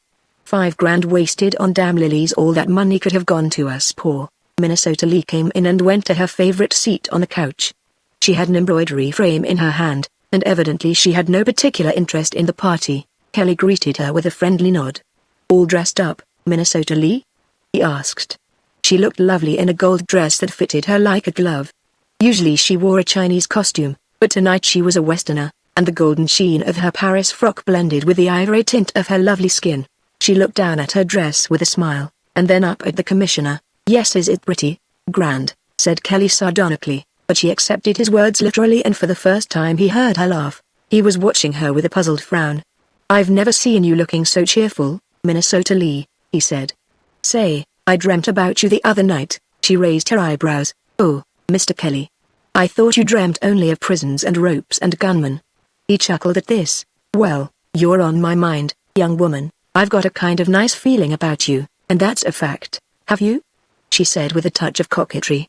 "This is my lucky day. That doesn't mean I want to call on you when Tony's out," said Kelly. "Don't tell me you're disappointed, because I know you're not. The fact is, Minnesota Lee, that in spite of all your peculiar and unfortunate adventures in this love world of yours, I have a remarkable respect for you. You are the only real person in this place." He sneered up at the painted ceiling. "You don't belong to this, and that's a fact. There's nothing in this room that isn't an imitation of something else. The apartment is copied from something in Venice, the pictures are copies of something in Rome, and the furniture is true-to-life models from Verona." She was amused. "Art was my downfall," she said lightly. "And am I a replica of something somewhere?" "You're real," he nodded, and then, with a cautious look round, he asked, "When are you leaving?" "Who told you I was leaving?" she asked quickly, so she knew, or guessed. He thought. "You're about due for a move," he said. "I've seen 3 girls sitting in this apartment and looking like $1 million, and I've seen M go." She nodded. "I know. Poor girls." In her voice was a note of carelessness. "Perhaps you know how your man he got the money to make all this would he asked. She lifted her shoulder slightly. "Booze," she said. "You, booze," repeated Kelly, "and with something else. He's got 3 houses at Cicero and 2 at Burnham, 40 girls in each house. $2,000 profit every night, $2 grand a night out of women. Her hands were folded on her lap. She did not look at him. "Yes, I know," she said in a low voice. "I am not a child." "Of course I know. Why do you tell me?" There was a reason why he should tell her. She was to hear something that was to fill her with panic, though she showed no visible sign of this. "The head girl at the swell house at Cicero is in bad with Briley," he said. "She's been snitching money. Somebody's going to take her place." The panic passed. She did not care really. He sensed her reaction and wondered. "That doesn't mean anything to me," she said. "You should have told me yesterday, then I would have been sad. Today nothing will hurt me, nothing." "What time is it?" A silvery-toned clock was striking somewhere. Kelly looked at his watch. 11. "Why?" A look of ecstasy came to her face. Had he imagined that her cheeks had gone a little paler? There was something in her eyes he had never seen before. He stared at her in wonder. She was gazing into vacancy. 11. He hardly heard the whispered word. "That's nice." "Why, Minnesota Lee, what the mischief's wrong with you? Don't talk for a little minute." Her eyes were closed, her hands clasped over the heaving little breast. She looked like some ecstatic deity in the fervor of her devotion. "Why, Minnesota Lee, you look like the Queen of China," he said admiringly. Her hand shot out. "Kiss my hand," she said imperiously. "I am a queen this minute. Queen of myself. I think for the first time in my life." He was holding her hand, on which a great diamond glistened. He looked at the ring curiously, fingering the stone. "That's a grand sparkler of yours, Minnesota Lee," she nodded. Her mind and heart were elsewhere at that moment. He would have been shocked had he known where. "I've seen it before," he went on. "Every girl who has lived here has worn it." She came back to consciousness with a little smile and a sigh. "Yes, I suppose so. One day Prilly will tell you that he wants it and you'll give it to him and you'll never see it again." She looked at the ring curiously as though she had never seen it before. "I don't want it. What is it?" "It means nothing to me," she said. "Someday he'll send you out to Cicero," he said deliberately. "You know what you will do there?"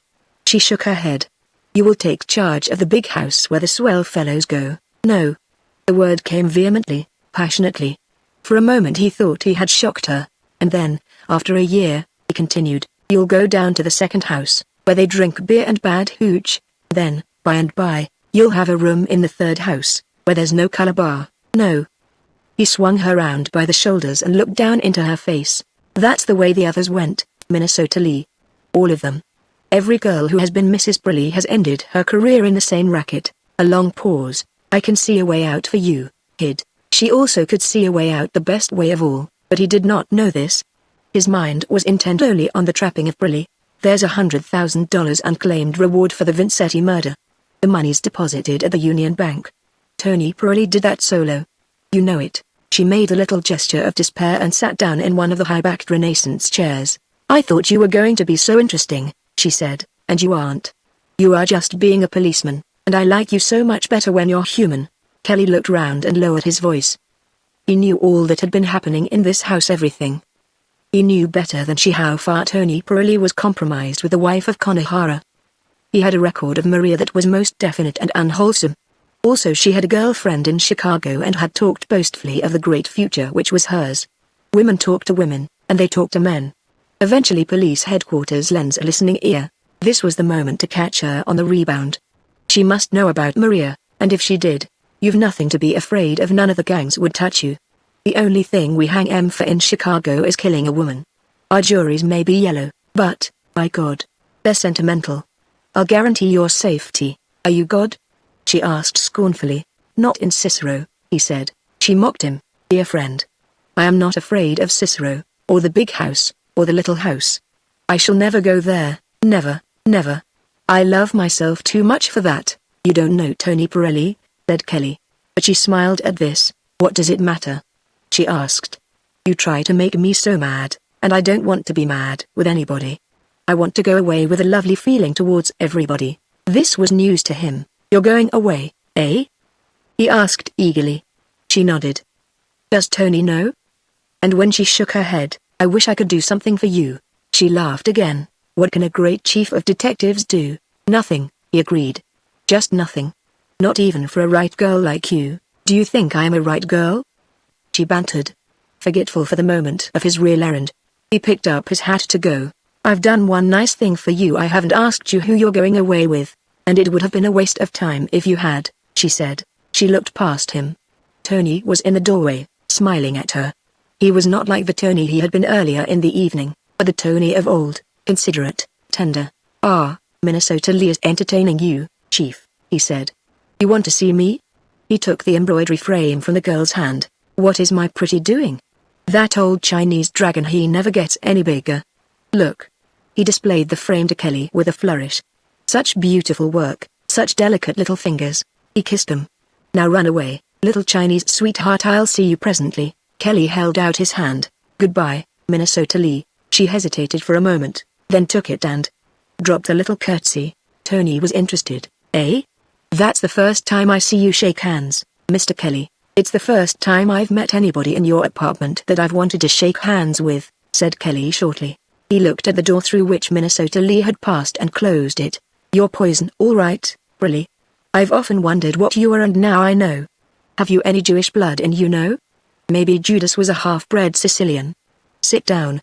For a moment murder glowed in Pirelli's eyes, and then he turned with a mechanical smile to the watchful Angelo. "Sit down in my own apartment? Angelo, you heard?" There was no response from his cautious servitor. Angelo was sensitive to a changed relationship between policeman and gangster. Kelly was talking like a man who knew something.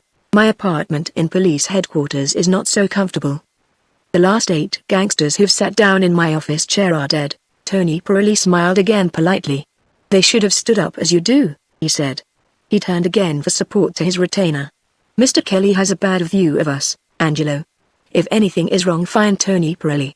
If the mayor makes a bum speech, go find Tony. Vincetti disappears, search the apartment of poor Mr. Pirelli." Angelo, in common decency, offered his agreement. "I guess that's true, Chief. How like Pirelli to bring up Vincetti as an argument." The audacity of the move took Kelly's breath away. Vincetti H.M. He drew $300,000 from his bank. He came here and was never seen again. Tony grinned. He had won in that game against Police, and Squealer won handsomely and was entitled to his triumph. "Yes, and you had trailed him all day. He was with you all morning at headquarters, squawking about his friends the great, big, Hand-Pass and Squealer. He came to this apartment," insisted Kelly. "And I kicked him out." Tony nodded. "I don't want trouble with those kind of yellow guys." He was rather wishing now that he had not raised the matter and would have gladly changed the subject. "He came to this apartment and never left alive," Kelly said. Pirelli looked round again and his lieutenant did what was expected of him. "Say, Chief, that's all wrong. You was here 10 minutes after." "Was the blood on the floor?" asked Tony angrily. "Was there a body? Did anybody hear shooting?" He was talking too much, had lost the grip he had had. A flippant challenge had been taken too seriously. "Nobody would hear that," said Kelly. "I know all about that pistol of yours, grand for close-quarter work." Pirelli burst into a fit of laughter which was only half simulated. "You won't be reasonable. I kill everybody, Tony Pirelli, Tony Pirelli. If it wasn't for me there would be no newspapers, but if there was no Tony Pirelli they would invent one." "Say, you ought to know better." Chief Angelo was pained than believe newspapers. "There oughtn't to be none," said Tony venomously. Kelly could understand his viewpoint. "If there were no newspapers in Chicago there would be no police force," he said. Angelo wrinkled his nose. "Then I say to hell with the newspapers," was his comment, as he went out at a signal from his chief. Chapter 19. Tony Pirelli was waiting. Something had happened. He was sensitive to a tense atmosphere. Kelly was playing with him. He had a disclosure to make. What was it to be? There was one revelation to come, but it was early for Kelly to have had any news about Konohara. Yet, exploring all the reasons and possibilities, he could find no other explanation. "Have you heard anything?" asked Kelly carelessly, as he took a long, black cigar from his waistcoat pocket, examined it critically before he bit off the end, and lit it with a leisure which was significant to the watching Sicilian. Tony smiled. "No, everything is quiet on the Western Front," he said. "Fine." Kelly's jaw set like a trap. When he said fine he did not mean fine. He had news to give, Tony knew that. What was it? He was being played with cat and mouse fashion, and he resented the experience. "Is that why you came?" he asked. "To ask me for news? You can buy the Tribune for 3 cents. "Why, Chief, I never thought you'd expect me to tell you what was happening in Chicago." Kelly walked up and down the apartment, his hands in his pockets, puffing slowly and enjoyably at his cigar. He surveyed the beautifully painted frescoes, the ceiling with its geometrical patterns enriched with replicas of Raphael, Tintoretto and the masters of the Italian school, and found them edifying. Then he turned slowly and faced the owner of this splendor, his steely eyes fixed upon him. "Pirelli, what are you making out of all your rackets?" he asked. "A pretty big sum, I guess." Tony shrugged his shoulders. "Well, I'll tell you because I'm your friend," he said with a hint of sarcasm. "And friends should have no secrets from each other, is that right? I make $1.5 million, $2 million a year. The expenses are heavy. $1 million I spent last year, mostly on the police. It is terrible how the police take bribes. Most of them are on my payroll. It is demoralizing." Kelly smiled grimly. "How much have I taken?" he asked, and Tony chuckled at the question. He was bold to say what he had always thought, for he had no respect for a policeman who refused bribes, even as he despised those who accepted them. "You, if you permit me, are a fool," he said. "We have a short time to live. It should be merry. It cannot be merry if we are poor. I have not seen a $10 bill for 5 years. That is the way to live, not knowing that there is such small change as $10. His gesture was a flourish. What he said he meant. For the moment he was impressed by his imperial magnificence, was carried away on the realization of his achievements. Kelly nodded. "Your girls at Cicero know all about $10, he said significantly, and Tony Pirelli was pained. He was curiously touchy about the source of revenue at Cicero, and never failed to register an indignant protest and denial whenever such protest seemed called for. To those who were immediately associated with him in this business there was never any question about his interest in the Cicero houses. He discussed them as he would any other commercial enterprise, kept a very sharp watch on the financial operations of his evil trade, and generally took a pride in its prosperity. But let any reformer or uplifter, any preacher, dare associate the name of Pirelli with these houses, and he rose, shrieking threats. He had once begun a suit against a Chicago newspaper, but was sufficiently intelligent to withdraw before the case came into court. "My dear friend," he almost wailed. "My girls at Cicero. I have no girls at Cicero or at any other place. Those dreadful houses are not mine. I am incapable of taking such money. I thought you knew me better than that, Mr. Kelly." He was hurt, visibly so. "I have never put $1 into vice. Everybody who knows me will tell you that. My enemies say these things about me. But there is no proof. You know there is no proof." Kelly was skeptical. "You have nothing to do with them at all? The Lion Inn, for example?" he suggested. Tony smiled sadly. "The Lion Inn. I know the place, it has been pointed out to me. Myself, I think there are lies told about it, but that is not my business. The house is not mine, I do not even know the guy who runs it." "Good," said Kelly heartily. "I'm glad to hear it. That was why I came." He took a long pull at his cigar and sent a spiral of smoke up to the painted ceiling. "The vigilance raided the Lion Inn tonight," he said. "They turned the girls into the street and burned the place to the ground." He saw the color come and go in Tony Pirelli's face. He might control his movements, but he could not govern his blood flow. "What?" He came to his feet, one hand was trembling slightly. "It's a lie." He was breathless with fury. "I should have been told by somebody long ago. The Lion Inn cost $100,000. Then, with a snarl of rage, "Vigilance. By God. I want a couple of typewriters working round there. Vigilance." He came up to Kelly and almost shook his fist in his face. "Is there no police in Cicero?" he screamed. The commissioner smiled broadly. "You ought to know, you say they're on your payroll. What's the worry? It's not your house, you haven't got a cent invested. It doesn't matter to you, does it? Vigilance." Tony's voice was tremulous. "Is there no law, then?" He threw out his hands in despair. $100,000, and not insured for a cent. He was making no pretense now.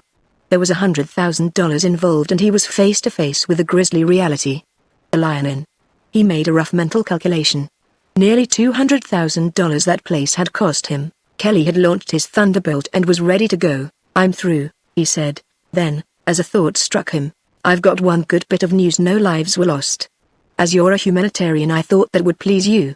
Tony was cold now, master of himself. That icebox mind of his was functioning. His sense of humor might be deficient, but his sense of logic was irresistible. As Kelly turned, he caught him by the arm. "Wait one moment, Mr. Kelly. Let us speak straight." He was still a little staccato and breathless. "You're a swell fella, I hand it to you. When you give me the green I pass, when you snap the red I stop. I know where I am with you. But there is only one way of running my racket, and that is the way I go, eh? If one man is bumped off, or two men are bumped off, what does it matter? Are they innocent? Are they citizens? Tell me." They are hoodlums, murderers, bombers, hold-up men, vice men, everything. What does it cost to hang them in the state of Illinois? $50,000. 50 grand.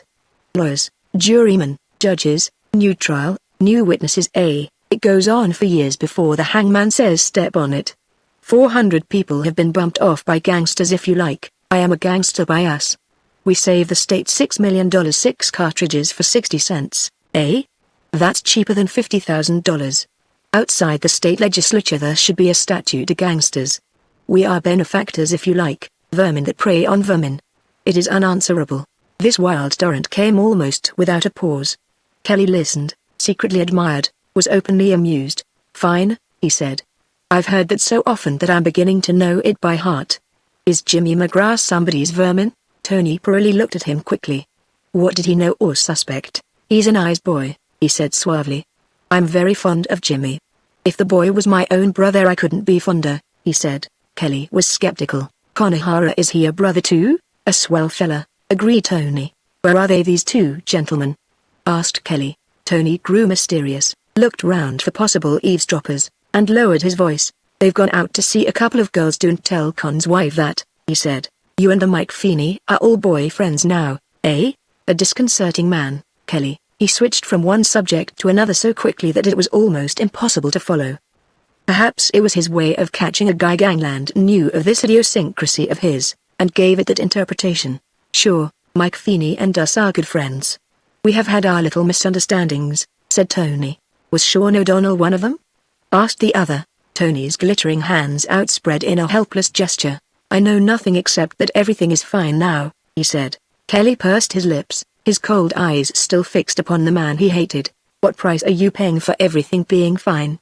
He demanded, and Tony's bewilderment was a little too elaborate. Mr. Kelly, you talk sometimes like a piece of German music which I cannot read or play. And now Kelly came to the point. Is somebody going to be put on the spot? He asked bluntly. Tony stared at him. Good God, no. I wouldn't do that to a yellow dog. Put a man on the spot. Why, that's murder, Mr. Kelly. It's yellow. You believe me, sure. Kelly twirled his hat in his hands. You bit of yellow dirt. That's my good night to you. He saw the door open. Minnesota Lee looked through the narrow space that stood immediately behind her master. Then the phone bell rang. Kelly pointed to the instrument. Answer it, he ordered. I told them I'd be here, and now Pirelli saw the girl behind him, and turned to vent his fury on her. Get out, he said under his breath. Do you hear? Take a man to your room and lock the door.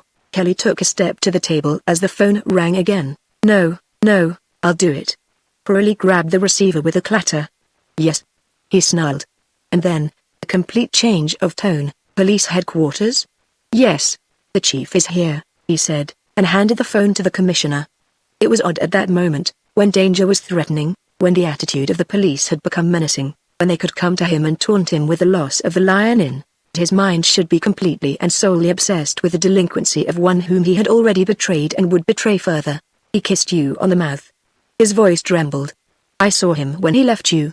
Was this manufactured rage of his a salve to conscience, a self-justification for the murder he had committed? Kelly was speaking on the phone. Minnesota Lee listened. Well, she knew what message was coming through. Oh. When did this happen? Huh. The boy McGrath? Dead, is he? Watching, Tony saw her stiffen, and into her round, soft face came the radiance of a great exultation. Corner of Michigan and 94th. Ah. Anybody else killed? Nobody, eh? Only McGrath? You're sure? O'Hara wasn't with him? Chapter 20. There was a crash. The ivory paper knife with which Tony Pirelli was fiddling dropped from his hand onto a small fish bowl. O'Hara wasn't with him? He could not believe his ears. I've got a squad car downstairs. Don't touch the body till I get there. Kelly jammed down the receiver and, as he flew out, flung over his shoulder, report at 9 o'clock tomorrow at police headquarters. There came the slam of the door. Tony Pirelli, livid with rage, spun round on the girl. You heard? To me, Tony Pirelli, as if I were a dog. She did not hear him. She was gazing fixedly at something that he could not see or imagine. Her lips parted. Jimmy. Oh, Jimmy, he's in hell, snarled the man. He was in heaven tonight, she breathed. Your lover, eh? He sneered. Though he said the words, he did not believe them. It was inconceivable that Minnesota Lee, Before the thought was completed she gave him confirmation. I love you. I didn't love him. But I gave him everything he wanted, everything. Oh, God, I'm happy. I've done something. I haven't been a waste. He recoiled from her as though she were a leper. You've done something? She nodded. He knew he was going to his death, and he was glad, she whispered. Tony's hand went up to his damp brow. He knew he was going? Who told him that? I told him. There was no defiance in her tone. She was simply making a plain statement. And he was glad. After he loved me.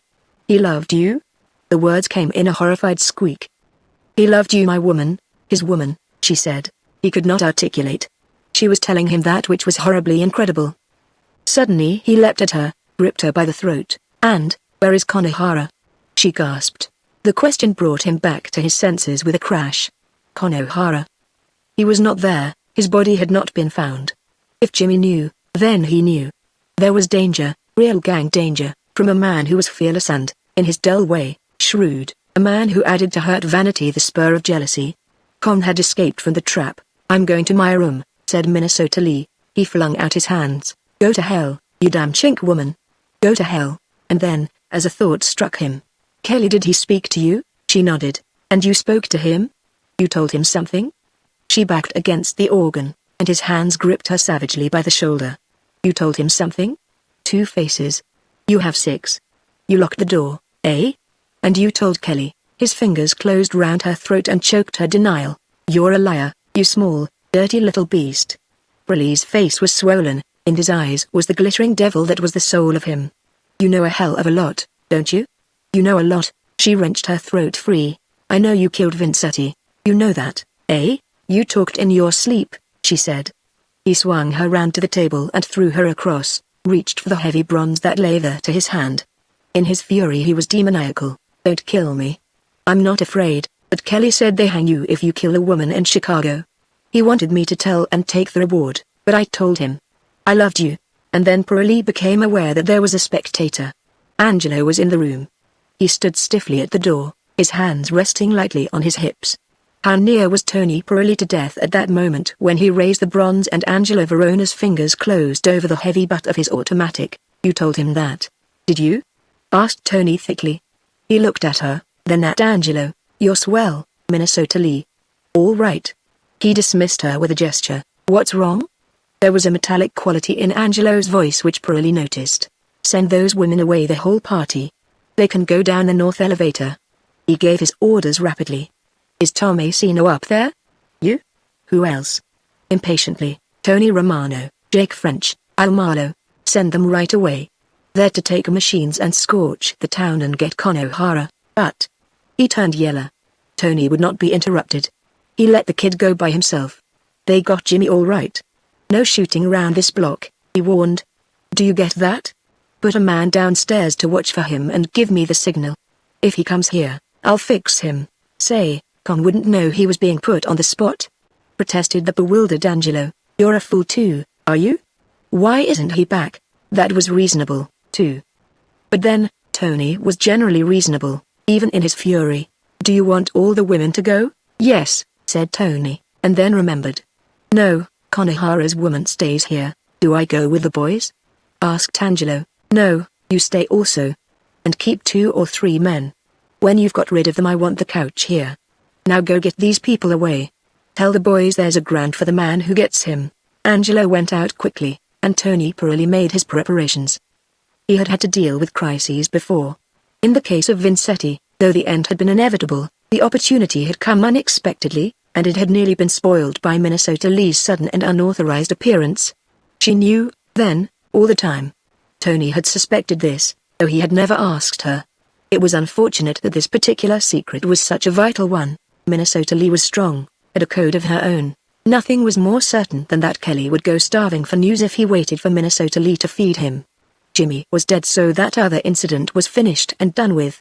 Anyway, Minnesota Lee was going, and he was not at all sorry that she had cut out half the regret which might have attached to their parting. He turned out the main lights, leaving only the standard lamp burning. He took a gun, threw open the chamber and examined the shells carefully before he snicked back the cylinder. This he put under his hat, which he laid on the organ seat. When Angelo came back with the news that they were gone, there were certain other preparations to make. In the meantime Maria must be disposed of. While he was thinking of her she arrived, not in the best of tempers. Everybody's going home, this is certainly a party. She complained with some asperity. My dear, sweet angel, we are business people, he said smoothly. She eyed him with a certain amount of disfavor. There was a time for business and a time for pleasure, and she was no mixer. Business people, are you? I'd like to meet a few drinking people, she said. Why are they going home? They are going home, he said pointedly. But I want you to wait. How long? He told her, and her red lips curled. Without con? Nothing else you like? She asked politely. I mean, don't miss anything because you're too bashful to ask for it. I want you to stay, said Tony sharply. He was in no mood for badinage. There was something in his voice which startled her, and she got up quickly from the couch where she had been sitting. Something's slipped. What is it?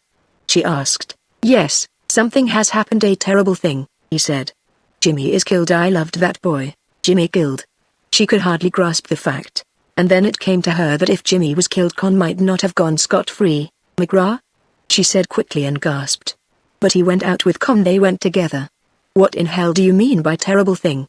Did somebody bump him off? Tony hesitated. You, he said, some of Mike Feeney's gang. She felt her knees go weak beneath her. This was not the first gang killing that had come into her purview or that had affected her life. She had known men, and women too, from whom she had parted overnight, and who had been picked up in odd attitudes on the post road in the morning, dead, and worse than dead.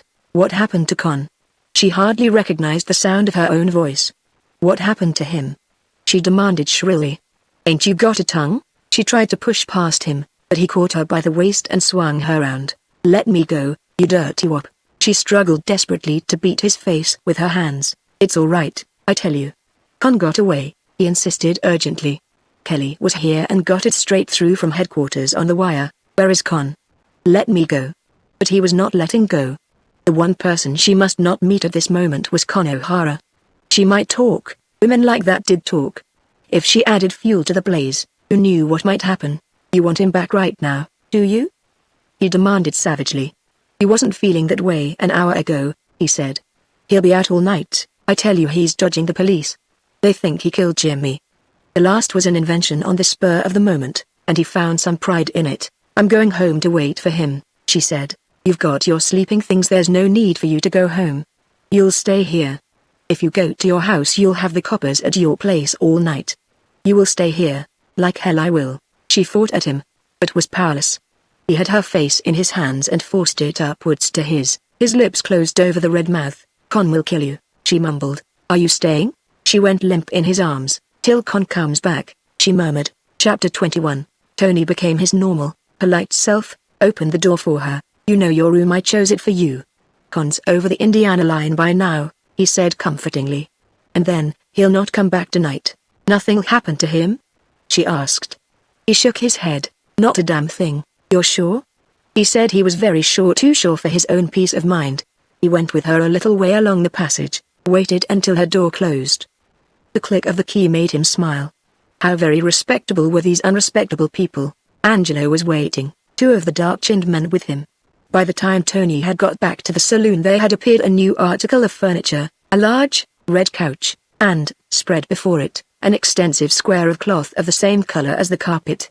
Vincetti had seen that couch and had remarked upon it, partly because it was not quite new, not as resplendent as any of the other articles of furniture in the apartment, and partly because he was a mental note-taker and could never resist the temptation to remark upon the obvious. It was curious that Tony's mind should rest on Vincetti at that moment. He mentioned the name to Angelo, who remained within the saloon. You remember, eh? That squealer, you. Angelo was not concerned with past history, but with the history that was to be made. Romano will get him, anyway, he said. You've fixed the alarm?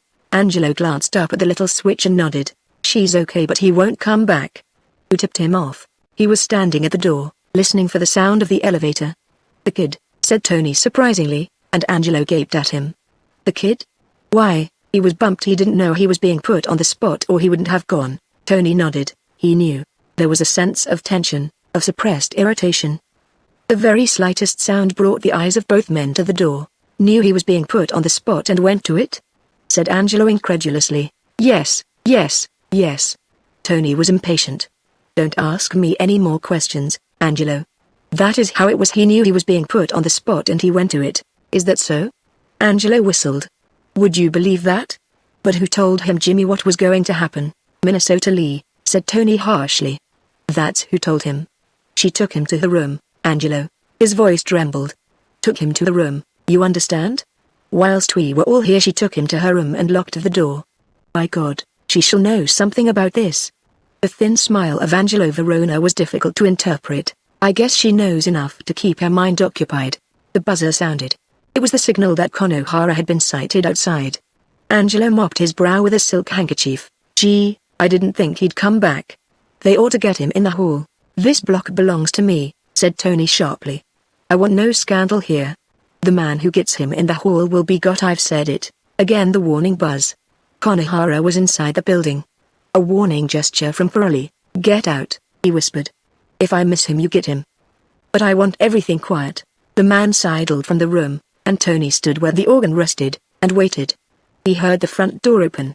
Something rustled in the hall, and then the door of the salon moved slowly, opened, and a gun came in. It covered Tony Pirelli where he stood, the arm extended. The space between door and post widened. Con O'Hara came sideways into the apartment. His hat was on the back of his head, and in his white face was death. Tony had picked up his hat. Hello, Con. He said in a conversational tone. You're back, are you? All the party's gone home. I'm going for a walk, come with me. He stepped fearlessly down until he stood before the big, red city. One of us ain't going to walk far. Con O'Hara spoke like a man who had been running upstairs. He was in a white heat of fury. If there was anything which held him in check, it was the crook's unfailing suspicion of the stories that are told to him by his kind. But Jimmy must have spoken the truth, for he had died to prove it. One of us is going to stay right here, went on, and that one is you double-crossing wop. Tony smiled. Are you drunk or something? He asked. Did Jimmy give the copper my letter? Con O'Hara was breathing heavily through his nose. He had to take hold of himself to control his voice. Yeah. He nodded slowly. And he's dead. I watched it. I didn't believe that crazy kid that you were putting us on the spot. So I watched, and a car drove up and they poked a machine gun on him. They waited a while looking round for somebody else. Me. Bewilderment and pain were the dominant expressions on Pirelli's broad face. I don't understand. What do you mean, Con? You think I, Antonio Pirelli, put you on the spot? Yeah, that's what I mean, said the other grimly. My bzz man? Said Tony, pained. Jimmy, my bzz friend, where's my wife? She's gone home, said Tony, and flicked a speck of dust from his shoulder. Gone home, has she? She's here. Tony grinned. Ah, you're stupid. Be sensible, Con. If your wife was here, would I be going out? You're not going out, said O'Hara between his teeth. Gimme that hat. He stretched out his left hand and snatched the black felt hat from Tony Pirelli's hand. As he did so, the gun that was concealed by the hat spat once. It was not a loud report. The explosion was almost deadened, and outside the room you might not have heard it. Con's pistol dropped to the ground. He clasped his hands over his body. He turned slowly to fly, then his strength left him and he fell on his knees. Pirelli fired once again, this time very truly, caught the swaying figure by the neck and flung him face forward on the outstretched cloth. Don't soil my carpet, you bastard, he said. Chapter 22. Maria heard the sound of the organ playing and came back to the salon. The big couch had gone. She had not seen it, and so she did not miss it. It was a long time afterwards, when the police asked her about a couch, that she denied its presence. When she was shown the red sofa with the hollow seat, where a man could be hidden and moved, she could not identify it. She came back to see Pirelli and hear him play, but not for long. There are curious stories told about that night, but this much is certain: when she gave her lips to Pirelli, all that was mortal of Con O'Hara was within a dozen yards of her. It was a very uneasy woman that went home to discover whether her husband had returned in the night. She came back to Tony's apartment, more troubled than she ever remembered being. Angelo Verona sat in his shirt sleeves at the big refectory table in the salon, and he was very busy, for this was payday. Before him were 3 stacked heaps of currency, and he was sorting out ill-written accounts when she arrived. She liked Angelo, but then, everybody liked Angelo. He was the nearest thing to a big shot in Chicago, would one day be controlling large and important interests, unless fate dealt unkindly with him, and a disgruntled friend of Mike Feeney's wrote finish to a most interesting chapter of life. He was on the telephone when she came in. No, Mr. Pirelli's not in. Who's that? Chicago Daily News? Well, get to hell out of this. We ain't got nothing to tell newspapers, we don't know nothing, see? He ain't in. He slammed down the receiver and became aware of her presence. I thought we'd lost you, he said sarcastically. Was that Con? She asked. He sighed. She must have heard most of the conversation, and if she could confuse the Chicago Daily News with Con O'Hara, on the wire? No, baby, that was not Con. Unless Con has gone and joined the staff of the Chicago Daily News as crime investigator, maybe? She was oblivious of sarcasm, even sarcasm that did not err on a side of subtlety. He hasn't been back? No, said Angelo, addressing himself to his labors. She shook her head and sighed. I've been sitting waiting in my home since 9 o'clock, not a word from him. In truth, she had been rather relieved to find that Con was not at home when she reached her apartments. But that relief had soon developed into a great uneasiness. She had not, however, sat down and twiddled her thumbs. Rather had she spent her time in overhauling her wardrobe and making herself as attractive as the new adventure demanded. I guess he took the limited, said Angelo, without looking up. He was talking last night about going to Detroit. Say, why do all these guys go to Detroit? He didn't say anything to me about going to Detroit, she said. Has he wired? No, said Angelo wearily, he didn't wire. And then he remembered. They phoned up for you from police headquarters, he said. For me? She was aghast. What did they want? They don't know anything about me. I guess not, said Angelo. They only just asked if you were there, and I said what a question. They didn't ask any more. There was relief in her sigh. I wish I'd heard from Con. Angelo put down his pen. There was no sense in trying to work with this human talking machine spitting out trivialities. Say, why are you worrying, Mrs. O'Hara? In this racket a guy has got to jump around and be away for weeks. We ain't selling chewing gum. She was not comforted. No news in the evening papers? She asked. Angelo ran his fingers through his hair and surveyed her balefully. There were many things he could say, but he knew enough of what was happening to use discretion. No. The state attorneys had his house bombed, but who the hell cares about that? And there's a lot about Jimmy. I read that, said Maria. She took a cigarette from a jeweled case and lit it. Poor kid. She offered this tribute with sincerity. Yeah, said Angelo. Very, very sad. And it was the fact that he meant what he said. He had read every line about Jimmy. The senselessness of it. Jimmy was a real fella, there was not the raw material of a squealer in him. He could have been sent back home or to the coast, or lifted out of the country, and he would never raise the pencil of a squeak stenographer. Angelo had wondered why, and had supplied very shrewdly his own solution to the mystery. Jimmy and Con went out together, she went on. Do you remember that, Angelo? He nodded. There's something wrong. She was uneasy, insistent. The situation called for a more dramatic lie. Angelo got up from his chair and came down to her. Now listen, Mrs. O'Hara. I'm going to tell you something. Con came back here in the middle of the night. This brought her to her feet in a fluttering agitation. What? You saw him? Yeah, said Angelo. I saw him, and it was very, very awkward. He came here, she gasped. Did he ask where I was? Breathlessly. Had he been home? Why, no. Angelo could improvise an ordinary lie with great glibness, but here were complications. I told him you were sleeping with Minnesota Lee and that Tony was out looking for him. He didn't want to come upstairs or anything? She asked faintly. Angelo smiled. I wouldn't have let him do that, she smiled. The quick rise and fall of her bosom told Angelo that Con had been no negligible quantity. That's mighty swell of you, she said. I would have died. Somebody would have died, said Angelo dryly, but you don't look a dire to me. On the level, Angelo, she picked up the cigarette she had dropped, covering with her toe the little burn it had made on the carpet on the level. Where has Con gone? Where I said Angelo sharply. Detroit. The Bulls were after him for a racket that happened in New York. They saw him on the street and he just ducked in time. Here indeed was news. Maria considered it. Was it for Joe Liereski? Joe who? Liereski, she repeated. Angelo shook his head. Never heard of the man.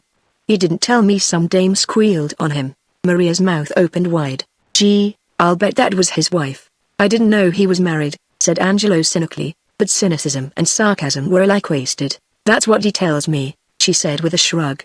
But you can't believe these men. He didn't leave any message for me? Yeah. Belatedly Angelo remembered certain instructions he had received that morning. He said you were to stay along here till you heard from him with Minnesota Lee. She was still uncertain whether to accept or reject his story. Yes, But he had no money, Angelo. I gave him $2,000 and got hell from Tony for giving it, he said. He put his hand under her chin, and lifted her face. Did you have a marvelous time, baby? This brought her back to a sense of her position, or the position she was destined to occupy. Keep your paws to yourself, will you? She said, as she struck his hand away. Where's Mr. Pirelli? We call him Tony round here, beamed Angelo. He's at police headquarters, him and his lawyer. You'll like living here, it's the swellest apartment in Chicago. Maria looked at him suspiciously. Where did you get that expression, living here? Tony gives grand parties, Angelo went on. He claims he's going to Paris this year, too. Ever been to Paris? She shook her head. It's in France, he volunteered, a swell place. It's where Napoleon was. Heard of him? I only heard about him myself the other day, but he could have phoned from Detroit. Maria was harping on the old key. He's been dead for years, said Angelo, awfully dense. And then, oh, Con? Sure, he could phone. And I suppose there ain't any headquarters men down at Central tapping the wires? Good morning, Minnesota Lee. She looked radiant and fresh, woman without a care in the world, this Minnesota Lee in her white frock with its green embroidery. She had a book and a long-bladed sheath knife in her hand, and stood at the big table, cutting the pages of a French novel. Maria was momentarily embarrassed. Why, Mrs. Pirelli, I didn't see you this morning. I don't know what you'll think of me, sleeping here all alone without my husband. Minnesota Lee looked at her and seemed amused. I knew you were staying, she said. Here was the first check. It was awful about my husband not getting back. The smile left Minnesota Lee's face, and she shook her head. Poor girl, she said. How's that? Said Maria, uncomfortable, and ready to be resentful. I said poor girl, smiled Minnesota Lee. I meant that. Tony didn't phone again, Angelo. He did not answer, but, leaning over, took the knife from her hand and examined it. Say, Minnesota Lee, you oughtn't to use that knife, he said. It's razor sharp. Tony broke the paper knife last night, said Minnesota Lee, and took the knife back from him. She examined it and drew her little thumb along the edge. Do you think I shall kill somebody? Maria was not to be led from a subject in which, by the very nature of things, she figured most prominently. Ain't it awful not hearing from Mr. O'Hara? That man worries me sick. Tony knows where he is, said Minnesota Lee. Why didn't you ask him? Maria sat stiffly upright, her chin raised.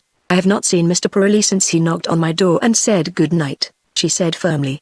I didn't open the door either, because it was locked. I always lock my door in a strange house. I don't know what you're laughing at, Mrs. Pirelli. I wasn't laughing. If I was, I'm sorry. I'm rather happy today, are you?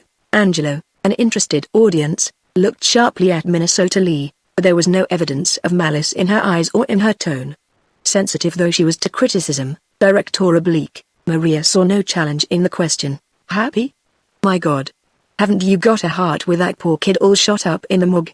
I suppose it's being Chinese that makes you so hard. Minnesota Lee laughed softly. Yes, it's the Oriental in me, she said. She took up her book and walked out onto the balcony. Maria waited until she was out of earshot. What's that Oriental? She asked, in a low voice. I guess it's the Chinese word for Chinese, said Angelo, and Maria nodded. I'll remember that Oriental. I'm always willing to learn. A very nice lady, Mrs. Pirelli. Tony won't ever find a better one, said Angelo. It was the wrong comment to offer, and he knew this. I wouldn't say that, she said, a little nettled. Of course you wouldn't. I didn't expect miracles, said Angelo. She put up her hand to stifle a yawn, and came lounging up to the table, turning over the money and reading the accounts, an action that irritated Angelo unreasonably. What are you doing? Are you Mr. Pirelli's clerk? Look at that money, my, what a lot. The root of all evil, said Angelo, tidying the scattered heap. Gee, the guy that said that didn't know anything. Minnesota Lee had come back from the balcony and had set down her book on the couch. Angelo noticed apprehensively that the knife marked her page. Oh, yeah. I forgot to tell you, Mrs. O'Hara, that Tony's the grandest fella in the world about money, and he's got 200 silk shirts, mocked Minnesota Lee. You don't say. Maria was impressed. I like a man to be dressy. Con's mighty particular about his clothes. Angelo thought he would get over all that. The front door slammed. Nobody slammed the door of the apartment but Tony. He came in, tore off his scarf and his hat and flung them at the waiting servant. Why, Mr. Pirelli, said Maria loudly. I haven't seen you since last night. He did not heed her. He walked quickly to the balcony and looked over. Then coming back, He fell into a chair. "Are you tired?" asked Minnesota Lee. "I've had a hell of a day," he groaned. "I was at police headquarters since 9 till an hour ago." "Chief Kelly did the entertaining?" suggested Angelo, and Tony's face twisted with fury. "I'll tell you how that pig entertained me. Get Supreme Court Judge Raymansky on the wire. I'm going to make that damn cop eat off my hand." "Supreme Court Judge Raymansky?" gasped Maria, and well she might be astonished, for Judge Raymansky was the great white chief of Chicago politics, a man holding a high judicial position and, more important, one of the real bosses of Chicago. "I'm all in," said Tony. "They drove me here and there till I was dizzy. From police headquarters to the city hall, from the city hall to police headquarters, from police headquarters to the morgue, then to the place where poor little Jimmy was found. Your call is through." Angelo handed the receiver to his chief, and Tony instantly came to energetic life. "Is that Supreme Court Judge Raymansky?" "This is Pirelli speaking, Antonio Pirelli." And then, fiercely, "Say, what the hell do you mean by letting Kelly push me all over the place? You're supposed to have a pull, ain't you, eh? I swung 2 wards for you at the election, didn't I? Maybe I didn't give you 50 grand for the election fund? Eh? I know you'll talk to Kelly, you'll talk to him. You're supposed to be the big noise at the city hall, you're a grand fella. You'll be a senator someday, you will. Yes, you will, Edgar. You get Kelly fired, that's what you do." He threw back the receiver. "I'll fix that guy," to a judge. Maria had never realized the greatness of her captor till that moment. To talk to a judge. A man who sentenced people for life. Say, talking to a judge like that, she began. "You ought to hear him talk to the president," said Angelo, and Tony snarled round at him. "Don't be smarty, Angelo. Get me a drinky anything." But Minnesota Lee was already running from the room on this errand. "Did you go to Cicero?" Angelo nodded. "Yeah. They didn't do nothing to the lion in, it's just slag and smoke." "Wait a minute." Maria had a passion to be in all conversation. "I read that. It was a vice house, wasn't it? I'm damn glad. I wish the vigilance would burn 'em all. Men who live on that kind of racket are just so dirt." Tony restrained himself with difficulty. "Oh, indeed? You don't know anything about it?" His voice rose almost to a shout. $100,000, just because a lot of bums are trying to suppress human nature. "Human bologna," scoffed Maria. "It ain't human nature to treat women as if they was cattle, just to put a little more jack into a yellow dog's bankroll. They ought to give 'em the rope for it." Angelo was making signals which his employer could not see. "Oh yes," said Pirelli, his voice tremulous with anger. "Because you are all hypocrites and will not see that human beings are human beings, because you will not see with the eyes of truth that these girls are perhaps saving innocent girls from ruin. It doesn't save many of them, believe me," said Maria. "Ah, you know all about it, eh?" "Sure, she knows all about it," said Angelo. "She's right, Tony." This time Tony caught his signal and with an effort he laughed. "I suppose so," he said. "But I am thinking of the poor girls, they've lost everything." Minnesota Lee came back with a whine at this moment and Maria turned to her. "Gee, that must be an awful life, eh, Mrs. Pirelli?" "I didn't hear," said Minnesota Lee. "These houses at Cicero." "Will you be quiet?" said Tony angrily. "How can you get inside their minds and tell whether it's awful or nice? It may be swell for them." He looked at Minnesota Lee with an encouraging smile. "A girl in charge of a house is like a princess, with a fine suite and grand furniture. She meets the friends she wants." He suddenly took Minnesota Lee's hand in his. "You are all silly," he said. "Well, my darling, I didn't see you last night. I was so worried about poor Jimmy that I slept in my study." "Study?" began Maria. "Yeah, it's the place where he sleeps," said Angelo, as he carried his money basket out of the room. "Did you see Jimmy?" she asked, in a voice so low that Maria could not hear her. For once his nerve failed him and he could not look her in the eyes. "Yes," he said, "he looked wonderful." He was smiling as if he was having a good joke. She saw his face twitch. That good joke of Jimmy's had made an impression upon him. "I expect he is," said Minnesota Lee. "You heard nothing more, I mean, of how he died?" Tony shook his head. "No, he was just alive for 1, 2, 3 seconds when the patrolman got to him." "Poor kid," said Maria conventionally. "Why poor kid?" Minnesota Lee stopped on her way from the room to look down at her. There was a strange smile in her eyes, a serenity which impressed the woman so that she did not speak until the door had closed on the white-dressed little figure. "She gets me guessing, that woman," said Maria irritably. She got Tony guessing too, and wondering. And his chief and the most troublesome wonder was how life might be without Minnesota Lee. Could he endure that she should go away from him as the others had gone, and pass to the vicarious possession of the moneyed patrons of the big house? He had flashes of horror at the thought. There were moments when the idea was unendurable, revolting.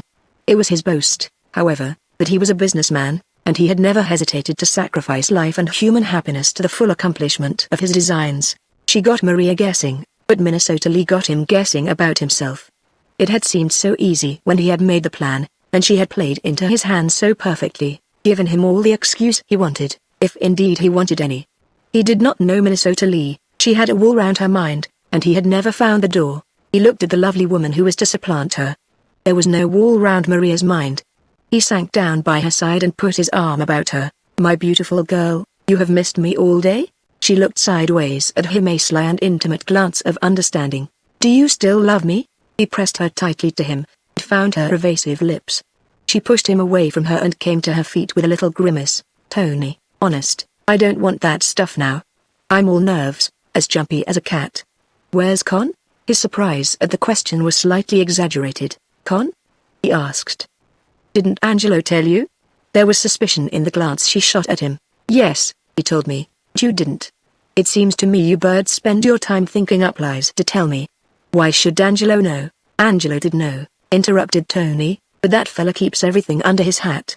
She searched his face. "On the square, is it true what he said about Con going to Detroit?" Tony crossed his heart with a great gesture, and the smile became a laugh. "Do you know what I thought? That you'd sent him away. You were so damned clever. I thought you had some scheme for getting rid of him last night. You've certainly got brains." Tony smiled complacently. "Maybe," he said. One matter had to be settled. Maria was, by her own code, a square dealer, and she took a practical view of life. Partnerships in her queer world were dissolved and re-established without the formalities of Reno. They ended and began abruptly. There was no drift, no interregnums of indifference. When a fella was through, he was through. When a girl quit, she just quit. And that was all there was to it. And she had quit, so far as Konohara was concerned. "Now, listen," she said. "When he comes back, I'm going to tell him everything, Con?" "That's okay by me," said Tony. She expounded her philosophy. "I don't believe in deceiving a man. I mean, when the other gentleman doesn't mind, it's mean." Burley smiled broadly. "That's a beautiful thought," he said. "Yes, I have them sometimes," admitted Maria, and then became more serious. "He'll raise hell. Con's a pretty tough guy," he added warningly. Tony nodded. "Everything like that he told me," he said. "I was through with him, anyway," said Maria. "You can't respect a guy who ain't got the money to treat you right." There was another and a more delicate matter to be discussed. By Maria's code, certain vital adjustments had to be made. She jerked her head in the direction of the door. "What will you do with?" She did not mention Minnesota Lee by name. "That's got to be fixed." Tony. It had to be fixed, indeed, and it was not so simple as he had thought. He shrugged his shoulders. "I'm through too," he said. "She doesn't love me anymore," and he lowered his voice. "She went wrong." Maria was frankly shocked. "It just goes to show that you can't trust these ornamentals." The name produced no reaction. She coughed embarrassedly. "These foreigners. But you're not going to leave her flat, Tony? I'm strong for women being treated right. When I took Konohara, I made him stake the girl he was running around with." "Yes, sir." Tony stroked her head tenderly. "That's nice. That's what I like to hear you say. Nice girl, Maria. There ain't many like you who'd think that way." "That's my weakness," said the woman, laying square. She went on to tell him other things about herself, mostly of a complimentary character, but he was not listening. He had remembered Kelly's promise, which was almost a threat. "I'm coming up to see that new woman of yours," had said Kelly with brutal directness, and displaying a disconcerting knowledge of Tony Prilly's private life. Now he passed the information to Maria, and she was disturbed. "What does he want with me?" "I don't know a thing about your racket," she said, in alarm. Tony patted her hand. "It's nothing, honey. Maybe he wants to talk to you about Jimmy. You met him." Maria had certainly met the boy, but hardly remembered him. "Or perhaps he will talk about Con," said Tony carelessly. "But, anyway, let him do the talking." She smiled contemptuously. "Why? If he thinks he can make a fool out of me. And don't get mad at him. That's his specialty, making people mad," warned Tony. "Oh, God, how he makes you mad. And if you get mad you talk." She had all the confidence of her kind. "He'll be in a jam before I'm through with him," she began, but he stopped her. "Don't get Konohara's complex. For the love of Mike. Don't think that you're so clever that all you've got to do is to hand him a few wisecracks to get away with it. She was now thoroughly alarmed. She had nothing to get away with. She said so. Angelo stood in the doorway and beckoned him. He thought it was Kelly, but it was quite another type of visitor that his lieutenant had to announce. Mike Feeney is outside. Will you see him? Tony looked at him incredulously. Mike Feeney where? Angelo jerked his thumb over his shoulder. Has he brought his gang? A faint smile hovered at the corners of the young Italian's lips. No, I guess he left them outside, Tony gasped. Sean O'Donnell wouldn't have let him do that. Sean had brains, not much, but some. Why do you think he's come here? Tony remembered a certain important matter he had to discuss with Angelo. In truth, he had never forgotten it, but it had been kept in the background of his mind. Here was an opportunity. He made an excuse and sent the woman into the little salon. Then he came back to the younger man. Angelo, he said simply. I've been talking to the lawyers, and the accountant was there. And I met a guy who said you'd sent away $1 million to Europe. Angelo nodded gravely. It was a grave matter. The money was his, but it might not be transferred to the security of a European bank without a possibility of the most unhappy consequences. The transfer had been carried out with great skill and secrecy. The operation had covered 6 months of time. But gangland has its spies. Neither the lawyer nor the accountant would have told Tony Pirelli. He must have had it by some bank clerk, but that was a matter of indifference. Sure, said Angelo. I have an old mother and a sister in Italy, and I'm setting them up. You've got a cabin in one of the Canadian ships, they tell me, Angelo. Tony's voice was as silken as ever, but it lacked one imponderable quality. Angelo knew that he was guessing. That's a lie, he said instantly. Anyway, it was impossible that Tony or his informers could have discovered the hiring of a cabin. It had been carried out through a London agency and a London bank. Tony Pirelli thought this over, squeezing his lower lip and studying the pattern of the carpet. Then abruptly he changed the subject, which was a bad sign. Cover always out in case of accident, he said. I've got to settle with Feeney sooner or later. Did you fix he got Bellinis for his birthday party? Yeah. He fell for the menu. There was Irish stew on it. Again that long contemplation of the polished toes of his shoes, and then, grand. Bring him in, he said. When he was alone he took an automatic from a drawer, slipped it in the holster under his armpit, and when Mike Feeney came in he was pacing up and down, his hands behind him, apparently lost in thought. He raised his eyes to greet his visitor. How are you, Mike? Feeney looked round the apartment with the greatest caution. Fine, he said. They eyed each other suspiciously. Get the book, said Tony solemnly. Angelo opened another drawer and produced a big ornamental Bible, which he laid on the table and opened in the center. Tony took from each hip a long-barreled revolver and laid them on the open page. There's mine, he said. Feeney hesitated, pulled a gun from his pocket, put it on the book, then suddenly snatched it up again, remembering certain earlier treacheries in his dealings with the Latin races. Hi, wait a minute, he said. Is this Bible Italian or Irish? It is 100% American, said Tony solemnly. Feeney looked at the incomprehensible pages. Last time I done this I didn't get a square deal, he said. The crook who provided it left out the 10 Commandments. They're all there, Mike, said Pirelli loudly. I paid $100 for that book at Lethby and Gothenstein's. Mike Feeney was satisfied. He knew Lethby and Gothenstein's, he got his shirts there, and they were square dealers. He waited until Angelo was dismissed. He had never forgotten Sean O'Donnell's warning, keep your eye on Tony Pirelli, but 2 eyes on Angelo Verona. Feeney backed up against the wall, where he commanded a view of the door. Been to headquarters, haven't you, Tony? He was looking at the door, not at the man to whom he was speaking. Yeah, putting up a squeak on the high price of alcohol, said Tony humorously. Mike edged from the salon to the large folding doors that led to the winter garden, opened them slightly and peeped through. Tony watched him with growing annoyance. When he approached the second door, somebody in there? He asked. Yay, woman, said Tony. Mind if I look? Sure, I don't mind, said Pirelli sarcastically. If you haven't seen a woman I'll show you a picture of one. It's terrible to be so suspicious.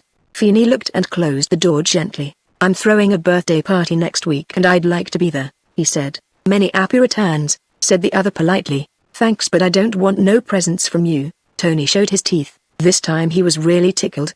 He knew why Feeney had come, and after a while he put his errand into words. Tony, you ducked one last night, he said. Pirelli shook his head. Yes, you did. Not on your life. Conahara did all the ducking. Feeney's boys were sore about it. His host had the impression that he had come unwillingly, and that the visit had been forced upon him by the virulent incitation of his sister. "They say you tipped off Konohara, wouldn't they say that?" scoffed Tony. "Why should I put him on the spot and tip him off, eh?" Mike was still rolling his head from side to side, looking for some hidden danger. "There's nobody there, Mike, on the level." Feeney's face twisted in a lopsided smile. "Yeah. Vincetti did a quick slide out toe here, and he was a bigger shot than me. He came here and nobody saw him again. That story's a reprint, forget it," said Pirelli. "What are you frightened of, Mike? I ain't even got a rod." Feeney exposed his huge hands in a gesture. "That's the same with me.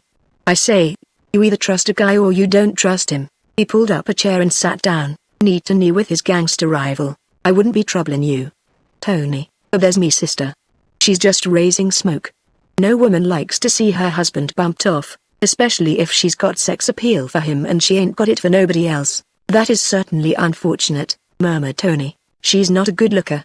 "Tony," Feeney was as confidential as he was disparaging. "In fact, she looks like hell. I'm her brother and I know. And that makes it harder for a dame to get over laws in her regular fella." He drew a long, quick breath and came to business. "Now what about Konohara? Come clean, boy." Tony Pirelli did not answer at once. He looked thoughtfully at the dull-eyed clod before him, and wondered what peculiar combination of circumstances had brought Feeney to the leadership of a crowd of hoodlums who were anything but dumb. "You needn't think about Konohara," he said at last. "I took care of him." A light dawned on Feeney. "So, that's all," said Pirelli. "I don't allow no guys to do me dirt. You took him for a ride." "Listen, Mike. Do I ask you your business? Do I ask you what you do and how it is done? Do you and me go shooting our mouths all over Chicago?" Mike raised his hand. "I don't want to hear no more, Tony," he said handsomely. "I always knew you was a square guy and nothing else but—" A little buzzer sounded, and in a fraction of a second Feeney was on his feet, a gun in his hand. Where it came from, how it got there, Tony could not see, but the very action half explained Mike Feeney's position as a gang leader. "What the hell's that?" he asked. "Stick 'em up." Tony was visibly pained. "Why, Mike, you said you hadn't got a gun. What was that buzzer?" Tony heaved a deep sigh. "It was Mr. Kelly. The janitor sent me a signal. That's all." "Why is Kelly coming here?" demanded Feeney. Tony groaned. "To see Mrs. O'Hara." "Why is Mrs. O'Hara here?" "Because she's my woman." "Why is she my woman?" "Mind your own damned business." Feeney put the gun into his pocket. "I'm sorry," he began. "You don't trust me, Mike, that's what hurts me." There was sorrow in Tony Pirelli's voice. "You said you hadn't got a rod, and you've got a rod." Again the buzzer sounded. "I don't want to see Kelly," said Mike Feeney. "Do you suppose he don't know you're here? Go into the salon. Mrs. O'Hara is the lady in there. Don't flirt." He opened the door of the little salon. "Mike, you'll never know how you've hurt my feelings," he said, and Mike Feeney went, abashed, to the woman whose husband's death he had encompassed. Chapter 23. Commissioner Kelly did not ordinarily lose his temper. He had to deal with a situation which was more complicated than any police situation in the world. Opposed to him was the most perfectly organized gang of lawbreakers that had existed for 300 years. They were men whose enormous wealth helped them to buy immunity from the operation of the law. Their friends were to be found in the most exclusive circles. They financed politicians and called tunes which were pleasant only to their ears. In addition, they had the tacit approval of every citizen who secretly bought liquor. For these gunmen were no more than the escort which ensured the safe delivery of the booze which respectable citizens purchased, either for themselves or for the entertainment of their friends. And behind him Kelly had what? A police force containing a large and corrupt patch, men who were in the pay of the liquor barons, high officers who accepted loans from Pirelli and his kind. "The whole thing is hopeless, absolutely hopeless," he said to his lieutenant before he left the office. "Here's Raymansky on the wire, telling me what I've got to do and how I'm to behave before His Highness the Duke Pirelli. And I've got to do it. I can either quit or go along administering the law, insofar as it can be administered without hurting the feelings of those gangsters who are friends of the men higher up. And I've decided," he said grimly. "I'm going. Some other guy can take on this job and break his heart over it or gather in the golden corn. Pirelli's won. So far as I'm concerned, the life of a police chief was a precarious one. His career hung day by day upon a thread. A big gang murder. The discovery that one of his subordinates was running a crooked side game. The appointment of the inevitable committee of investigation, all or any of these things spelt ruin. A new chief would be appointed who would give optimistic interviews to the reporters. There would be energetic raids in all directions, speakeasies would be closed, gambling houses padlocked, slot machines confiscated, and the new broom, having worn itself down to the wood, would be out of action until a newer came to sweep. Briley. If he could only get Briley. He had discussed the matter with Harrigan ad nauseum. But Briley was almost cop-proof. He had his intelligence department, his band of trained lawyers, his hideaways whither he could run in case of danger. The chief was leaving headquarters when a clerk came running after him. He went back to pencil down some very entertaining news. With a memorandum in his pocket he took the squad car and drove to Pirelli's apartment for an interview which was destined to be their last. Harrigan came with him, and to him Chief Kelly exposed the blank depression that was in his heart. "Our only chance is if Ho loses Angelo," he said. "That's the wise kid of the bunch, Harrigan. Tony Pirelli doesn't know just how much he leans on that bird. The Feeney crowd will never catch him," began Harrigan, and Mr. Kelly laughed harshly. "It's not the Feeney crowd. It's the first law of nature that's beckoning Angelo Verona to the sunny south. That boy's wise. He'll be the wisest guy of all if he can take a powder on them without decorating the front page of the Tribune with a large cross to show the spot." They came to the block where Pirelli's apartment was situated, and a man lounged up to the chief as he got out of the car. "Mike Feeney's inside," he said. "There's hit crowd of droppers on the other side of the street. And there's Pirelli's crowd on this side, so I don't suppose that either gang will start something." Kelly left his lieutenant on the sidewalk and went up the elevator to the big suite. Angelo admitted him, favoring him with one of his sweetest smiles. He rather liked Angelo, and grinned back at him. As he lounged into the saloon he saw the two chairs put front to front and knew that a typical gangster conference had been held. And there, too, was the open Bible, but there was no sign of Feeney. He looked at the book, turned a few pages, and bent his gaze upon the watchful Pirelli.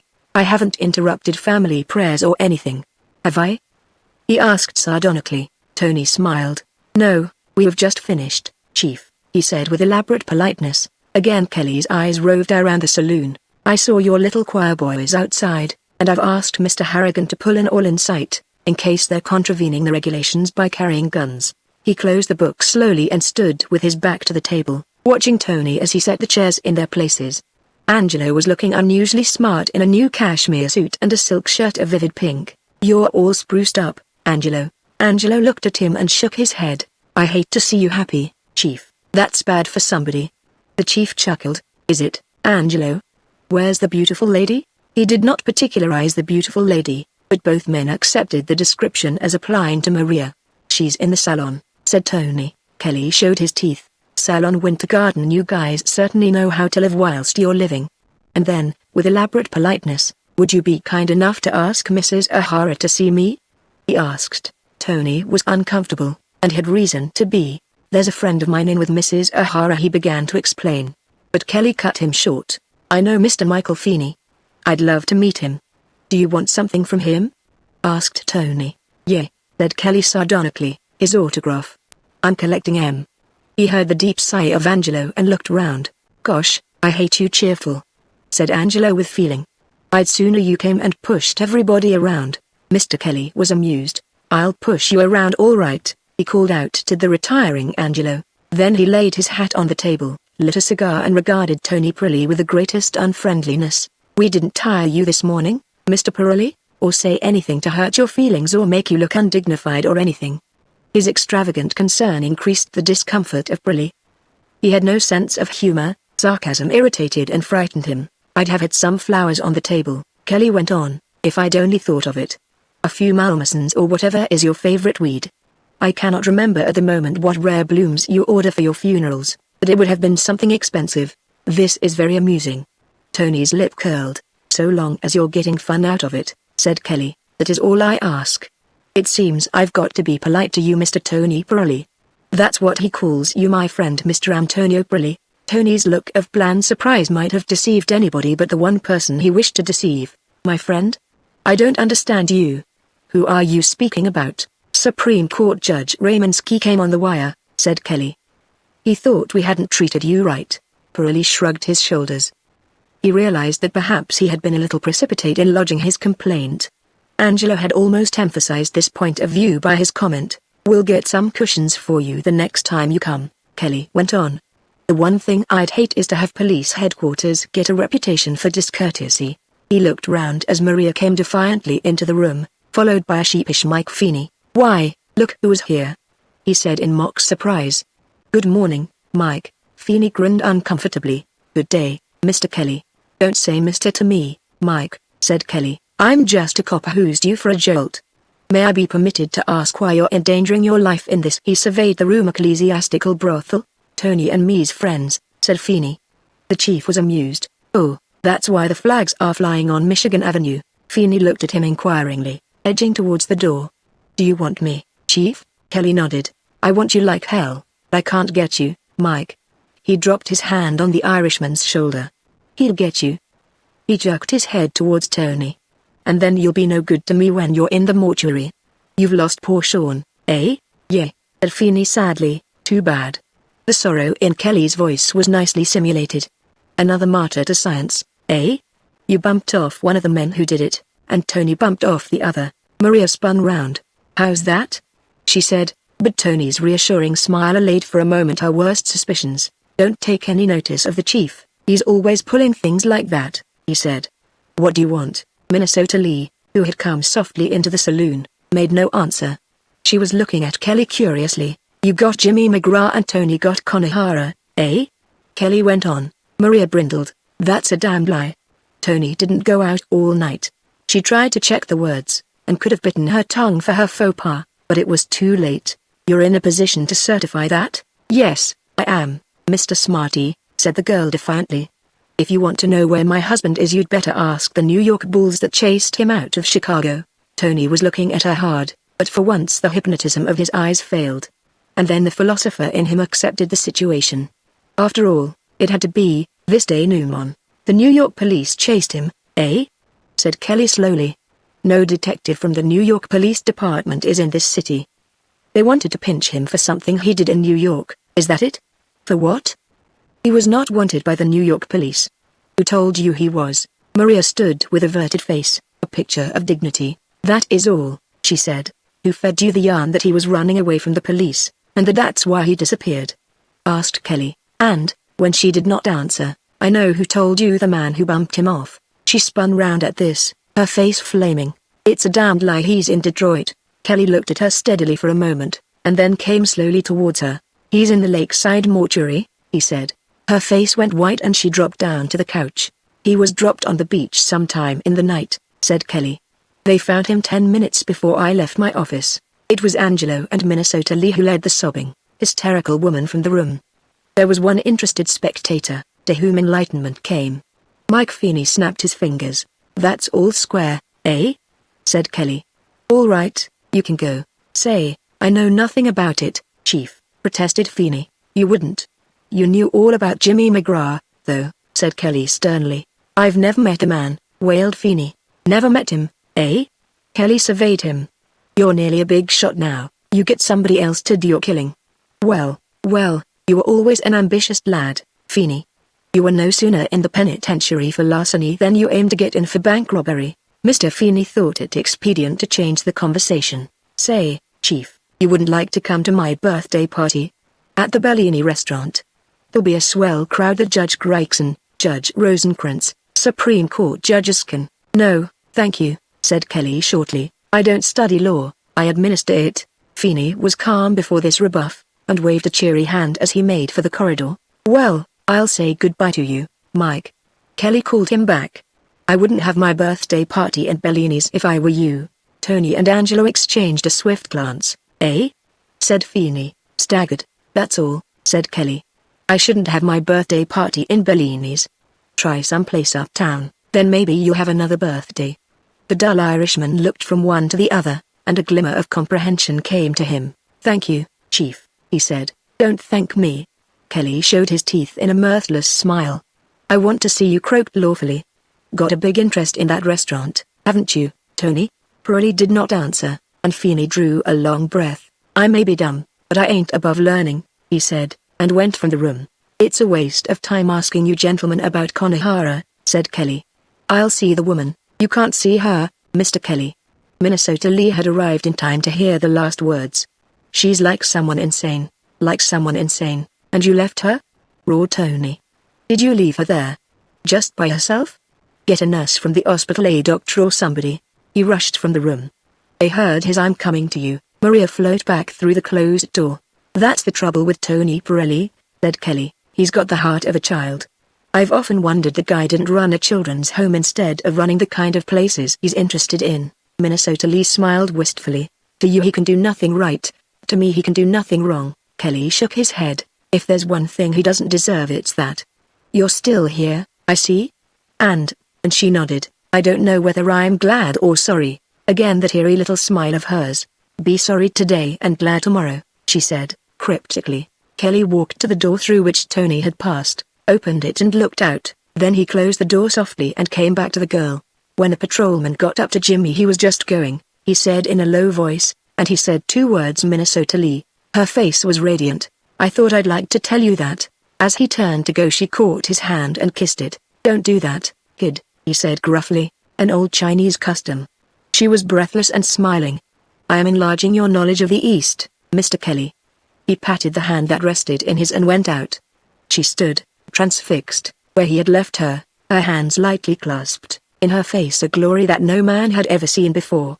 Then she came back to reality, picked up a cushion that lay on the floor and put it on the sofa, and, walking to the balcony, took a long look at the spires and roofs of Chicago. She heard a confused jumble of sound. The door was flung open, and Tony came in, half carrying, half leading Maria O'Hara.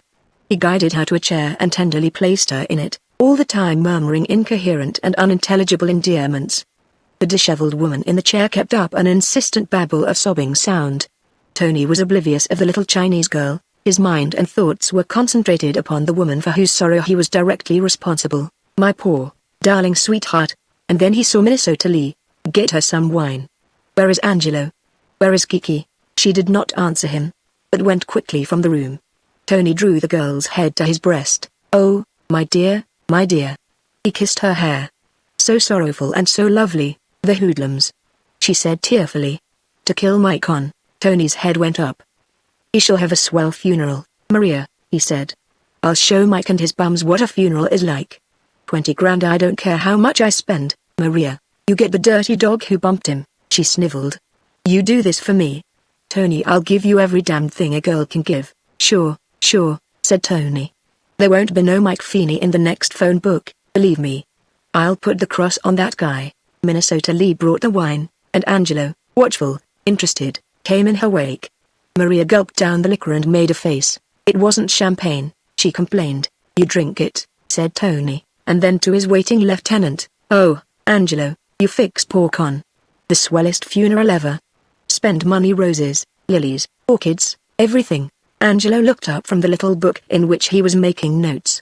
"It would pay us to grow our own flowers," he said, not without truth. "And a silver casket," said Tony, overcome by the magnificence of his own proposals. "Get it from Philadelphia." "Better than Sean's, much better. He had angels on his," suggested Angelo, hit pencil poised. "Get better." Angelo moved his head wearily. "What the hell's better than angels?" he asked. "Archangels," snarled Tony. "Do it at once." Chapter 24. Maria had collapsed in his arms and he revived her. Presently they departed in an amazing medley of vehemence and denunciation. Angelo stood at the open door and watched them until they had disappeared into the room which was Maria's. There was crisis here. Tony's attitude had changed a little, just a little, but sufficient for the keen-witted Italian to realize that the transition from Minnesota Lee to Maria would be accompanied by other transitions more violent and final. He waited there for a long time, his hand on the edge of the door, looking down the corridor, thinking. There was a high-powered car within reach, a third elevator of which the police did not know, and a very fast motorboat. All the avenues to safety to life were well greased. Angelo had no illusions. He knew that, unless he took certain steps, he would that night rest under a tarpaulin, and all that would be left of him would be certain grisly photographs in the records department at police headquarters. He came back with a sigh and closed the door gently. "The way she's been missing Con since last night is something awful," he said. Minnesota Lee smiled faintly. "Oh, you don't know, she may love him." Angelo shook his head. "Loving men is foolish, Minnesota Lee, and she's everything but." He chuckled as he took his seat on the settle of the organ. "It's a grand life. Where will you end, Angelo?" "I was just wondering," said Angelo dryly. Until now I've never thought of it. There was all the chance I should be heading this gang one of these days if somebody didn't bump me off. As it is, his hands went out in an eloquent gesture. He came down to her where she sat with her embroidery. Tony was saying there's likely to be some changes at Cicero. There's a new madam going in, is there? Asked Minnesota Lee indifferently. I hope he won't choose somebody I know to take the place, said Angelo carelessly. He'll find a woman, said Minnesota Lee in a low voice. I surely hope he picks the right woman, said Angelo. Minnesota Lee shook her head. He won't pick me, she said quietly. I surely hope he won't, for everybody's sake. She looked up in surprise. Angelo, you wouldn't do anything if he? I shouldn't do anything I was sorry for, said Angelo. He was back in the organ seat, swinging his legs. We've got a grand business, Minnesota Lee. Why, we turn over millions of dollars, but there's too much skirt in it. When a dame starts telling a guy to get a guy, and he falls, that's bad. But you like Tony? Said Minnesota Lee. Angelo smiled angelically. Sure. He's a swell fella. But he's got all wrong with Kelly, and he ain't got enough in with the politicians to hold him off. Kelly ain't so hard to get on with either. It was one of the few times he had ever spoken to her so freely. You must trust me a lot to tell me this, she said. If Tony knew how you felt, again that quick, flashing smile of his, he'd be dead before he could pull a rod, he said. She shook her head helplessly. I don't understand you all, she said, and Angelo explained. It's business, ain't it, Minnesota Lee? These big storekeepers don't allow no competition, do they?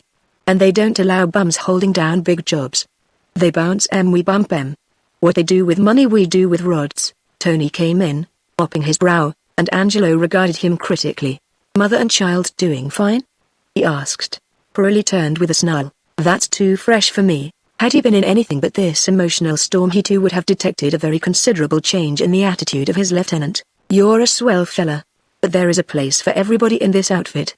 He drank the remainder of the wine that Maria had left, and wiped his streaming face. What will she do? Asked Minnesota Lee. She'll stay here, he said shortly.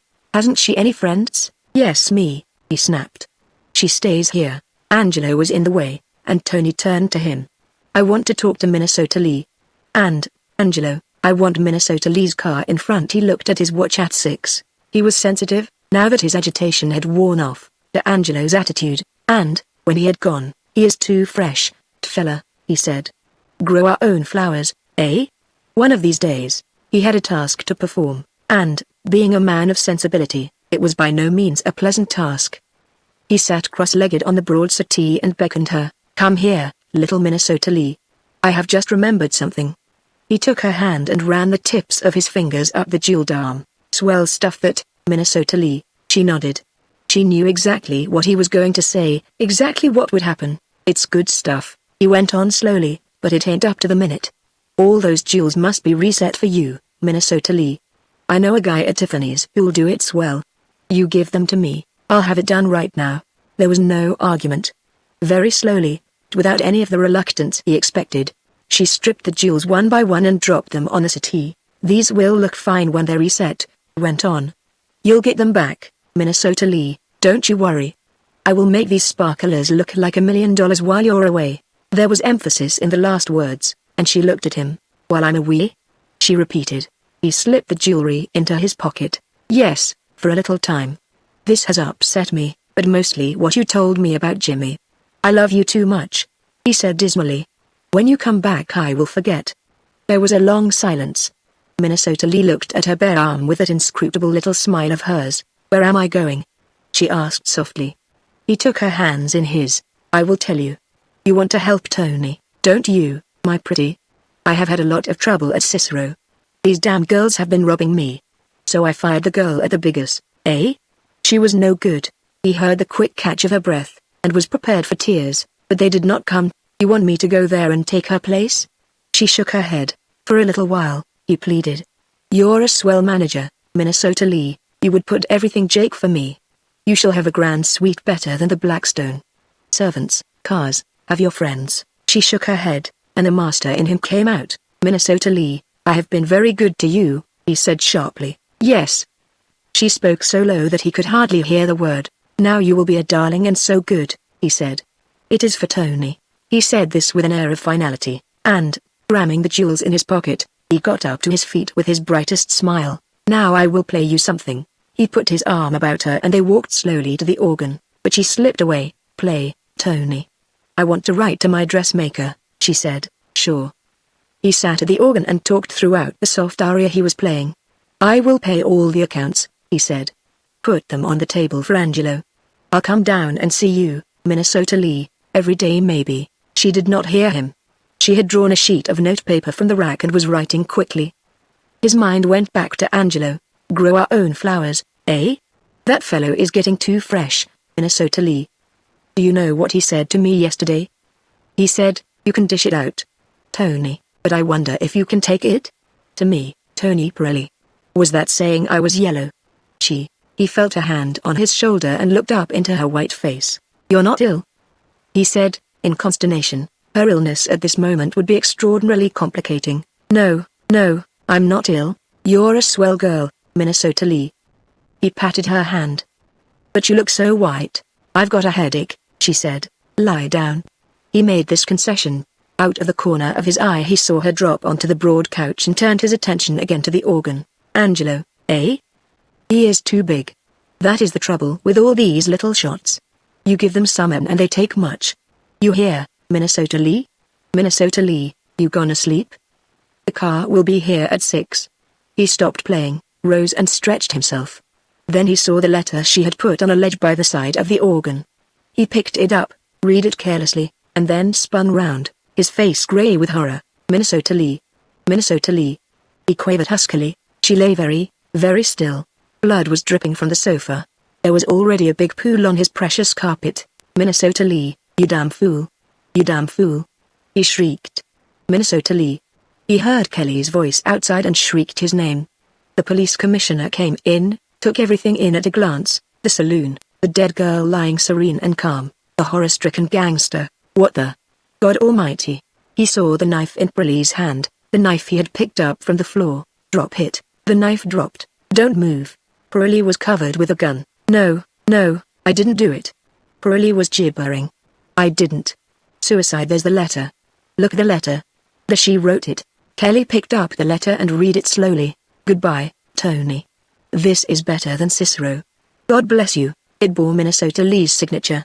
He looked at the letter and at Pirelli, then, striking a match, he burned the letter. 20 men you've killed and got away with it, he said, his voice quivering with hate. And now you're going to croak for something you never did. Cheese, that's funny. The words came like a douche of cold water to the half-maddened gangster. He sprang to the telephone, gave a number, and, as he gave it, Kelly's heart sank.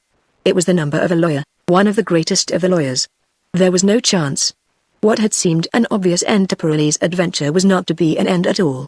Kelly watched him, looked down at the ashes of the letter and smiled, looked back at the dead girl and smiled. It was Pirelli's trick. There would be an arrest, a trial, the inevitable acquittal for lack of evidence, and that would be that. What was the use? Gangland had established its punishments and its immunities. He heard the quick, staccato rattle of Pirelli's words and walked to the door. He did not see Angelo enter or the quick glance he gave at the dead girl and his instant withdrawal. Behind the door the little Italian stood, his face tense, looking at the woman he loved and from her to the man he hated. That is it, Chief. Pirelli's voice was exultant. We are the law. You see, you are clever, but not so clever as Tony Pirelli. I have told my lawyer exactly what has happened at this moment. Angelo opened the door a little wider, felt for the key. That was working. He slipped a gun from his pocket and thumbed back the hammer. So you see, Mr. Kelly, Tony began again. Twice Angelo fired through the half-open door, and, slamming, locked it, before he fled to the third elevator and freedom. Kelly spun round at the sound of the shot. Harrigan in the doorway had seen the flash of the revolver and flung across the room. Commissioner Kelly looked down at the sprawling figure at his feet. The law got you, Pirelli. Not my law, but your own law. And that's the way of it.